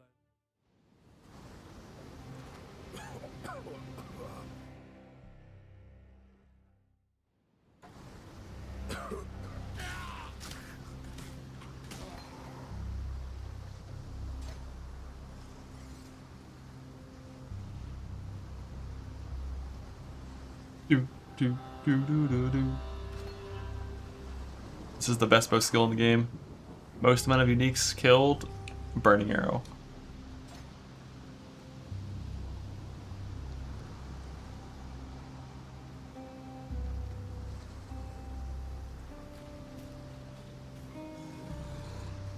Boop, boop. First hit crit, looking good. Looking good, bows are strong. I think that burning arrow did more damage than like 15 glacial hammers. I'm still breathing, that's a good sign. Got a shield too, and then not saw that. Fine one.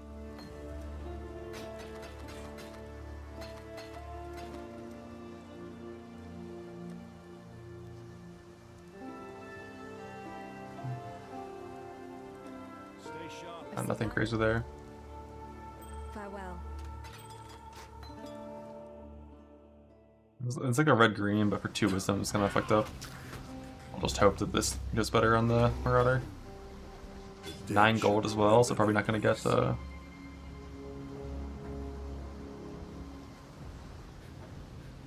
Probably not going to be getting a gamble axe here, unless we super high roll on the second hill kill.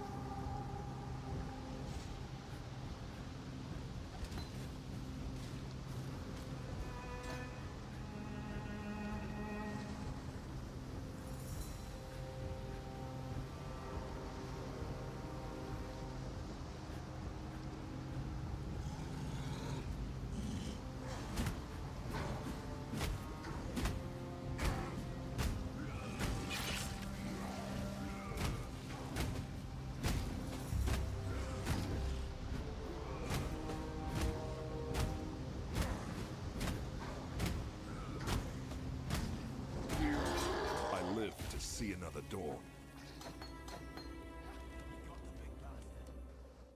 Shit from that one. While we live, we are blessed. Hello. Not enough gold. While we live, we are blessed. Fine.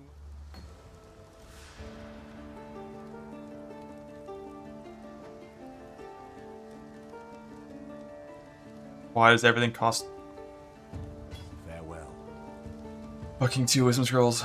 Buying the second iron ring is greedy with the rustic anyways. I am surrounded. So we're gonna hope those socket colors stay there for after Hellrake.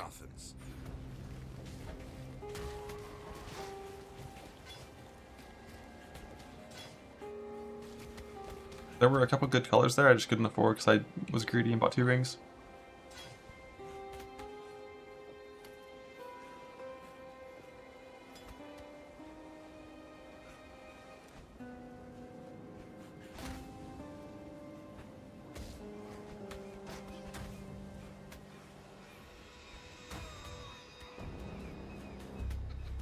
Yeah, 3 link after Muriel sucks.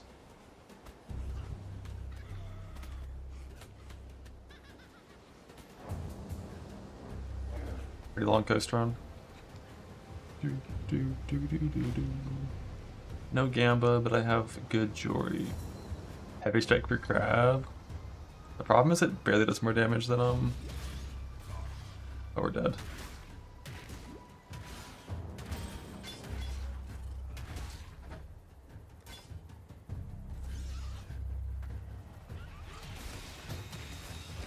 Yeah, barely does more damage than ground slime. It doesn't kill the trash that spawns on the crab, so that sucks. Dominus wanted me to die here.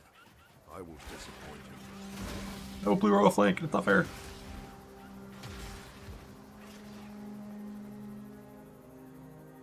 Bob and weave. Bob and weave. Ah! Ah!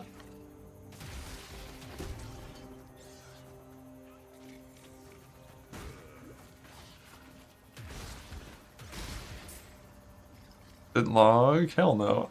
I did the math.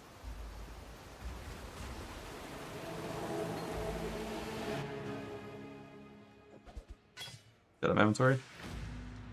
With plate vest on, when you have 11 rows and 1 blue row with a small life flask, you're fine. 12 kills you though. You gotta be careful.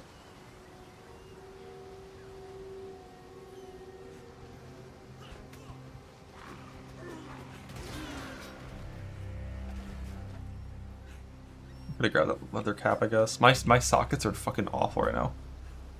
And unfortunately, I haven't dropped anything. Yo. My shit.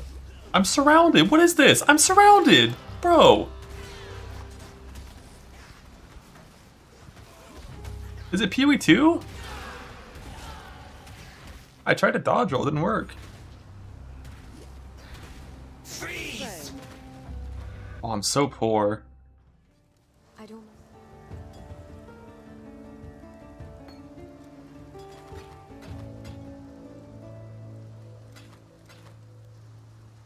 Oh, I'm so poor.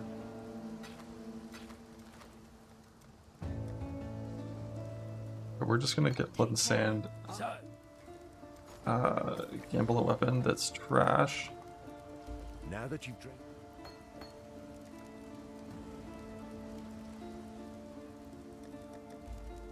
You know what? We'll drop a wisdom. Or a portal.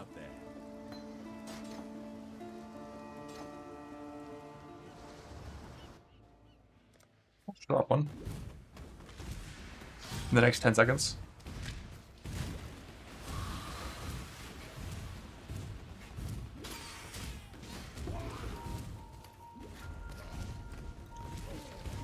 We'll drop one.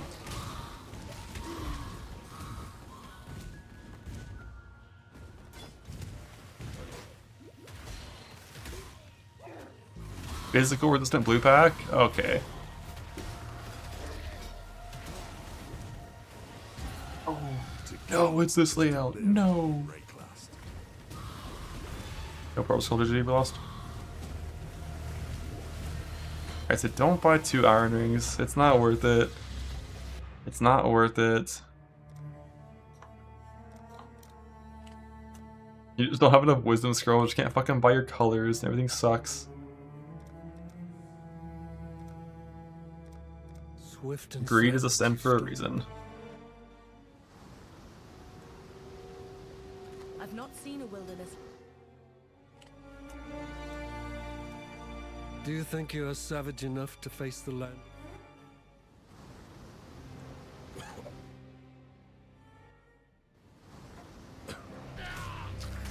Greedy? Yeah. Yeah.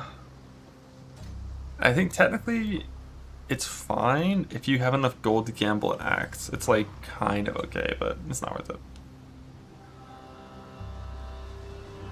I'll fix the logout macro before league starts. I would never goof like that. Never. I've only done it once. Yeah, I mean, gambling will be worse. Like, your average outcome is going to be worse, but it's still probably going to be pretty solid. At least for getting links in campaign and endgame stuff, but, you know. I think the bit is you're just not going to be expecting to enter maps with, like a 600 DPS weapon.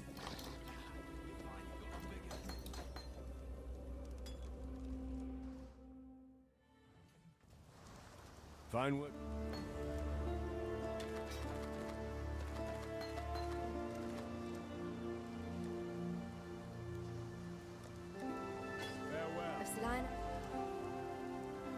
Farewell.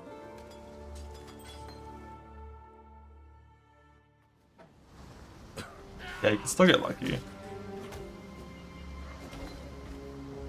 The reality is, if I get a Val Axe that has 25 attack speed and nothing else from the Gambler, I'm happy. I'm gonna craft Fizz on that, and I'm gonna use that until tier 10s.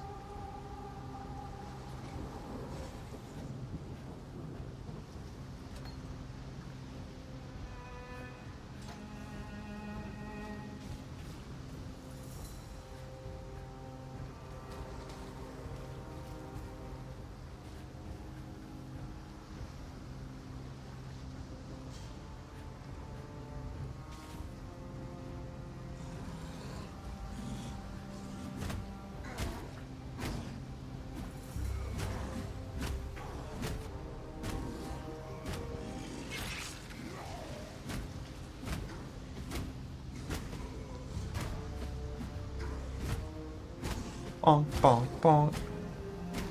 Bonk, bonk, bonk. Bonk.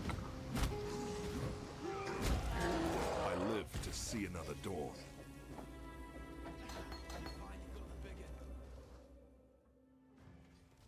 Lionized.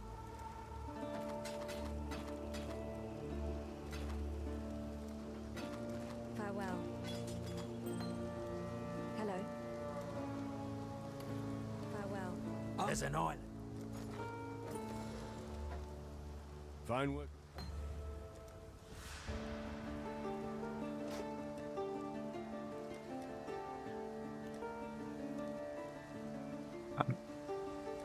Stay sharp out there.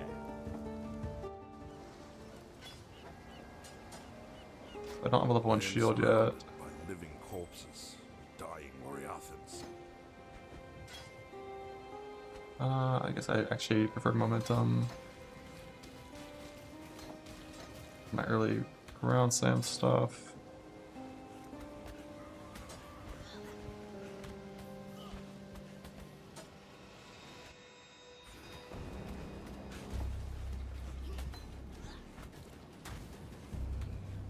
Time to burn.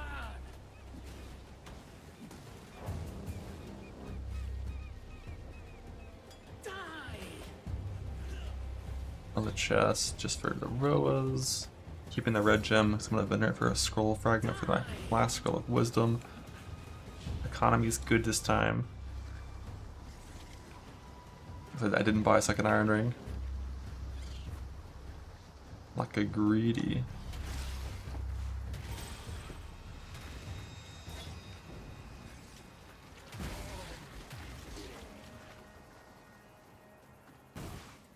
That didn't hit me. Bug. Oh dear. Oh no. No, it happened again. We're dead. We're dead. Level 1 shield acquired. Dominus wanted me to die here. I was disappointed.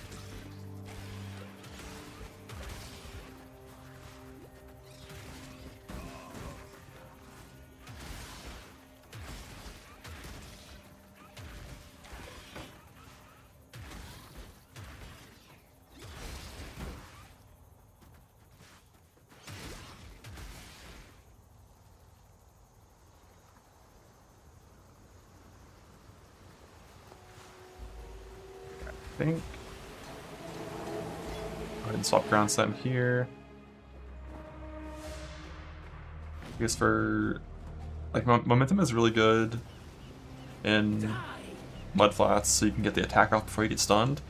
But versus hail rake, I'm pretty sure it's more damage to just use ruthless.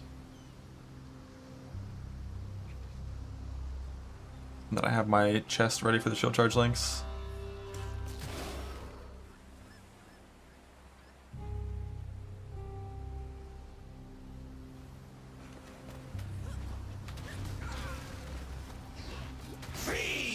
No, my ruthless hit got evaded. It's bullshit.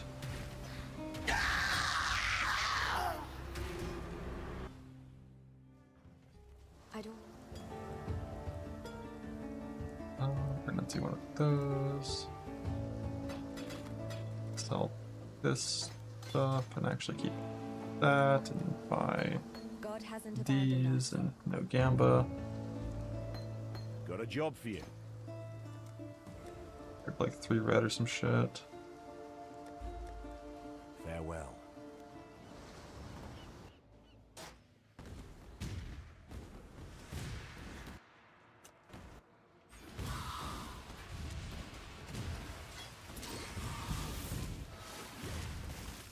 What? I'm frozen! I'm frozen! I'm frozen! What do you mean? What do you mean they rolled extra cold damage and exposure and froze me on the first hit? What do you mean?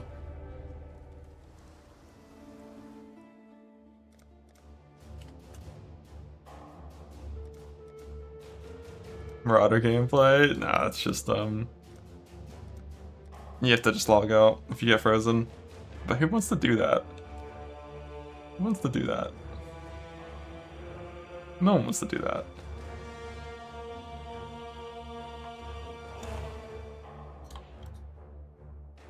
Accurate representation of league start? Truly.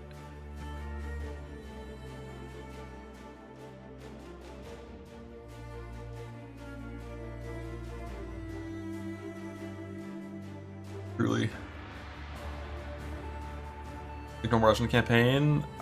Most likely, typically what I do with lead mechanics in the campaign is I only do them in zones where I'm XP farming. So in Act 1, completely ignore. Marauder doesn't do enough single target damage in Act 1 to ever do League content, because most League monsters have like 2 to 3 times more HP than base monsters do, so it's just not worth it. Once you're playing Cinder and you have a good stick, it's like fine to do it occasionally, but most likely the first time I'll interact with it is going to be in Chamber of Innocence. And even then, I would only do it if my gear was looking kind of mid. If I felt like I needed something, I would start to mess with it. But because there's no meta progression, there's no need to do it quickly, it's likely going to be skipped until Act 5 at the earliest if my gear is bad, and then Act 10, once again, if my gear is not good enough to go to maps when I'm XP farming, I will do Mirage to try to get a little bit of gear. For fun. Why is killing tanky monsters to get items that you don't need fun? Look for the secret area. I mean, there's 20 of those things. If I see any like clear terrain during the campaign that is abnormal, like it's like different on the map than normal, like some weird doors, I'll go in.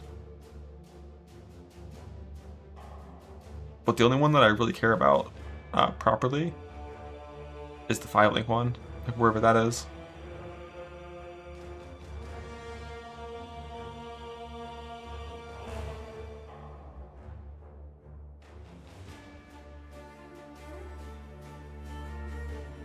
Like, we know there's a 5-link somewhere in one of those rooms.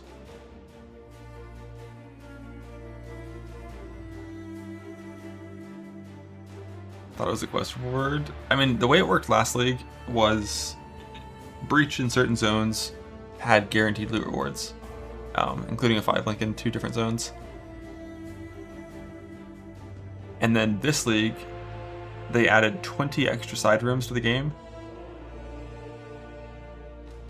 And I'm just guessing that they're just going to port the guaranteed breach mechanic rewards into that new content, so they don't have to update it every single league with the new lead mechanic. Instead, it's just in these side rooms.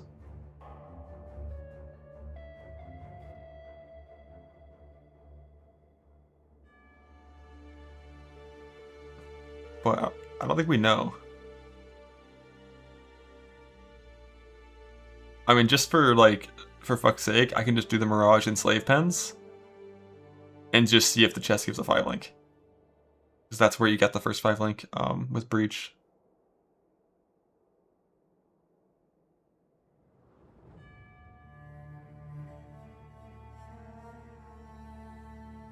I think the spots before was Slave Pens and then Strand, right? In Act 6?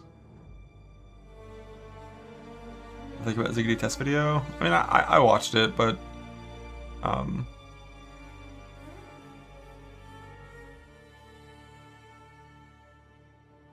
kind of was just watching it to look at the mechanics of like Holy Smite in the early game and Static Check of Lightning, because unfortunately you just can't get like anything from actual skill balance and how it's going to feel from that style of video because of how overleveled it is always. Like, if you do lead mechanic every single zone, your guy is just like always gonna be just so overpowered in the early game.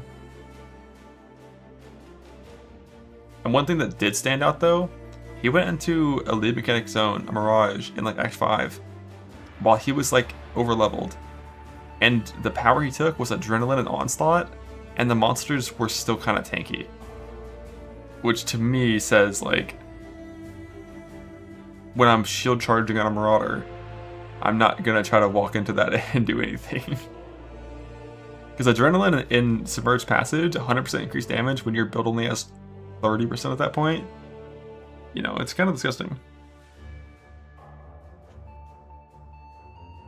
But yeah, like, Holy Hammer looks pretty bad outside of, you know, some power charge consumption, screen wide clear stuff. The Holy Shield skill is worthless. Holy Smite is probably going to do really good single target. Or sorry, not Holy Smite, Holy Strike. Is going to do really good single target, especially in the early game. Not sure how it's going to scale.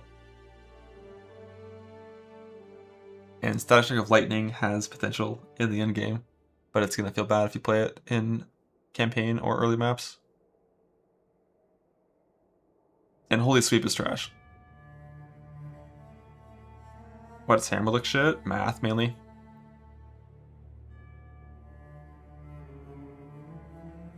Like, the only way that Holy Hammer could do competitive damage with any of the good slam skills is if you get more than 2 hammer overlaps consistently, and there's no reason based on anything we've seen to expect that.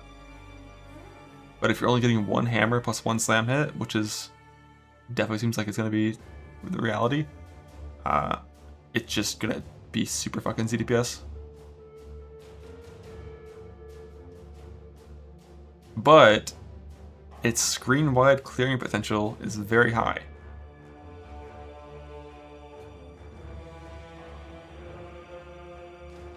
Three has a guaranteed unique drop for the first time you do an Abyss there. Yep. And so you get to the Vault Secret chest. Yeah, it's great. And I don't know how many people actually know this. I know it's not a secret. The racers know. Yeah, and then like I think like for example the Molten Vault in Act 3 has a guaranteed unique drop for the first time you do an Abyss there. Yep. And so you get to that thing where you get to like, and I want to make sure we're gonna do this system in PoE 1 by the way with Keepers of the Flame, where you get like a kind of extra handcrafted guaranteed drop that we pick. Cool. For each area in the campaign. So there's a little bit of like, what's it going to be in this area and this area? And so, you know, it'll help ideally if we do our job right, not just like be like, I'm going to skip every single area, get to endgame and then care about it. Which is still a fine strategy, by the way. Go for it if you want. But yeah, I don't know, maybe you'll second guess some of it now and you work out what areas you want to do. You know, I like that, but I want to make the active league feel more important in the campaign as well. So as much as we can do to strive towards having that be the case. Yeah, I mean, there's definitely a world where those guaranteed drops are going to be moved to Mirage instead of being moved to these new 20 side rooms that are being added. But if they are moved, I'm going to assume it's the same zone. At least for PoE 2, it was the same zone when new mechanics came out, so Act 6... Strand and Act 5 Slave Pens do Mirage and test it.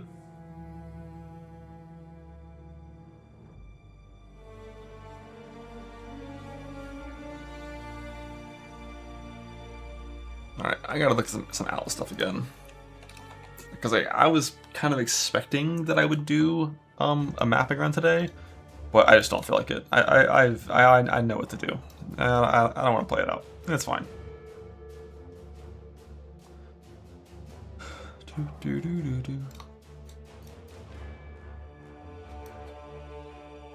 And then flee up here, do this. I'm pretty sure I'm missing the Quick Harvest.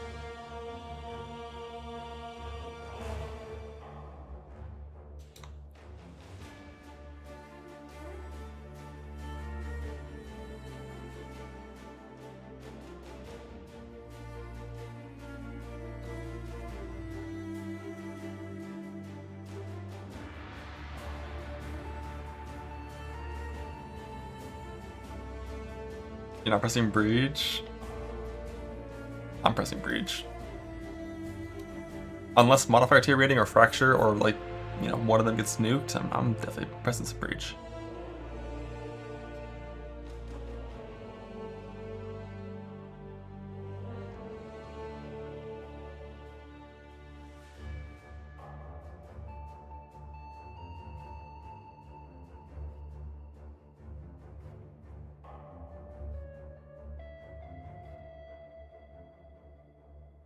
$33, let me fill up a trail.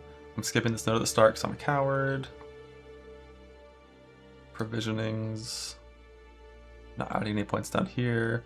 Pretty sure, unfortunately, hives are going to be better than unstable early game in particular.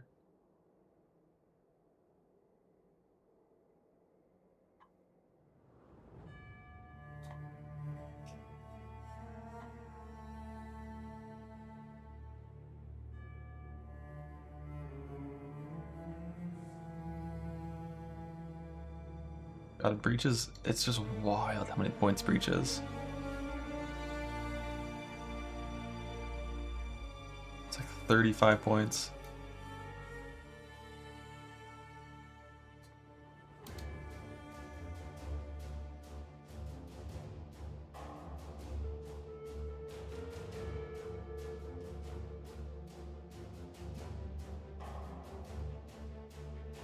Alright, Max. You little fucking rage baiter. It'll be a few more hours for me. It's early. It's early.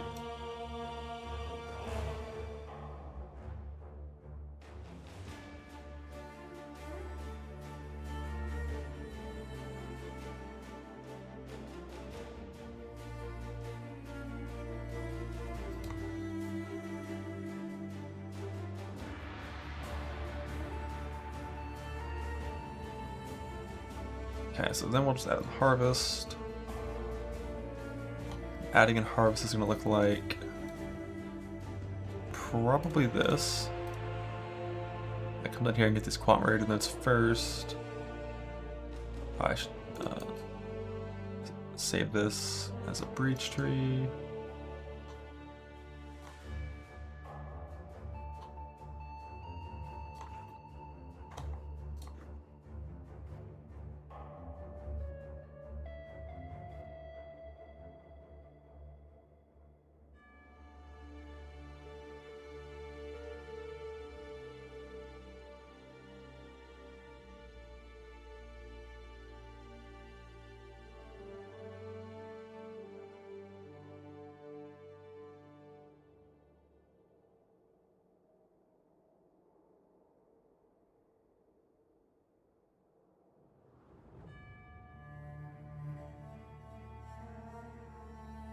I don't know what Rue's leak start advice is, but it's unlikely that I'd be following it.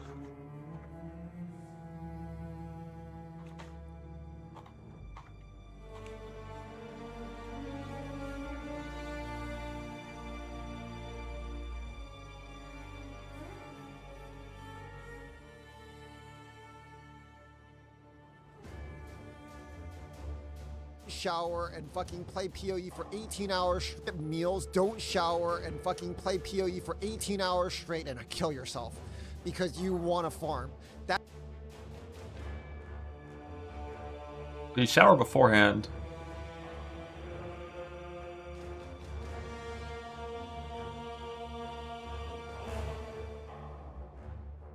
And you eat beforehand, and then you eat during when you're in fortresses.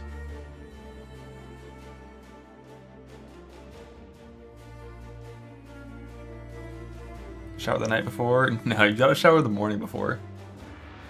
We're not savages.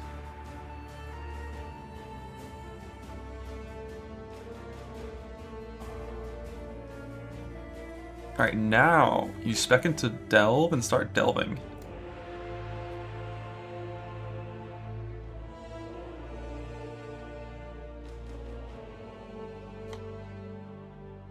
But no, now you're going to probably fix this pathing. Click quantity. I don't want to click these points, but you might need to. Because this is right about the point where you have to sustain 16s, so...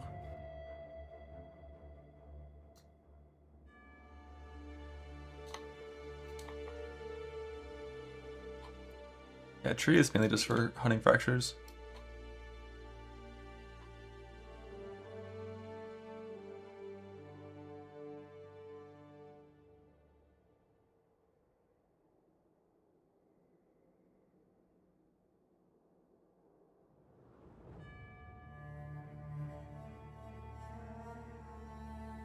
It's like number of rare monsters too.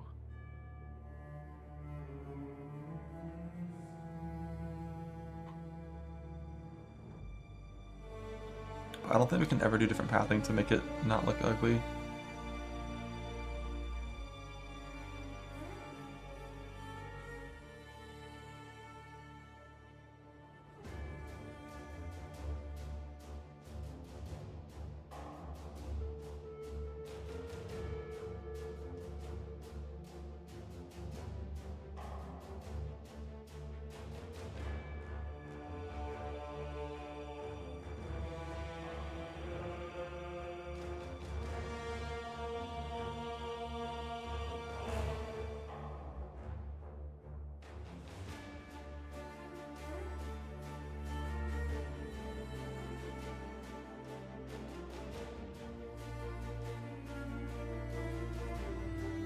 I don't know if I really care about this.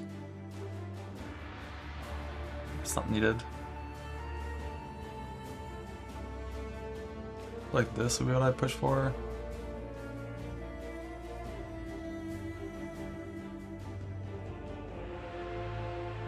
I wonder what, like, currency being more common is going to do to things like Eater Altars. Probably nothing, except the adjusted weights. Like, adjusted weights would apply, but I think the global currency buff wouldn't apply. And actually I have to play now. I mean, typically it's always Eater first. And then Exarch. Full map effects? Yeah, at this point. Like, not right at the start, but by the time you're like sustaining 16s and you have your 3 mechanics clicked, it's like, yeah, it's time to spec that stuff. It's kind of good. It's kind of mandatory to scale harvest and breach loot and stuff.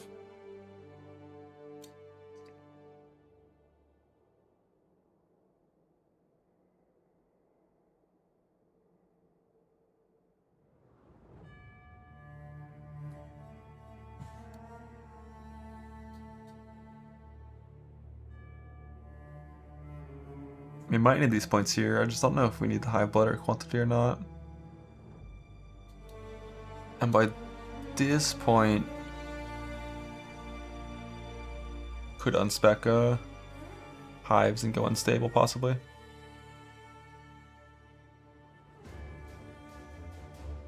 At the very least, we have to unspec hives and go unstable for a little bit to kill Vroon if we have to kill him for stuff.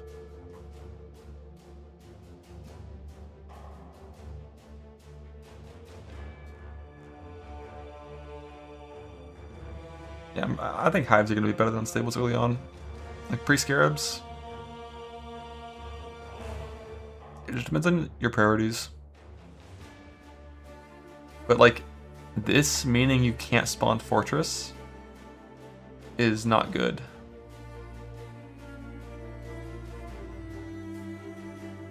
On top of hives having like better points in the tree.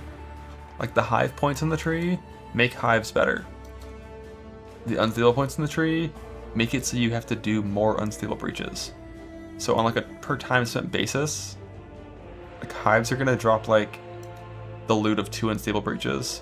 And while 1 breach unstable is faster than 1 hive, is 2? Probably not. On top of fortresses being a way to get tons of Foulborn uniques. Especially with this increased chance for Foulborn uniques that comes from the fortress stuff. Or no, never mind. This is womb gifts, not fortress stuff. Whoops. But yeah, we'll see.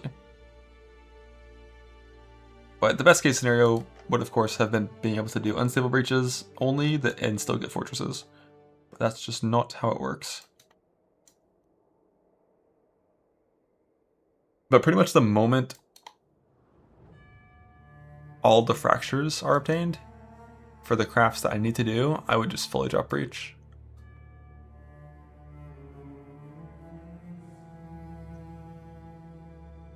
Probably.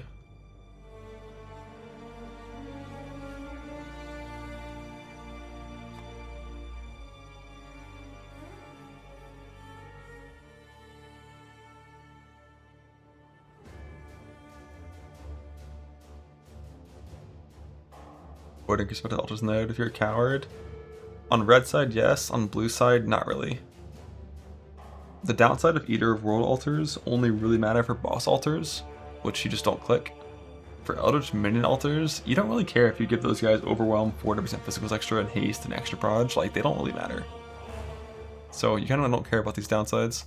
These downsides are scary because there's like Physicals Chaos, and the monsters on red side actually scale with Physicals extra, whereas on blue side they don't.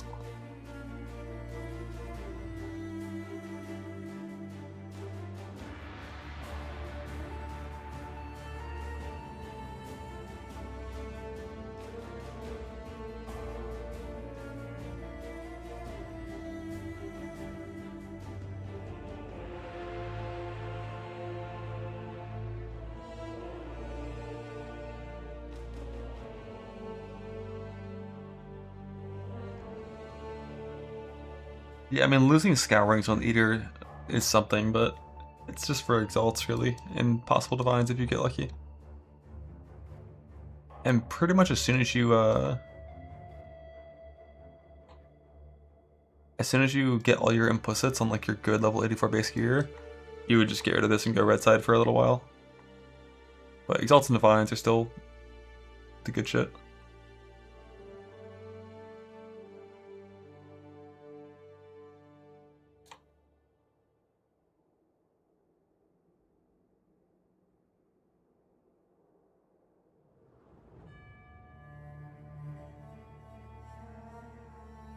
What's our breach chance? Do you actually need every single point? Damn, you do.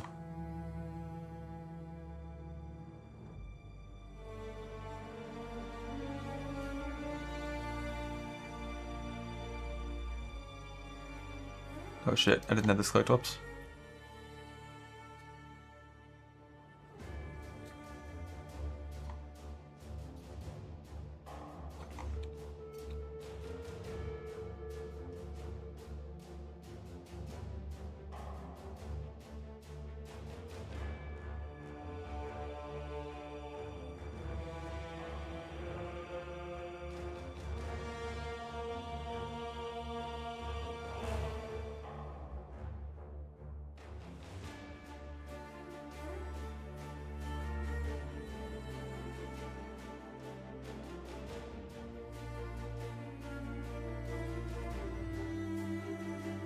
Initial Atlas plans are here. League Start POB is done. The pivot plan is done.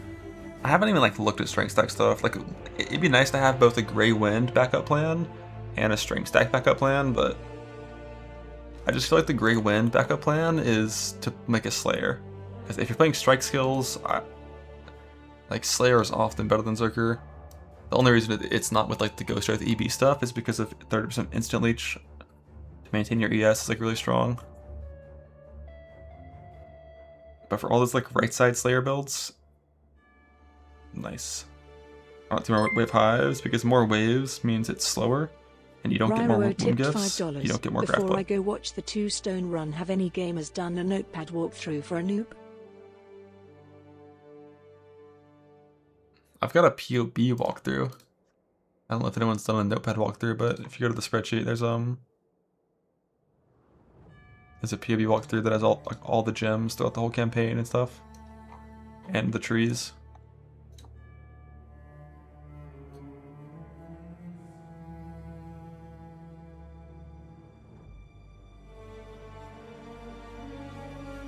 Alright, what else do we need? Like filter stuff. Campaign filters, mostly fine.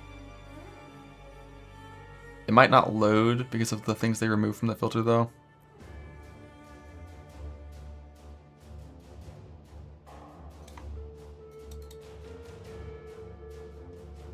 Let's see what they removed. I can kill it from my filter too.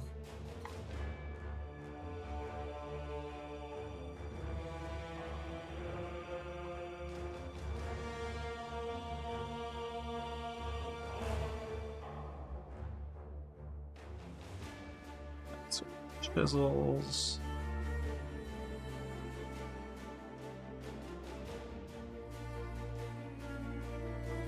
Well, I never looked at deliriums individually.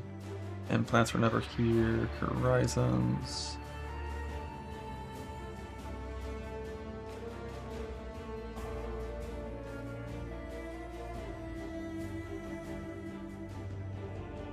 Horizon Shard.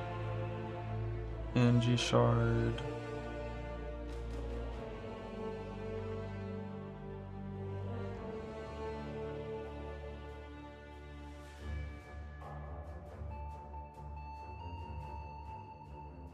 Engineer's Orbs finally gone. Infused Engineer's Orbs. You die too.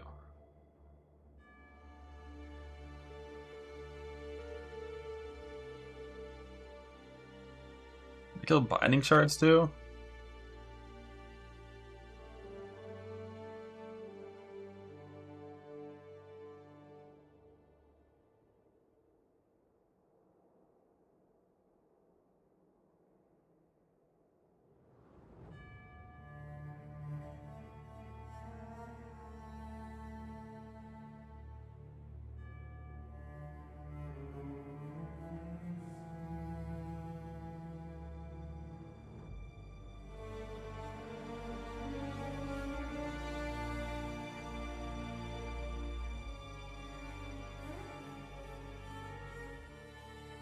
Didn't even have scouting reports on the filter. Let's go.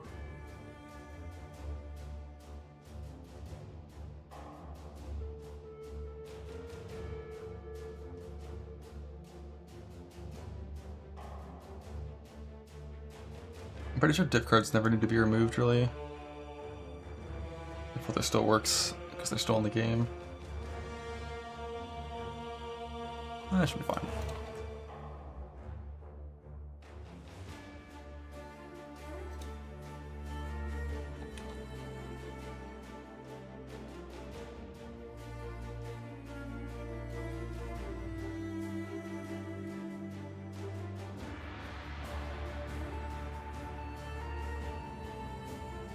I guess I should update the link to this filter in my spreadsheet as well.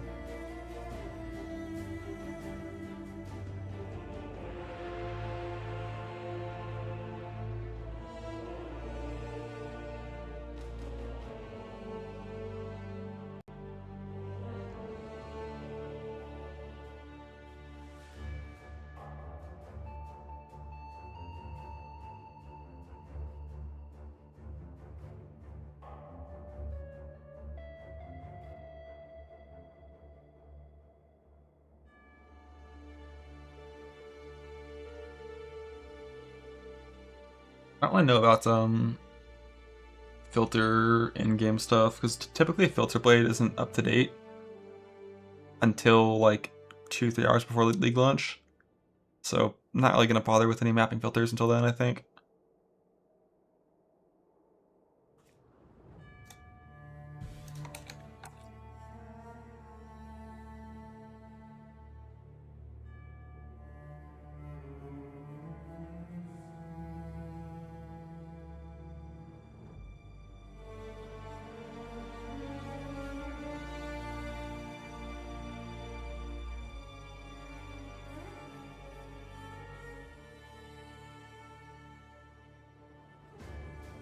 Leave this one alone for now, and then I'll update that tomorrow.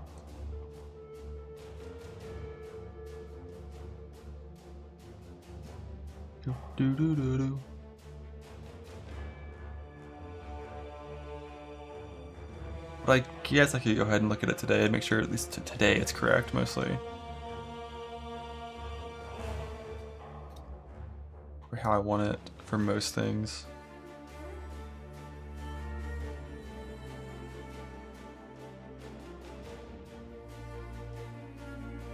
I'm not going to bother with a lot of the smaller things. So that's enough to look at tomorrow. Like, all the current stuff's changing. Did I already fix this? Yeah, so this is only portal scrolls. Only wisdoms. Like, properly have this actually doing what it says it does nowadays.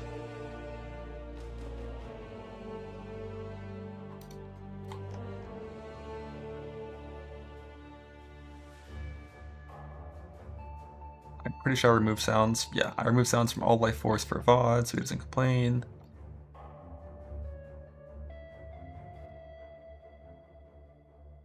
I think I already did this test, but I'm gonna have to look at div cards again tomorrow. Gold only shows up in stacks of 100 or more. Nothing is highlighted weirdly there. This is gonna be redone tomorrow. This needs to have the lock button applied to it. And this too.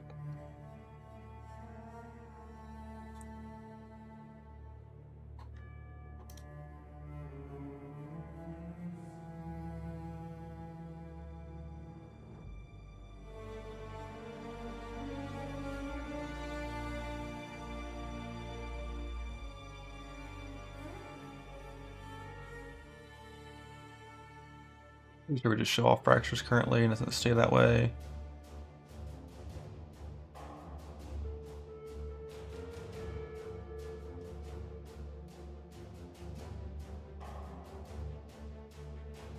Failed items I have set up properly, I'm pretty sure. Looks good to me. Fractures we're looking for. I mean, from base game you kind of don't get any, but it's just there to see anything. From tree, typically life fractures are the goal.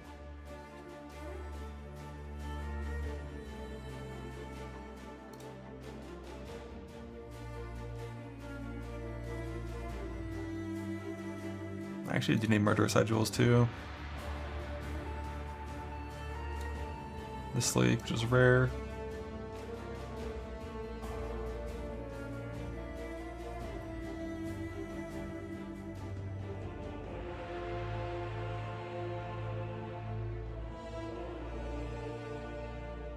The class base currently is handling my dust acquisition, which I'm excited to do again. I love dust.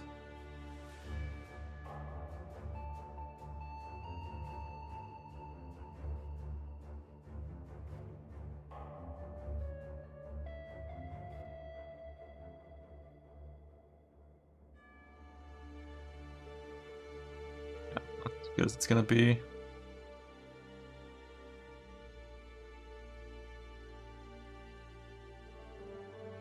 I could show Jack in the Boxes again.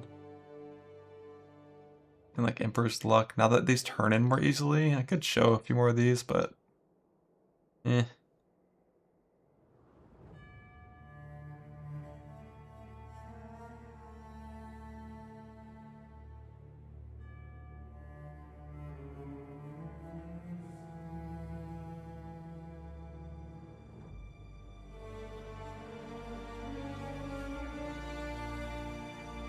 I don't know about loyalty, because I think loyalty is like 5 fusings. I don't know about that.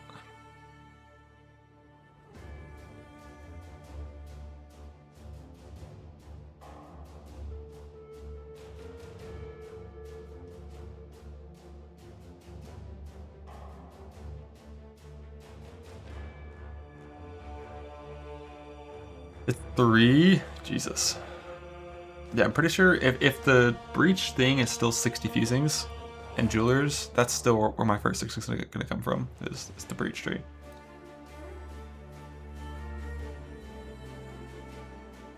Alright, filter is in as good of a state as it's going to be until tomorrow. Campaign filter is good.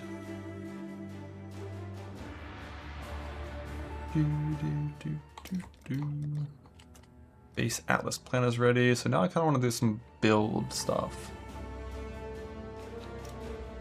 I'm gonna take the Slammer League Start POV.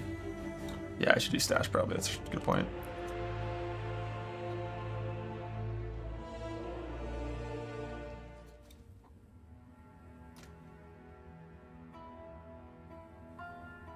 This is fine.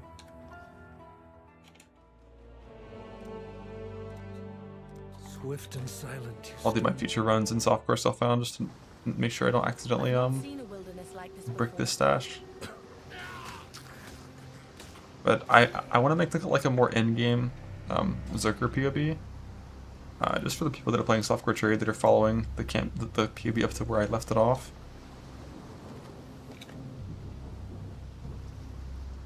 Because like my plan is to pivot, not min-max it, but just gotta have a couple of the extra things just in case, and it's gonna be very damage focused. Yeah, Rage and Hit on the Axe Mastery. We always took that early on. We take that until Cruel Lab basically, just so our Rage ramp is faster when we enter a new zone. And then we change to the Blood Stance Mastery. You don't need Blood and Sand to use the Mastery.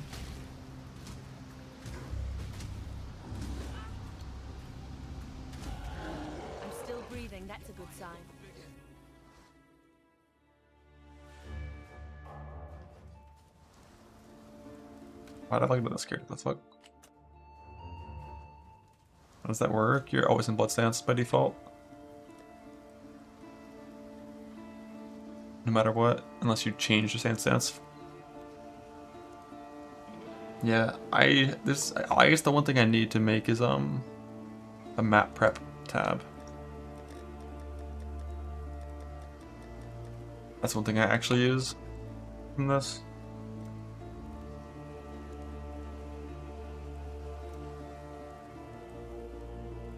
But I don't think I need a harvest tab. I guess a bossing tab is good too. We'll use the quad for that these days.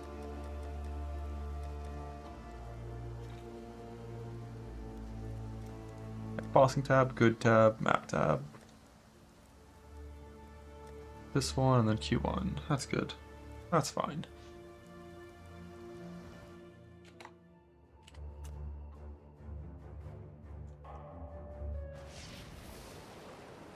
Library combine tabs? Nah, just play E-Blade.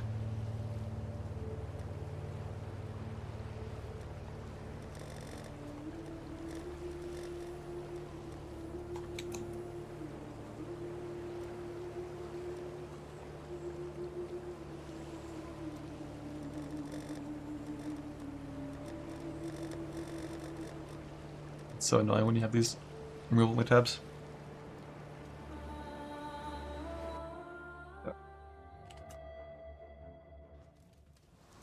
How many of the quads are from Necro Corpses? Like 15. Stash set up. Correct filter loaded. It works.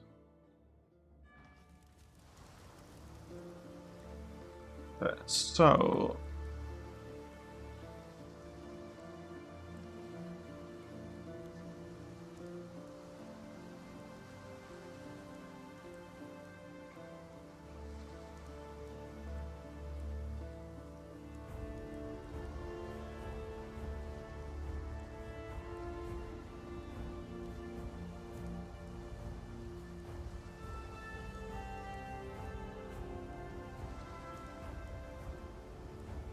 make your little fucking recombinated stick. A lot of fun doing it.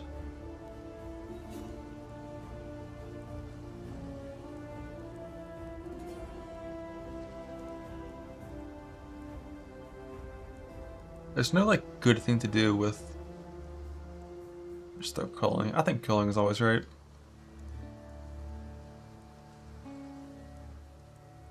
That's like where the slot like I would go for. Always echoes.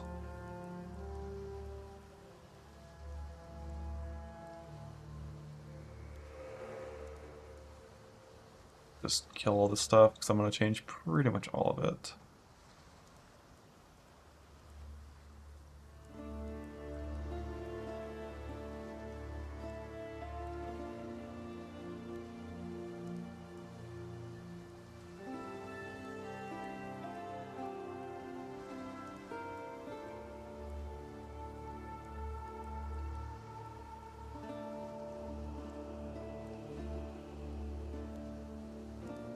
Elder Prince is always right. Yeah, but that's so fucking hard to make. Can't you go much better Slayer than Jug? You can. But with constant attacks, like once-ish per second at 6k self-hit, this gives you 9,000 life per second. Slayer Leech is, you know, like 2,500, 3,000. So Jug has a much better recovery environment and has the option of doing unstoppable stuff and has a better starting location. But you can play Slayer. It works still.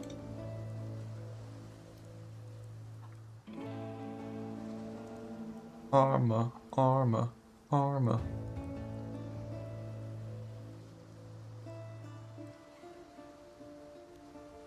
Do it these things. Not those things.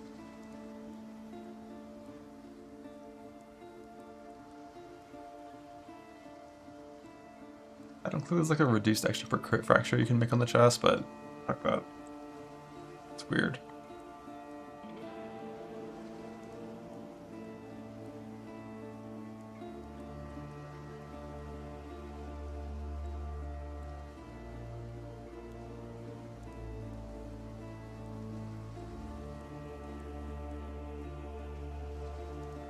Press for softcore. I'm pretty sure suppress is still correct. Especially if you want to go at like Carnage instead of Defy Pain, you definitely want to go suppression. I think we're gonna go permanent unwavering now, so we're gonna make the proper boots, the old champion boots.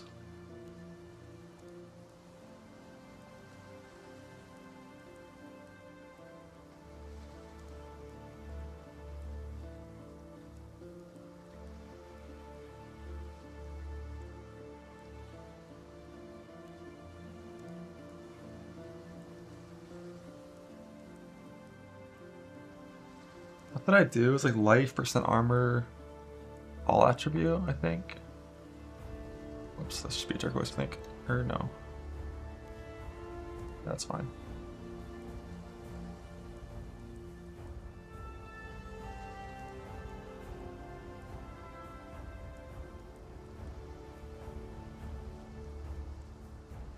This is the 3 mod that I like doing these days.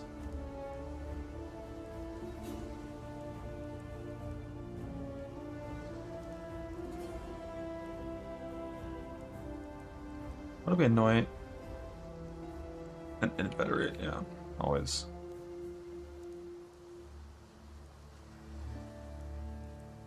Rings, an ideal world of Vermilion rings, but like, no one really cares that much to do that. Like, not that much of a life gain to bother. Is that caster's capped? It's not.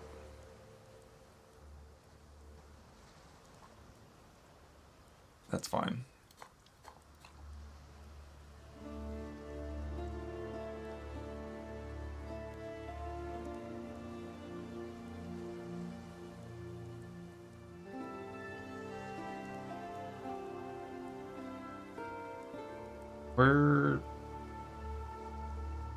I think this might be a build where we still play Stygian Vice instead of the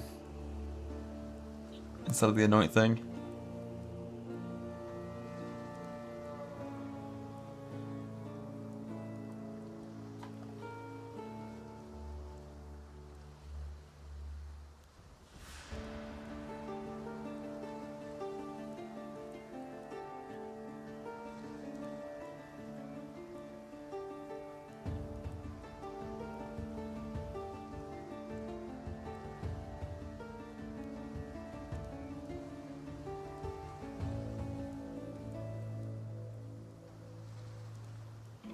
It just depends on shock. Like, how are we mitigating shock?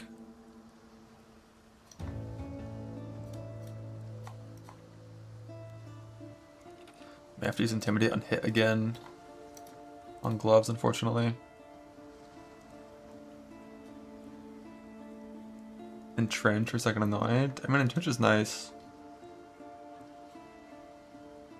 Flash shock, you're crazy. It's like boots, like endgame boots, like we're always going for action speed. So we can't be getting much here. Just a Storm Shroud, well, that doesn't really help that much. But what would help is the other one. Industrial Vision in theory.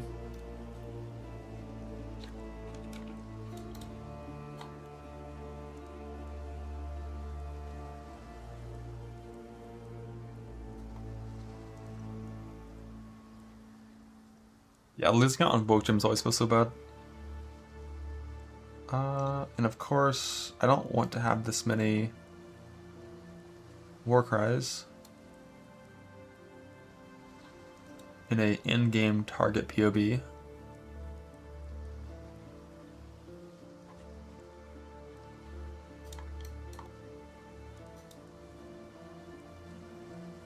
Alright, didn't we usually do...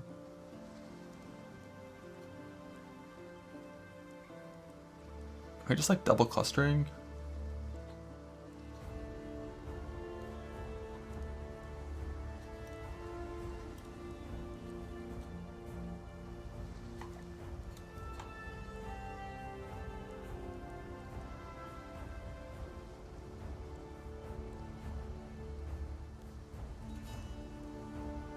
The Glorious Family spot. Well, this isn't the one that I'm playing. I'm just throwing this together for Trade League gamers. A little more damage focused though. But I don't like. I really feel like you're not gonna want to press War Cries. Is there a better spot for this? Kind of not really. Because it kills your 10% area node. It sucks.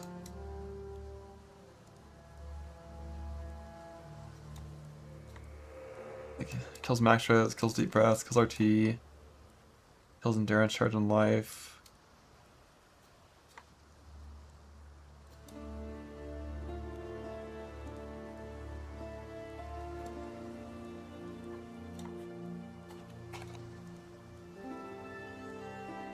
Up there.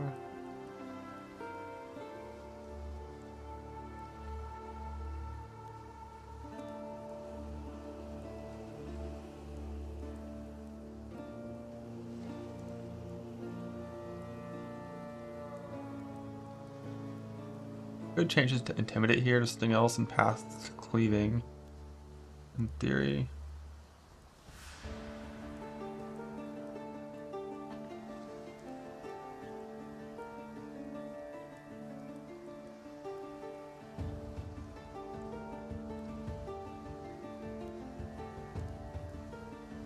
I don't like need warp on this build. We only played it for T17 stuff.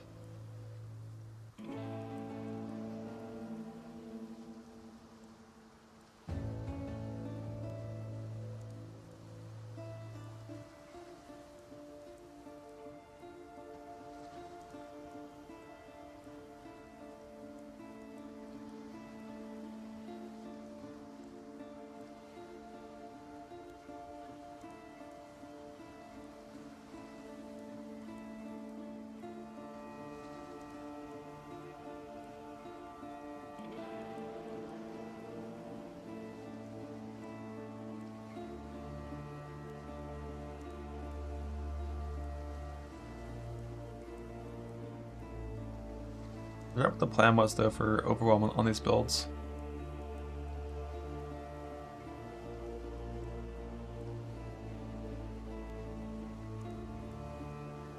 If they wouldn't bother playing a second cluster for Warning Call on top bar.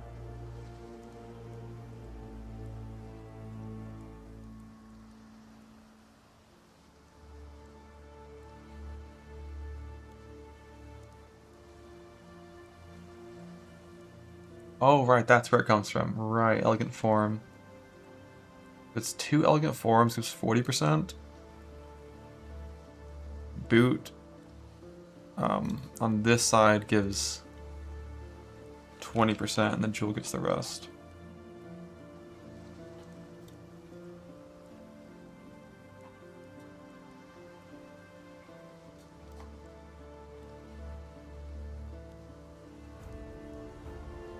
No, this isn't for tomorrow. This is just like a min-max Slammer setup, in case people want to keep playing Slammer longer than I do.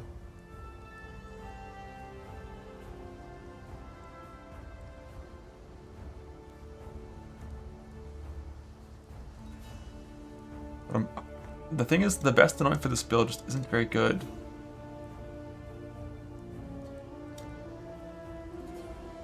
And one Abyss Jewel is really important. I guess Admonisher is always a good anoint, that's fair.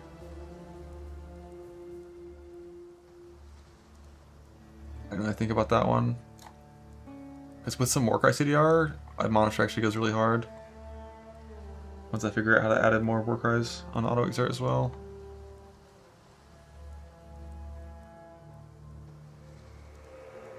So I guess you just give up a jewel slot for an anoint instead of giving up a belt thing.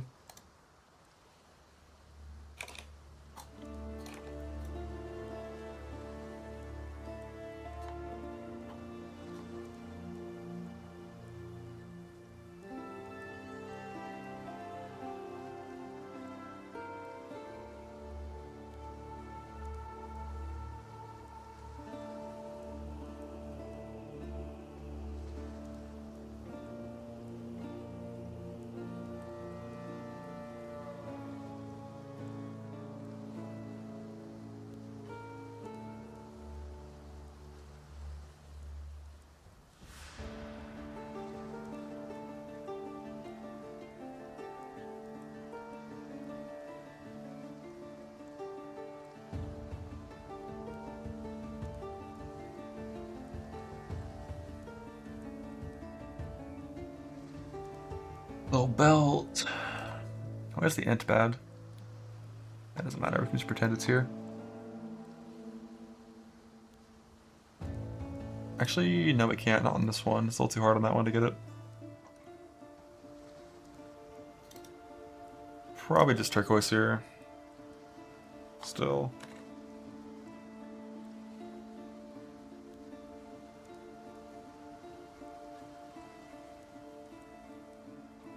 Damn it.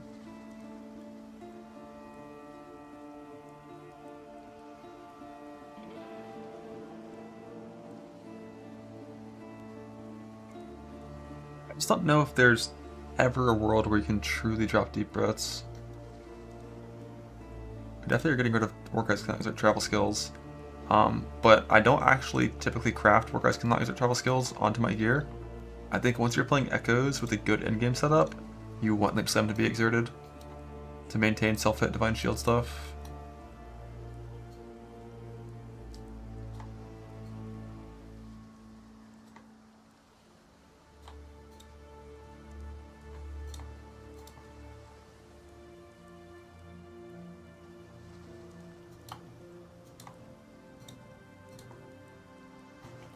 What's the pin? Jung clip, I'm sure it's good.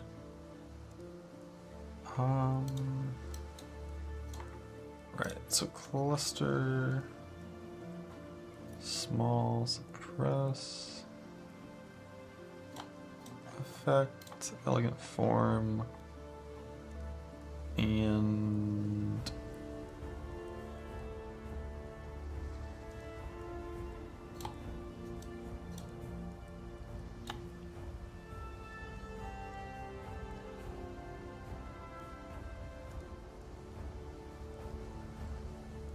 some stats and shit.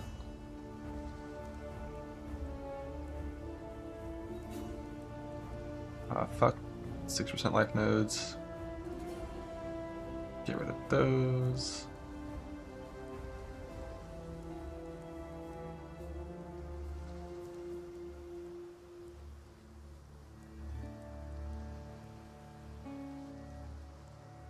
Need a treachery.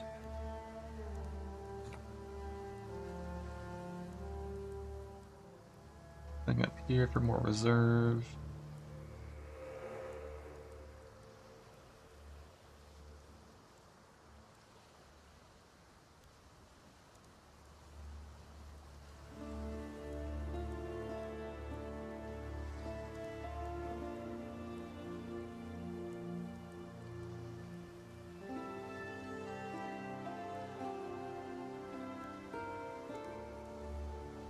Just skip these points.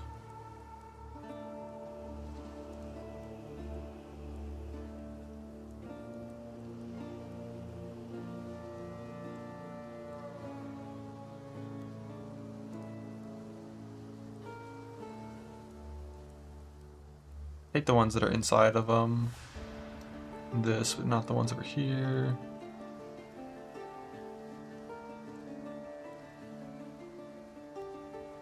So I think an ideal scenario. Never mind, we only have 2 dex nodes ever. 3 if you go here, so we can never drop that.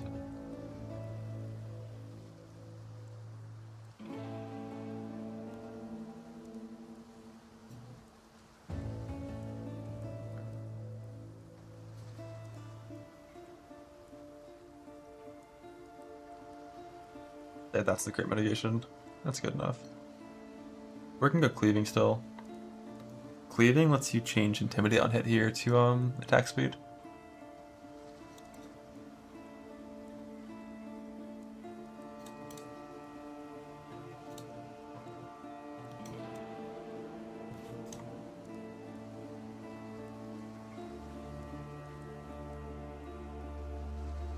Yeah, with treachery and that.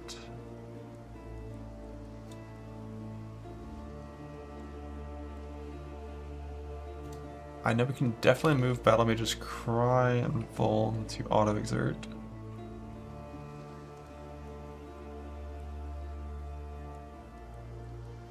But I don't know if it's enough. Maybe this Anoint... No, Admonish Anoint is really good. With this amount of CDR.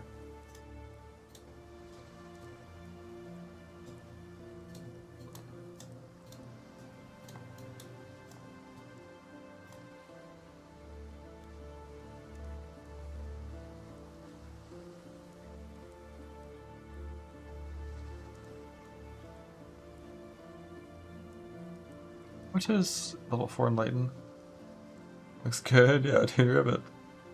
Why not? Intimidating Cry is almost 100%. That's always a good sign.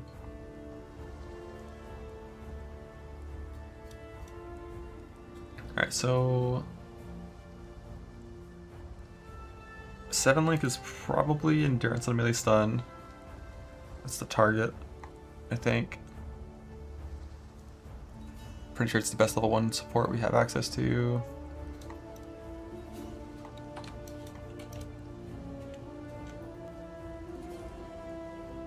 Need to recoup with echoes. That depends. What does need really mean? If you think about it.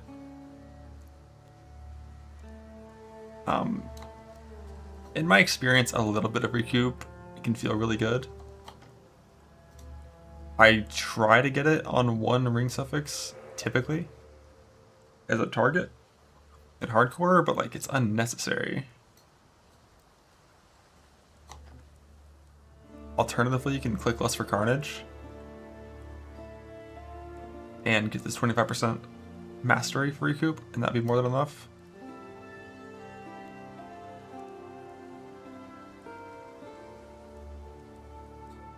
Where do we even get life nodes in this build? They're also efficient, but I want to get rid of them.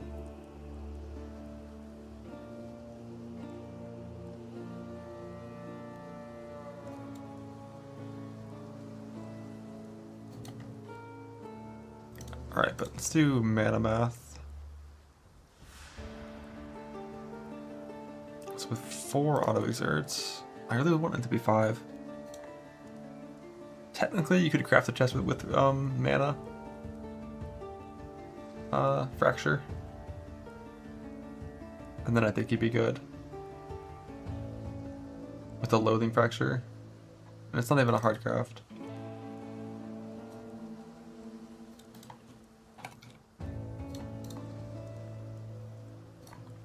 How do you say fractured in POB so it shows that way?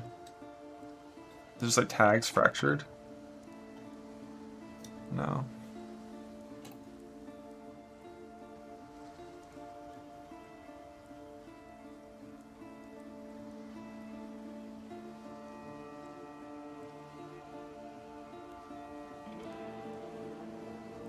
Its own thing.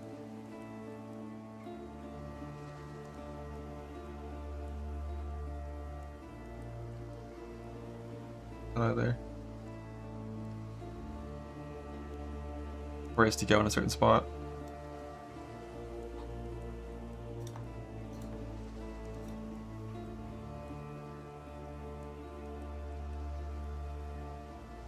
What other jewels are there?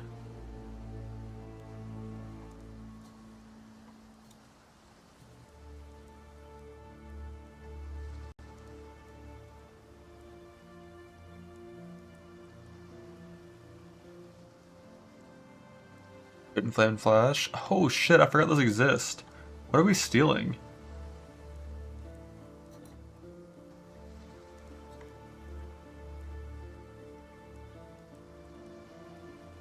Eight Link.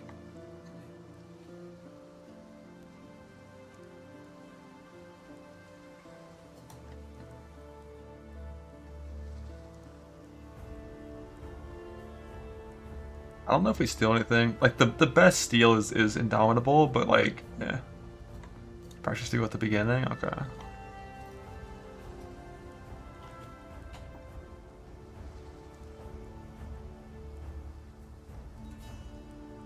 Roleplay over Sacred Chainmail. Well, the whole reason for Sacred Chainmail is it's so you can go schizo and still have ES without Glorious Vanity, but like I wouldn't do that because it's a damage loss.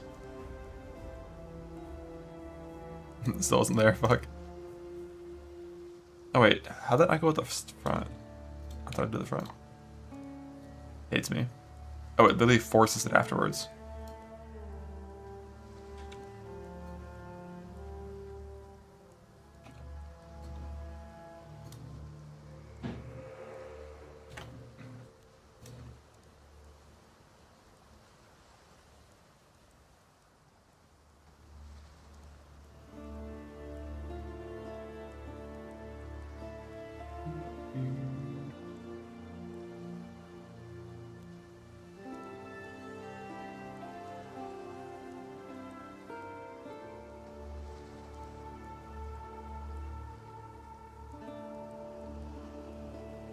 Warlord Slam. Increased AoE. Just do it.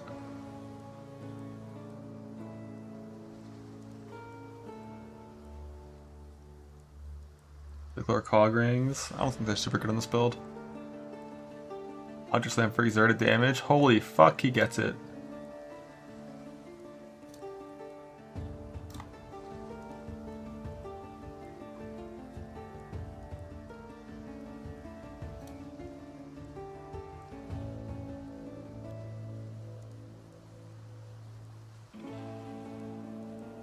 RMR. So right now we have 12, 27, 37. And the goal is to play the original 5 auto exerts in Herald of Purity, which is 125. So that should work, I'm pretty sure.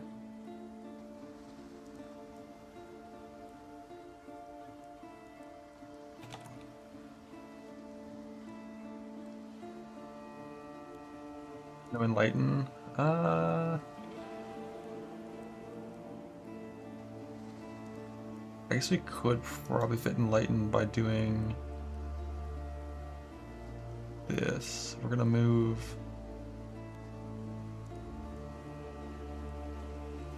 We can move Seismic over here.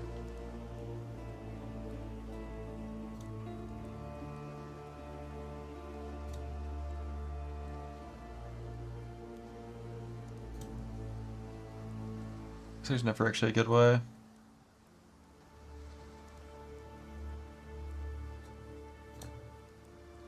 Like, no matter what, it's only ever going to be a 3 thing.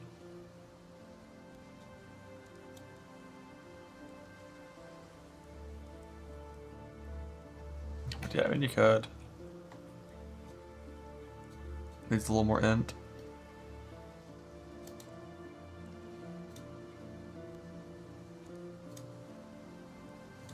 How much more int?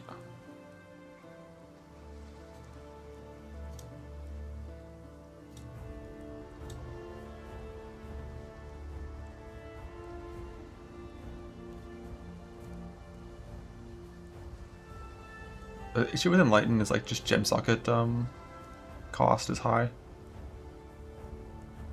Like this is already too many gems, I have to cut some. And they're hard to cut.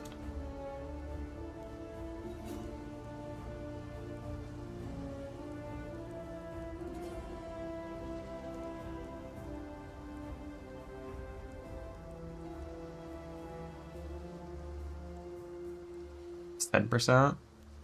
Yeah, I'm pretty sure 10% is fine. It's 125 reserve and it's 137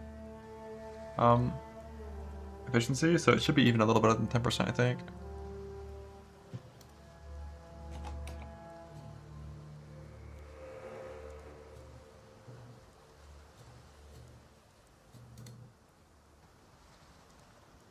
What am I missing? I got rid of something that I shouldn't have. So my sockets should have 6, 6, 4, 4. Oh, okay, that's why.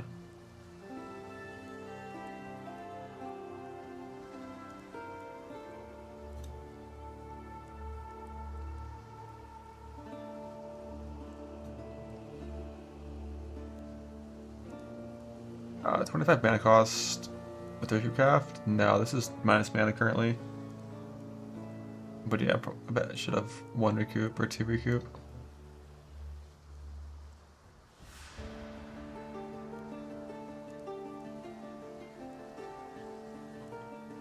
But like, socket wise, let me think for a second.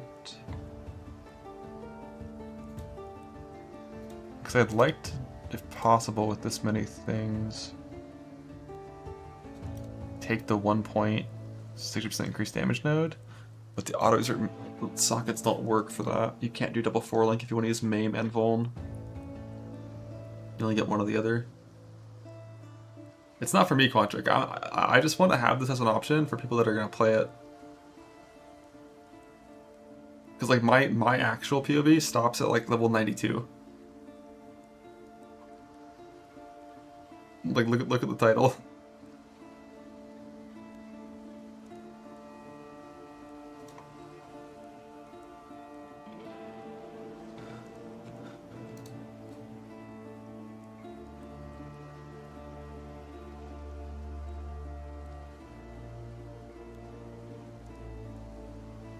Oh yeah, true. Yeah, both.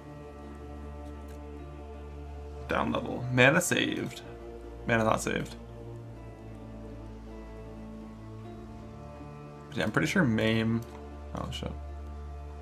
Pretty sure Maim gives more damage than that 60% increased graft, or rune graft does anyways, so I guess you just keep it like that.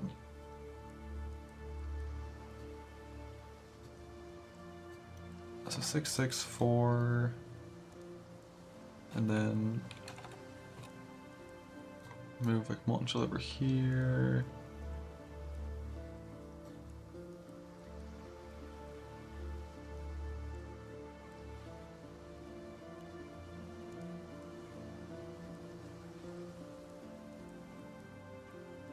Although to remove a button, I actually can do this differently.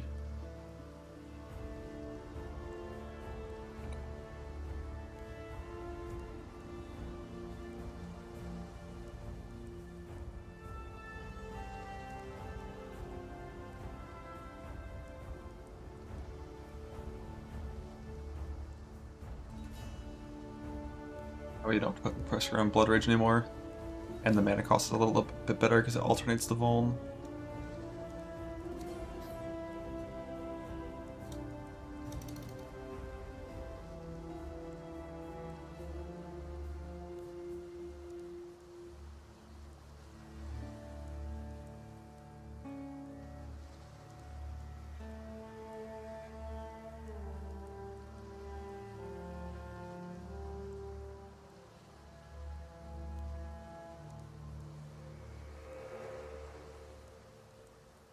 I think slams have been the seismic DD already. Technically, in terms of time in the meta, slams crush seismic and DD. Because back then, like 3 leagues was the duration of Settlers League.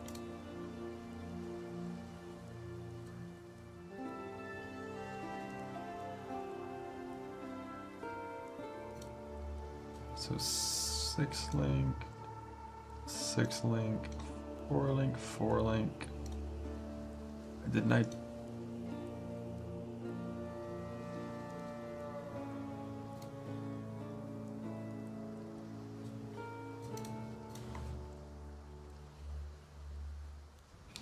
don't know what I just did, but didn't do what I wanted it to.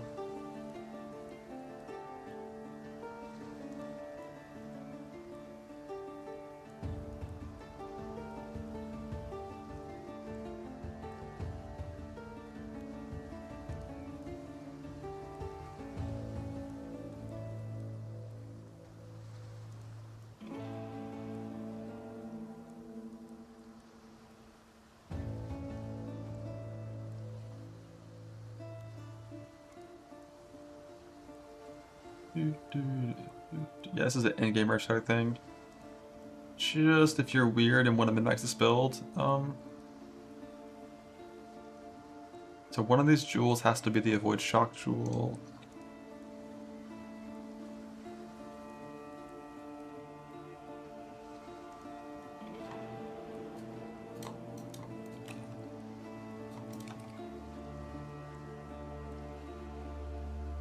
Not even gonna put armor on that, because that'd be so fake.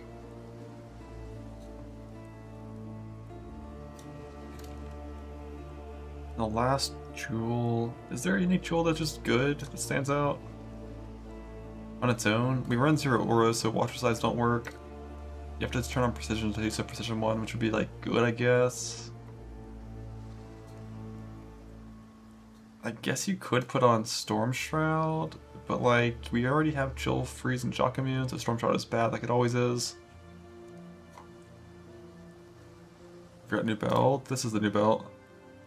It's simulating it. Also, Warcries recently, what are we even up to in terms of this?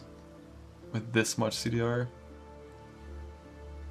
It's like 1.3 times 5. Or 1.2 times 5. That's 6 plus 4. It's 10 recently.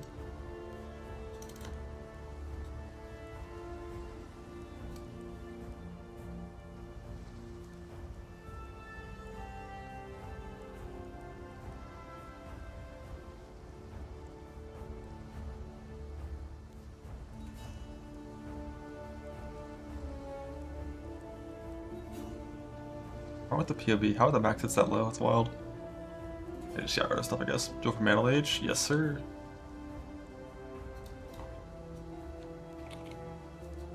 A jewel with some of this, and some of this, and a little bit of that, and the Softcore Classic. You ready for it? Boom, CB immune.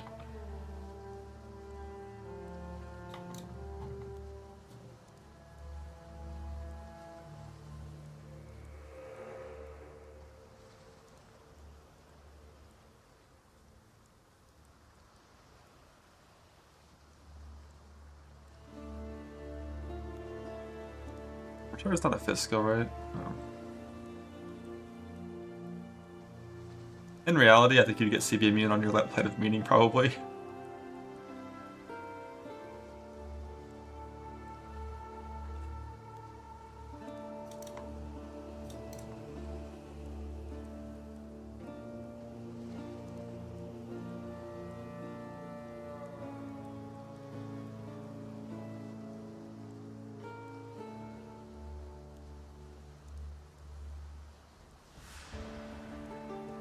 Well, this isn't 50 mil because this isn't properly adjusting these things.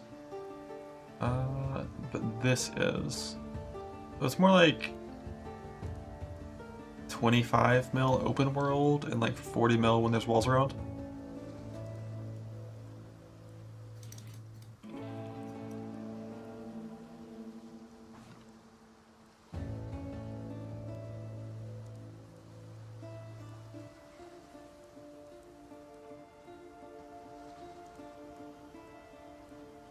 I think this is probably about what I would aim for if I was like doing like a software check min-max of this build.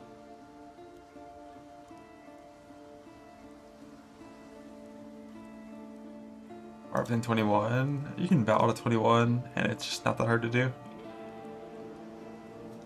If you play the game a lot and get a lot of gem XP and level gems in your weapon swap, you just gonna get full level 21 gems in like a week or two. So if you're making a min-max POB, might as well be that.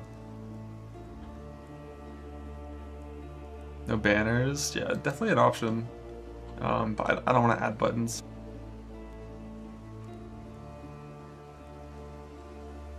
I think this POB, it leaps, it frostblinks, it rallying cries, and it attacks.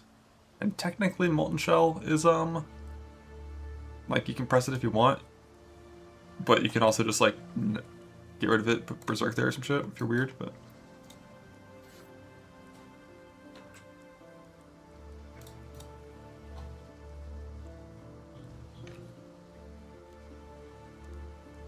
A little scuffed right now on the resist, but it's because I made this right now. Just a little scuffed.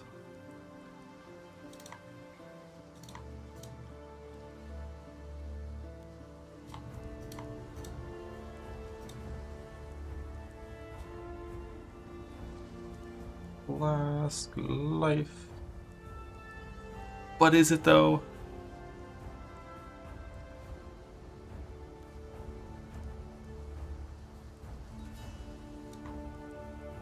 No, it shall be Bloodline. Makes the build do less damage and it's just worse.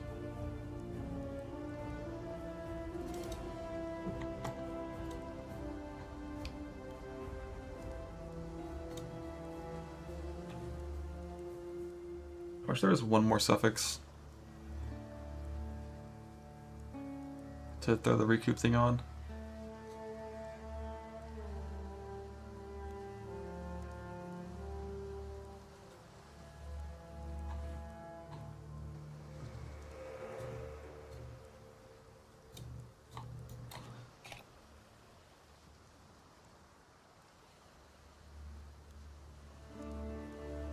Raw Genesis. What an item, what an item. Who made that?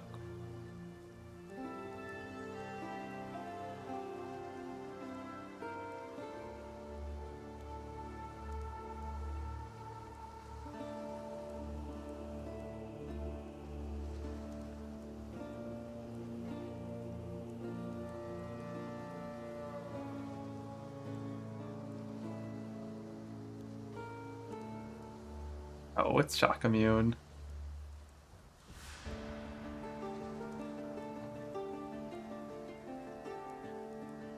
Recoup on a jewel. Just don't want one recoup mod. I don't think one does very much. What was I doing for this one? Curse. Armor, curse, or regen.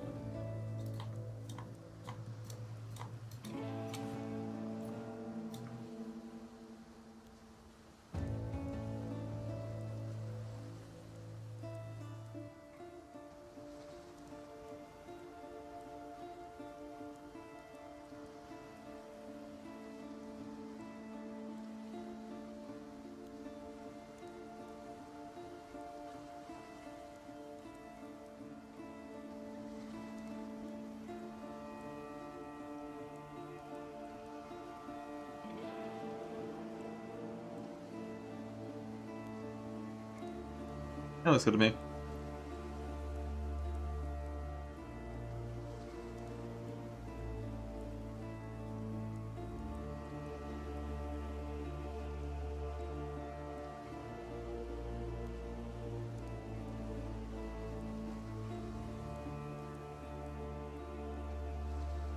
I remember like how important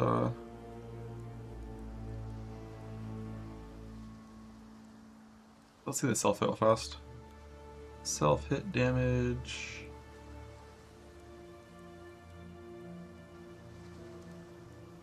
Yeah, looks fine to me.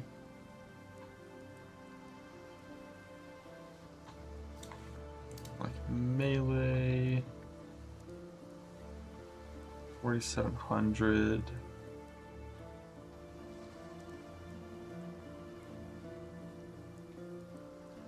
Yeah, that's proper. Only 92%. The thing is, 92 is actually 100. So you have to rally cry every now and then. You gotta like move your character.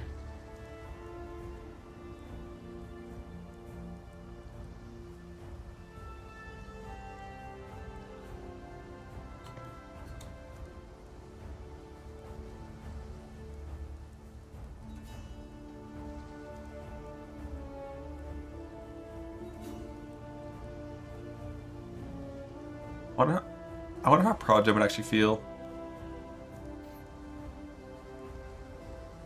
I feel like it would make your life go down at like a constant annoying rate. And it's like probably the same cost as the entire rest of the build combined.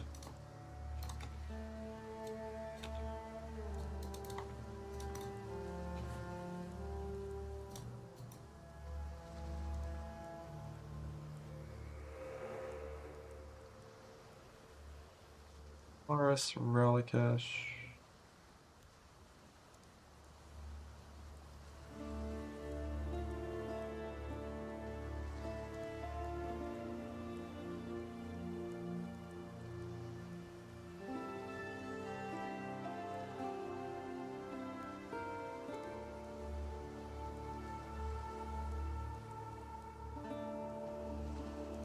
They're not working. Oh, they have to be in close range.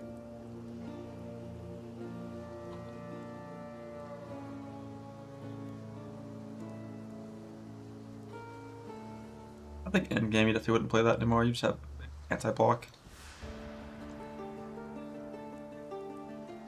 Yeah, only 50% overwhelm.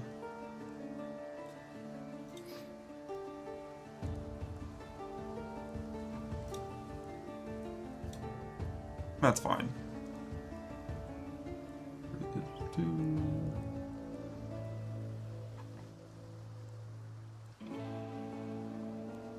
Okay, we're done.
see if I can find some Grey Wind Marauder builds. Let's see it.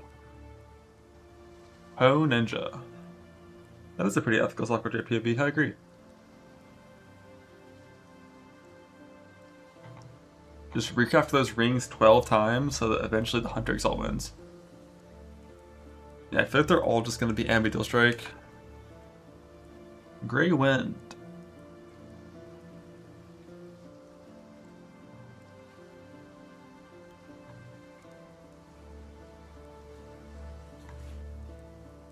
Oh, the majority are chieftains? What? Technically, you'll have to craft one of the rings. And this is like a... This is a full non-impale pad as well.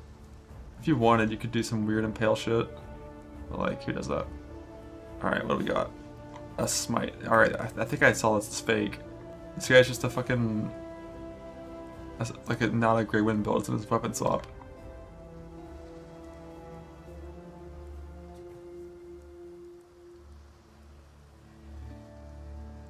Okay, an Earth Shatter one.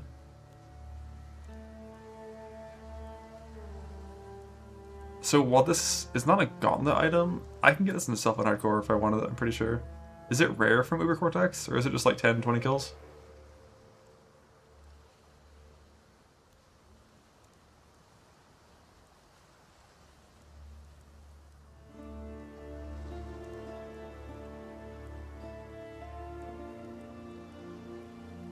It's a 10%er? Yeah, that's fine. We just played a life stacking with a post-it setup. Which always means they have like 0 fucking defense. Like besides just a big life number.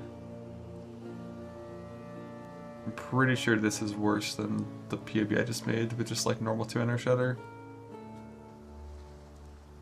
Check the champion ones. I would just check Marauder first.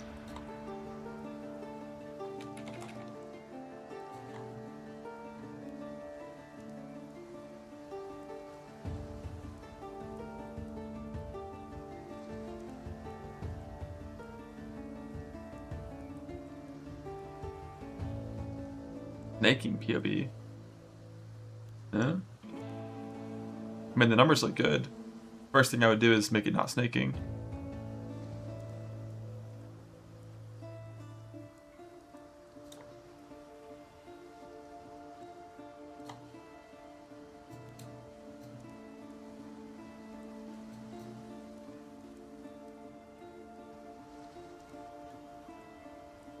Usually ruin builds. I mean, snaking is just like, the skill doesn't multi-hit anymore.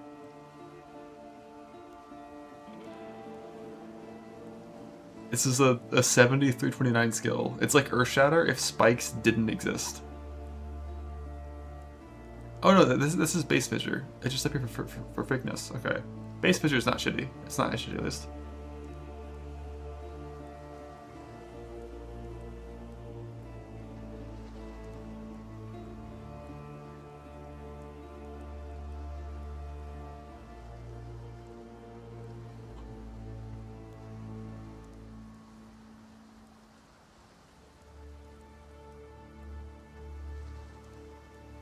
Those are good numbers.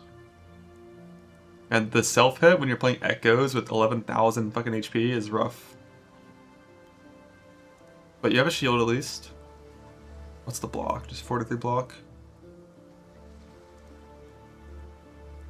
You get some extra PDR.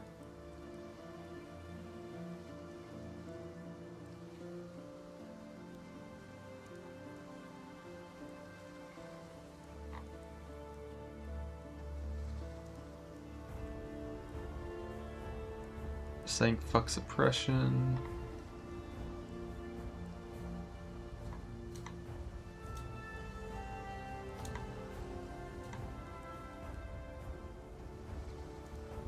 Technically this is always up if you press it on cooldown.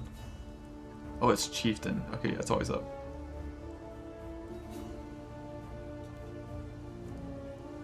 Is it chieftain and the only Warcry we're self-casting is Enduring Cry? I respect the fuck out of that.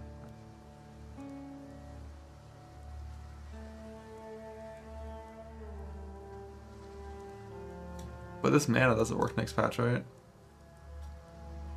No, it doesn't work next patch unless it's like in the config.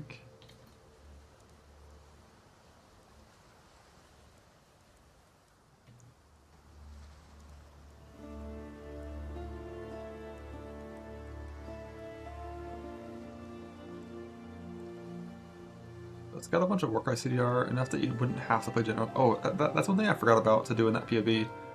When you have that much Warcry CDR, you don't actually need General Scry. It's only there for Admonisher at that point, and getting rid of that for like Blood and Sand would probably be good. You can change the Blood and Sand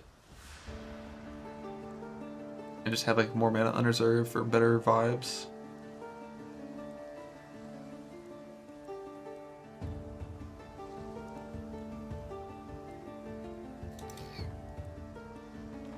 Why is this so much damage? Like, what if I put in a good skill?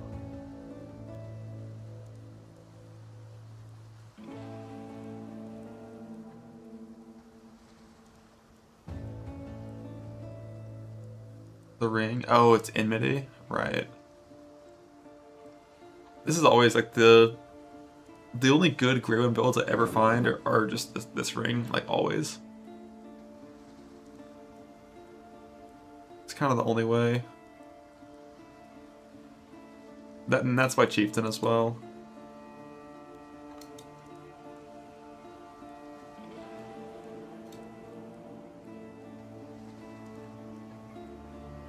Oh, is this some count shit? Oh, I mean, this down there doesn't matter. We're not even looking at that number.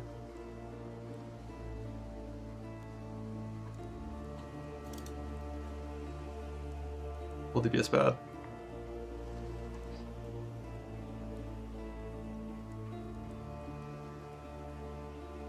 And then you just get some nice max res from jewels. You just get actual 90 max res. Makes sense.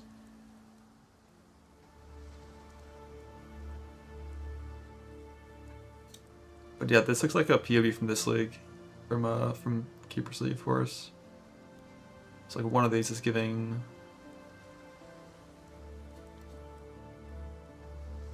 cover in Ash. I don't know how you get cover in Ash without that. That was one of the only easy sources of it, like ever.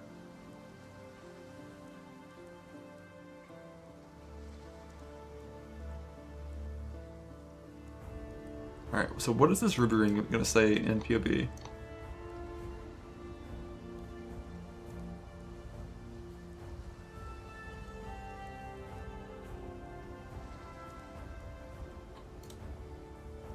It says nothing that indicates that it's fractured.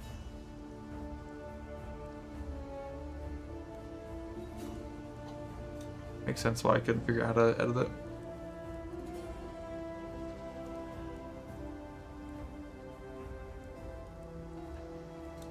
I feel like this echo self-hit is going to be high.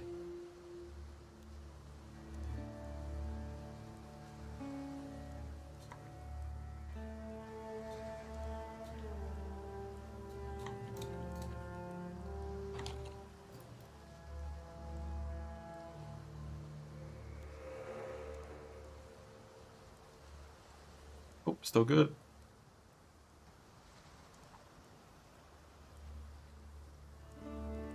Oh damn, it's Splash and Stone Sands too. We love that.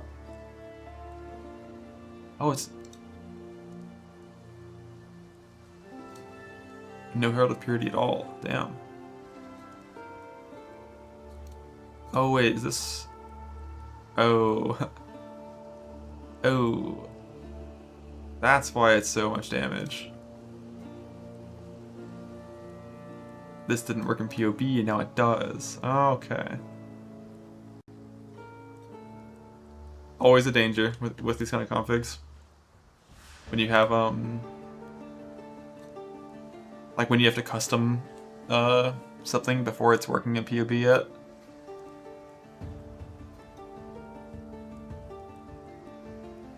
Same for Red Dream. Let's see. Looks like Red Dream is not working that way, so. But the number is wrong. Instead of 63, it would need to be like 41.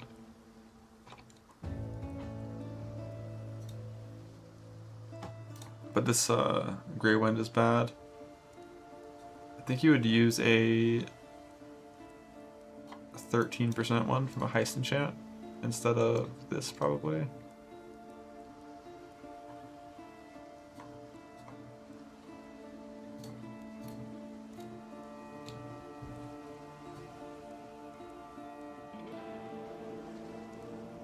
Classic pin to start the pub. I mean, it's still a really good slammer pub. A fire exposure tag? No. Is it somewhere in this PB?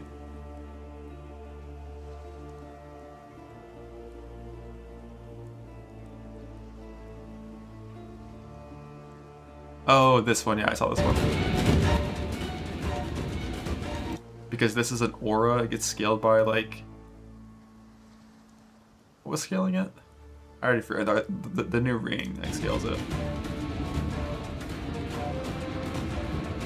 And then it also gets added with Elementalist.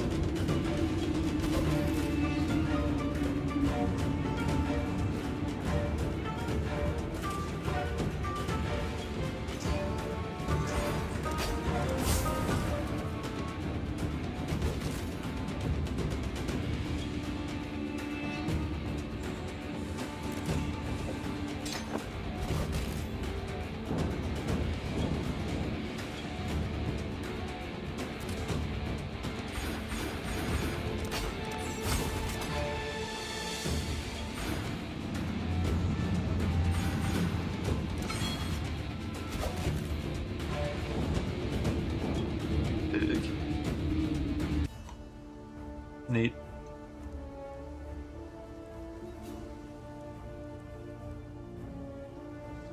And like every single item is like just perfect suffix. Yo, with 12 passive. I never see these in slam builds. That makes sense for this kind of build.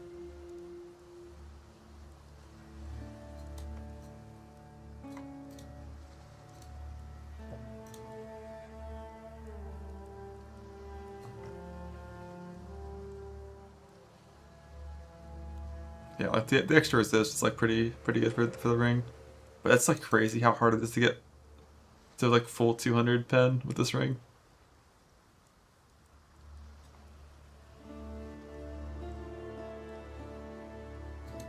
Why is that max hit? It's just 90 res, like a ton of life, 90 res fort, Legend Stone.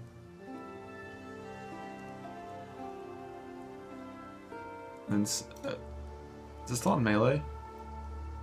Oh, I guess it's mispression, so.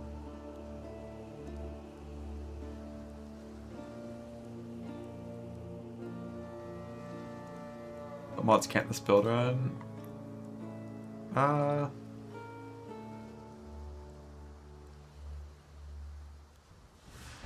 Minus max. Probably not good. Less CDR, probably not good. It's gonna be about it.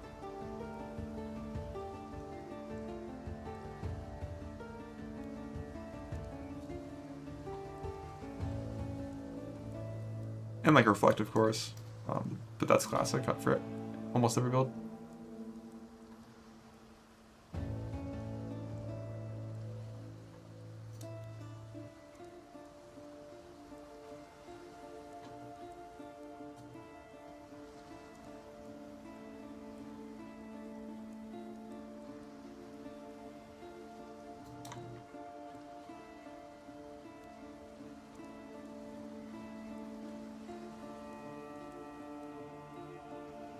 That's so funny. It's like, it's chieftain infinite Warcry power and it's only for one singular Warcry.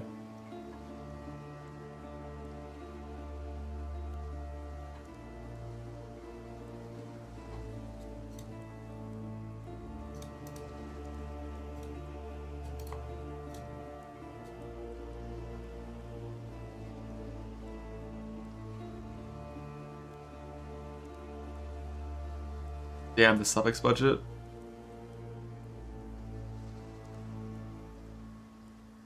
I mean, pretty much every single slammer is like full suffix bis. That's like really crazy max sets.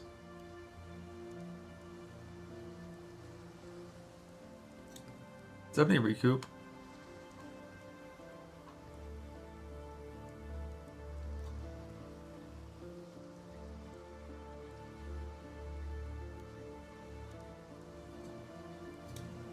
It's a shield, just like a big life armor thing with some max fire stuff. PDR. When you're summoning this hard, PDR is rough. What is this? This is a chieftain Grey Wind lifestack slammer with a ring for fire pen. From phase, I changed it a little bit because this was last league. It's neat. Definitely a lot tankier than the like Zucker thing I just threw together.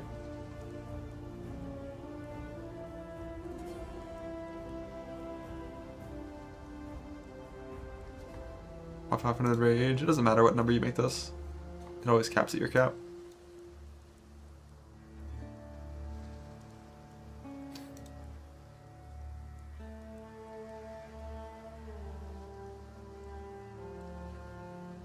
Well, for this one in particular, it's the chieftain is very important. Because for this ring, you need to stack like 500% fire res to get a big pen number. And obviously it's hard to be res cap while doing that, so chieftain makes it so you get res cap while doing that. And then you also get 90 res for relatively free. And then you also get like, you know, an okay support for your skill, and like this is like, it's not exactly Slayer Leech. Not exactly, because it's Regen instead of Leech, but in terms of the recovery to your character, this paired with Enduring Cry is, you know, Slayer Leech. With like a little bit of points for Warcry stuff, just like how Slayer is like a little bit of points for Leech. So it's like, unfortunately, because it is regen, it gets bricked by no regen, but like Leech gets bricked by no Leech. It's cool.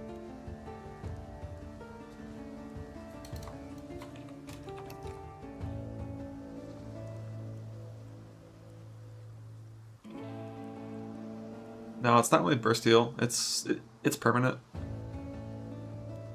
With like a little bit of Warcry duration. I think this Enduring Cry is gonna last for. Yeah, this isn't even Veteran in Warp Rune Graft, right? So with Warp Rune Graft, this lasts for 11 seconds. So you cast it once every 10 seconds.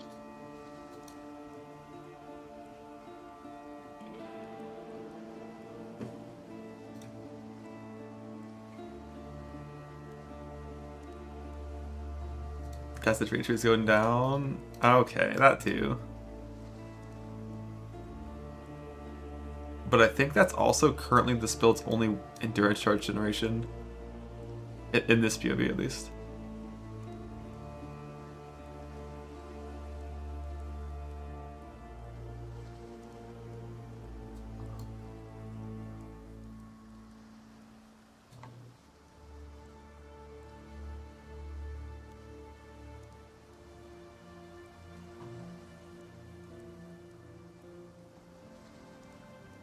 So you're pressing it every 10 in this one.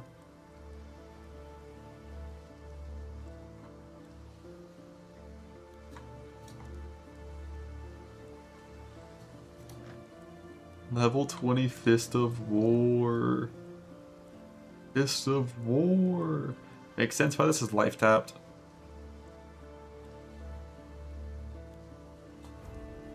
I wish there were 2 easy points to kill. I questioned this thread. When it's used for spiritual command, I like it a lot with like the weapon craft, but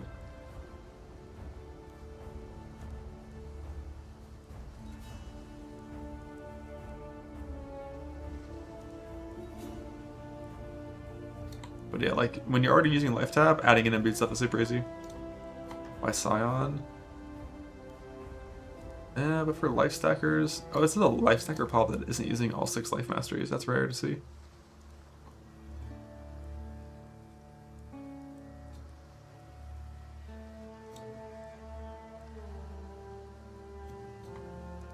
He only passed the 5 of them.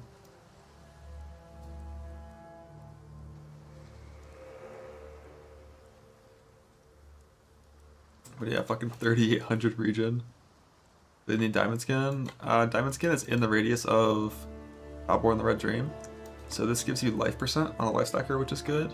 And also, as you can see, it's like a resist stacker with enmities.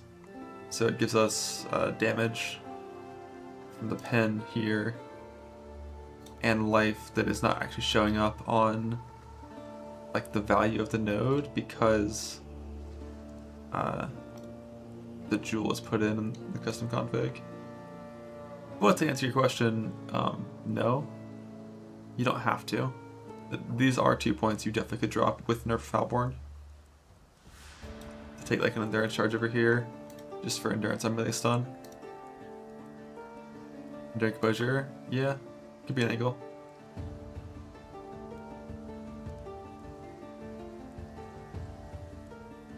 For sure. This is not something that I was going to look into really. This ring's from Uber now, I think, but Uber Fear is not too hard to kill. But with like very little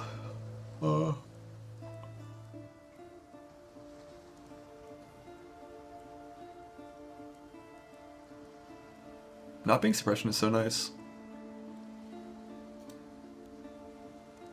It's cool. The mana doesn't currently work in this POB, because it's a pre-nerf POB and stuff, but if you want the shell, this is I think phases from last league. Is Trick 2 Voldo viable? It depends on the Voldo. Like, base feared could never hurt it. I don't think it has the recovery for ghosted feared. Because typically ghosted feared tanking builds stack recharge rate and have like 20k second from recharge. And it definitely could not do ghosted feared with like 90% less having to like remove gear.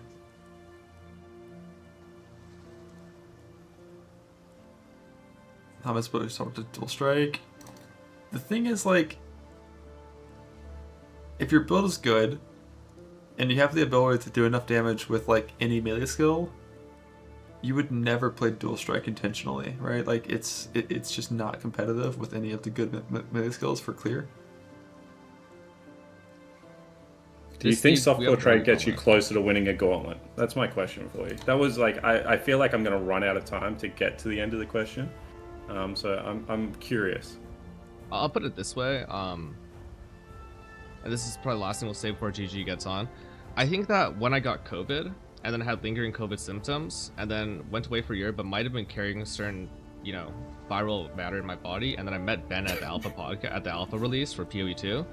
That was more productive in terms of increasing my chances of winning Gauntlet than anything else that I've done. Even though he didn't get sick, if he did, that would have been my best chance. Maybe next time. Maybe next time. Good luck.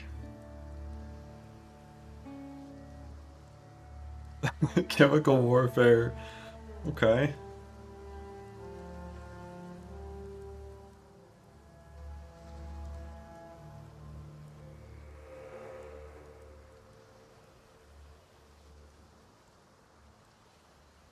Yeah, that's cool. Cool build. If the ring actually is from base dread, then yeah, this is always like a good pivot. Some combo of these two items. And then do kind of whatever you want from there. Because those two items are kind of the kind of all you need. With really good gear alongside it, just like random life stuff and whatnot, you're chilling. Strong. Oxaver seems clean too. Do you have that pop?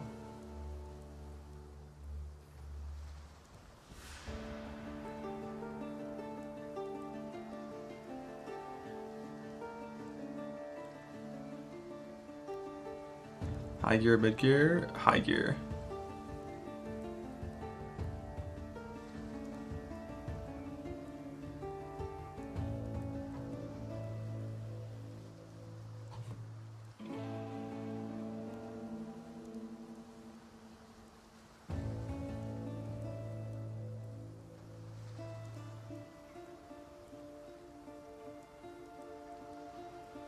Oh shit, I thought it was a Grey Wind build.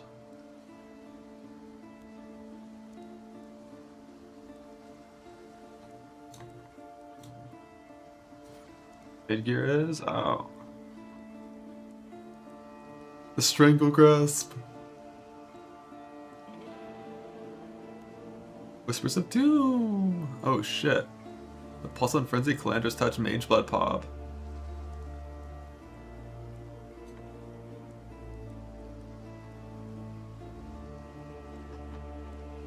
So let's look at the Grey Wind version.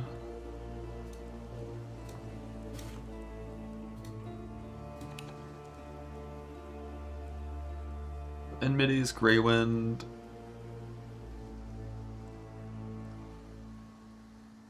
Just a fast stick. With wet, double damps, and fire stuff. Nice and easy.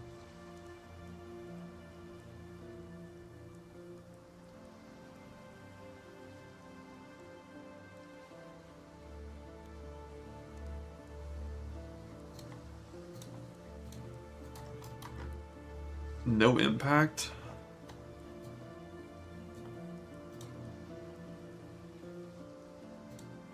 I'm definitely doing impact over Masterful with this few frenzies.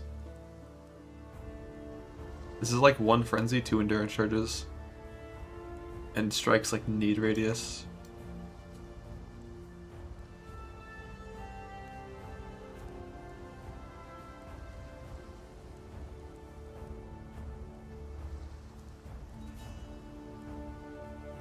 And if I was choosing between this or the chieftain slammer stuff with enmities, now this isn't trade, I don't think. This is late game self-found, but this is self-found still. But if I was choosing between this and that enmities chieftain thing, like the chieftain shit looks way better to me.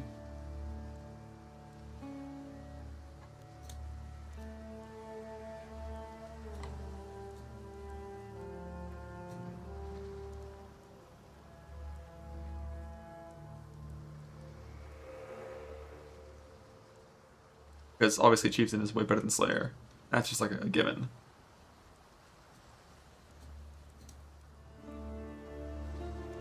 Spearman's so good, it's okay.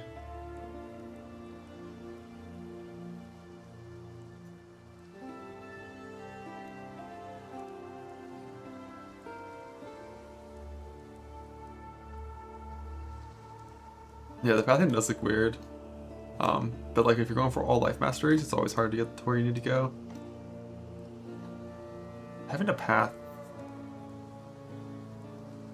like surely cutting out this and adding in suppression clusters is doable.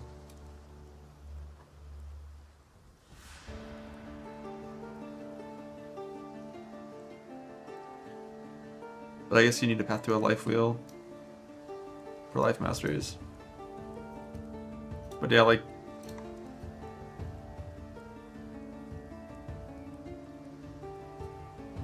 Dual Strike clear, I just don't think I'm ever gonna play. The good thing about it is you get to have this like crazy fast leap slam. The bad thing about it is when you attack, it's just like +3 strike Scion's melee splash. And melee splash is just so small.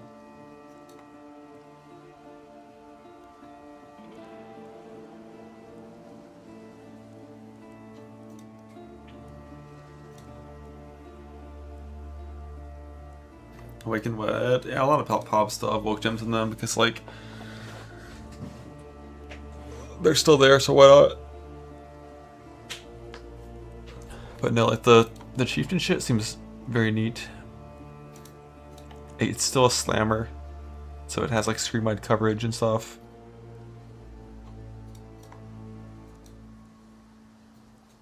Pretty crazy max hits for non-suppression. Because 90 res is free, and Flesh and Stone, and Fortify.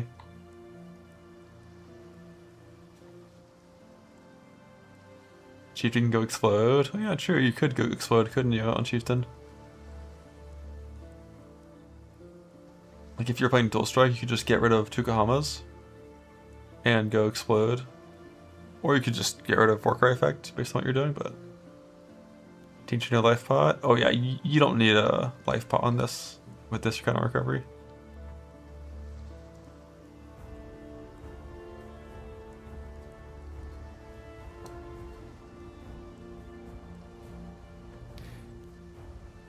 But yeah, like the Warcry Reserve can be fixed pretty easily.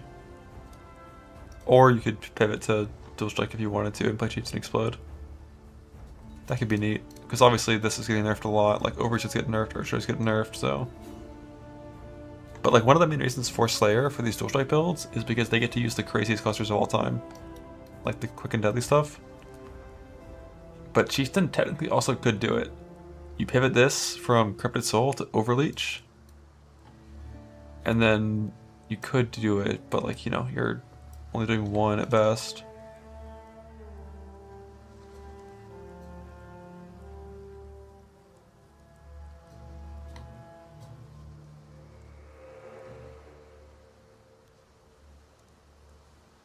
So who knows how much value that really even is.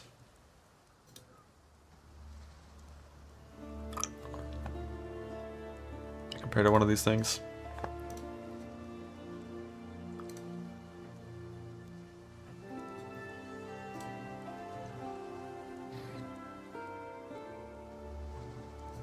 No, I don't think it's ever Petrified Blood. I hate Petrified Blood. It's like crazy opportunity cost for how little it gives you and how much the max it bucks you.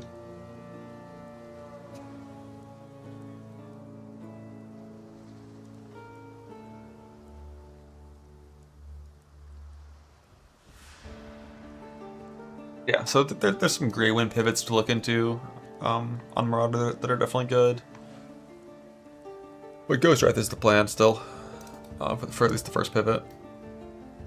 Could pivot like from Earth Shadow Berserker to Ghost Wrath Smite to a Grey Wind build later. There's a lot of possibilities.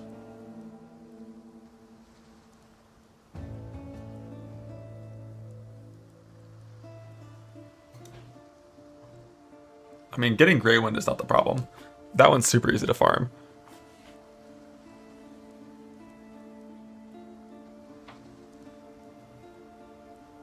You don't play Smite for the 8th time. Well, with Grey Wind, your options are like Earth Shatter, Dual Strike.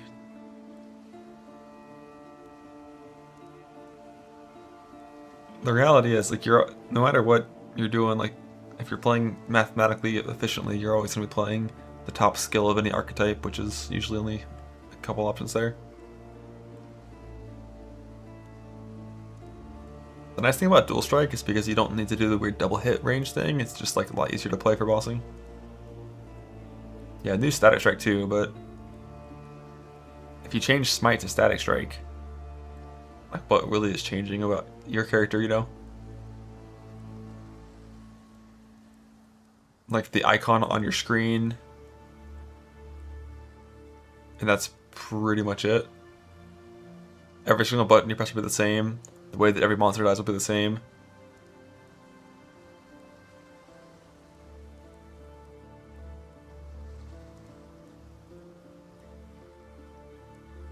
This splash wants a beam per target hit. I'd be surprised if you get more than one beam from anything except for plus strikes. But I think if you have like +3 strikes and you hit 4 times, I think you'd spawn 4 beams.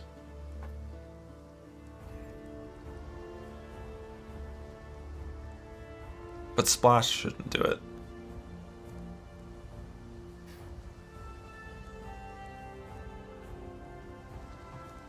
Alright, I'm gonna flee. All I have to do tomorrow is... because my stash is good, all I have to do tomorrow is log in and get my filter fixed. Everything else is ready.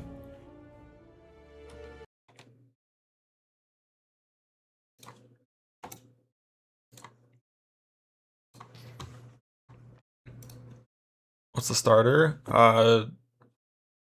Poisonous concoction of bouncing assassin.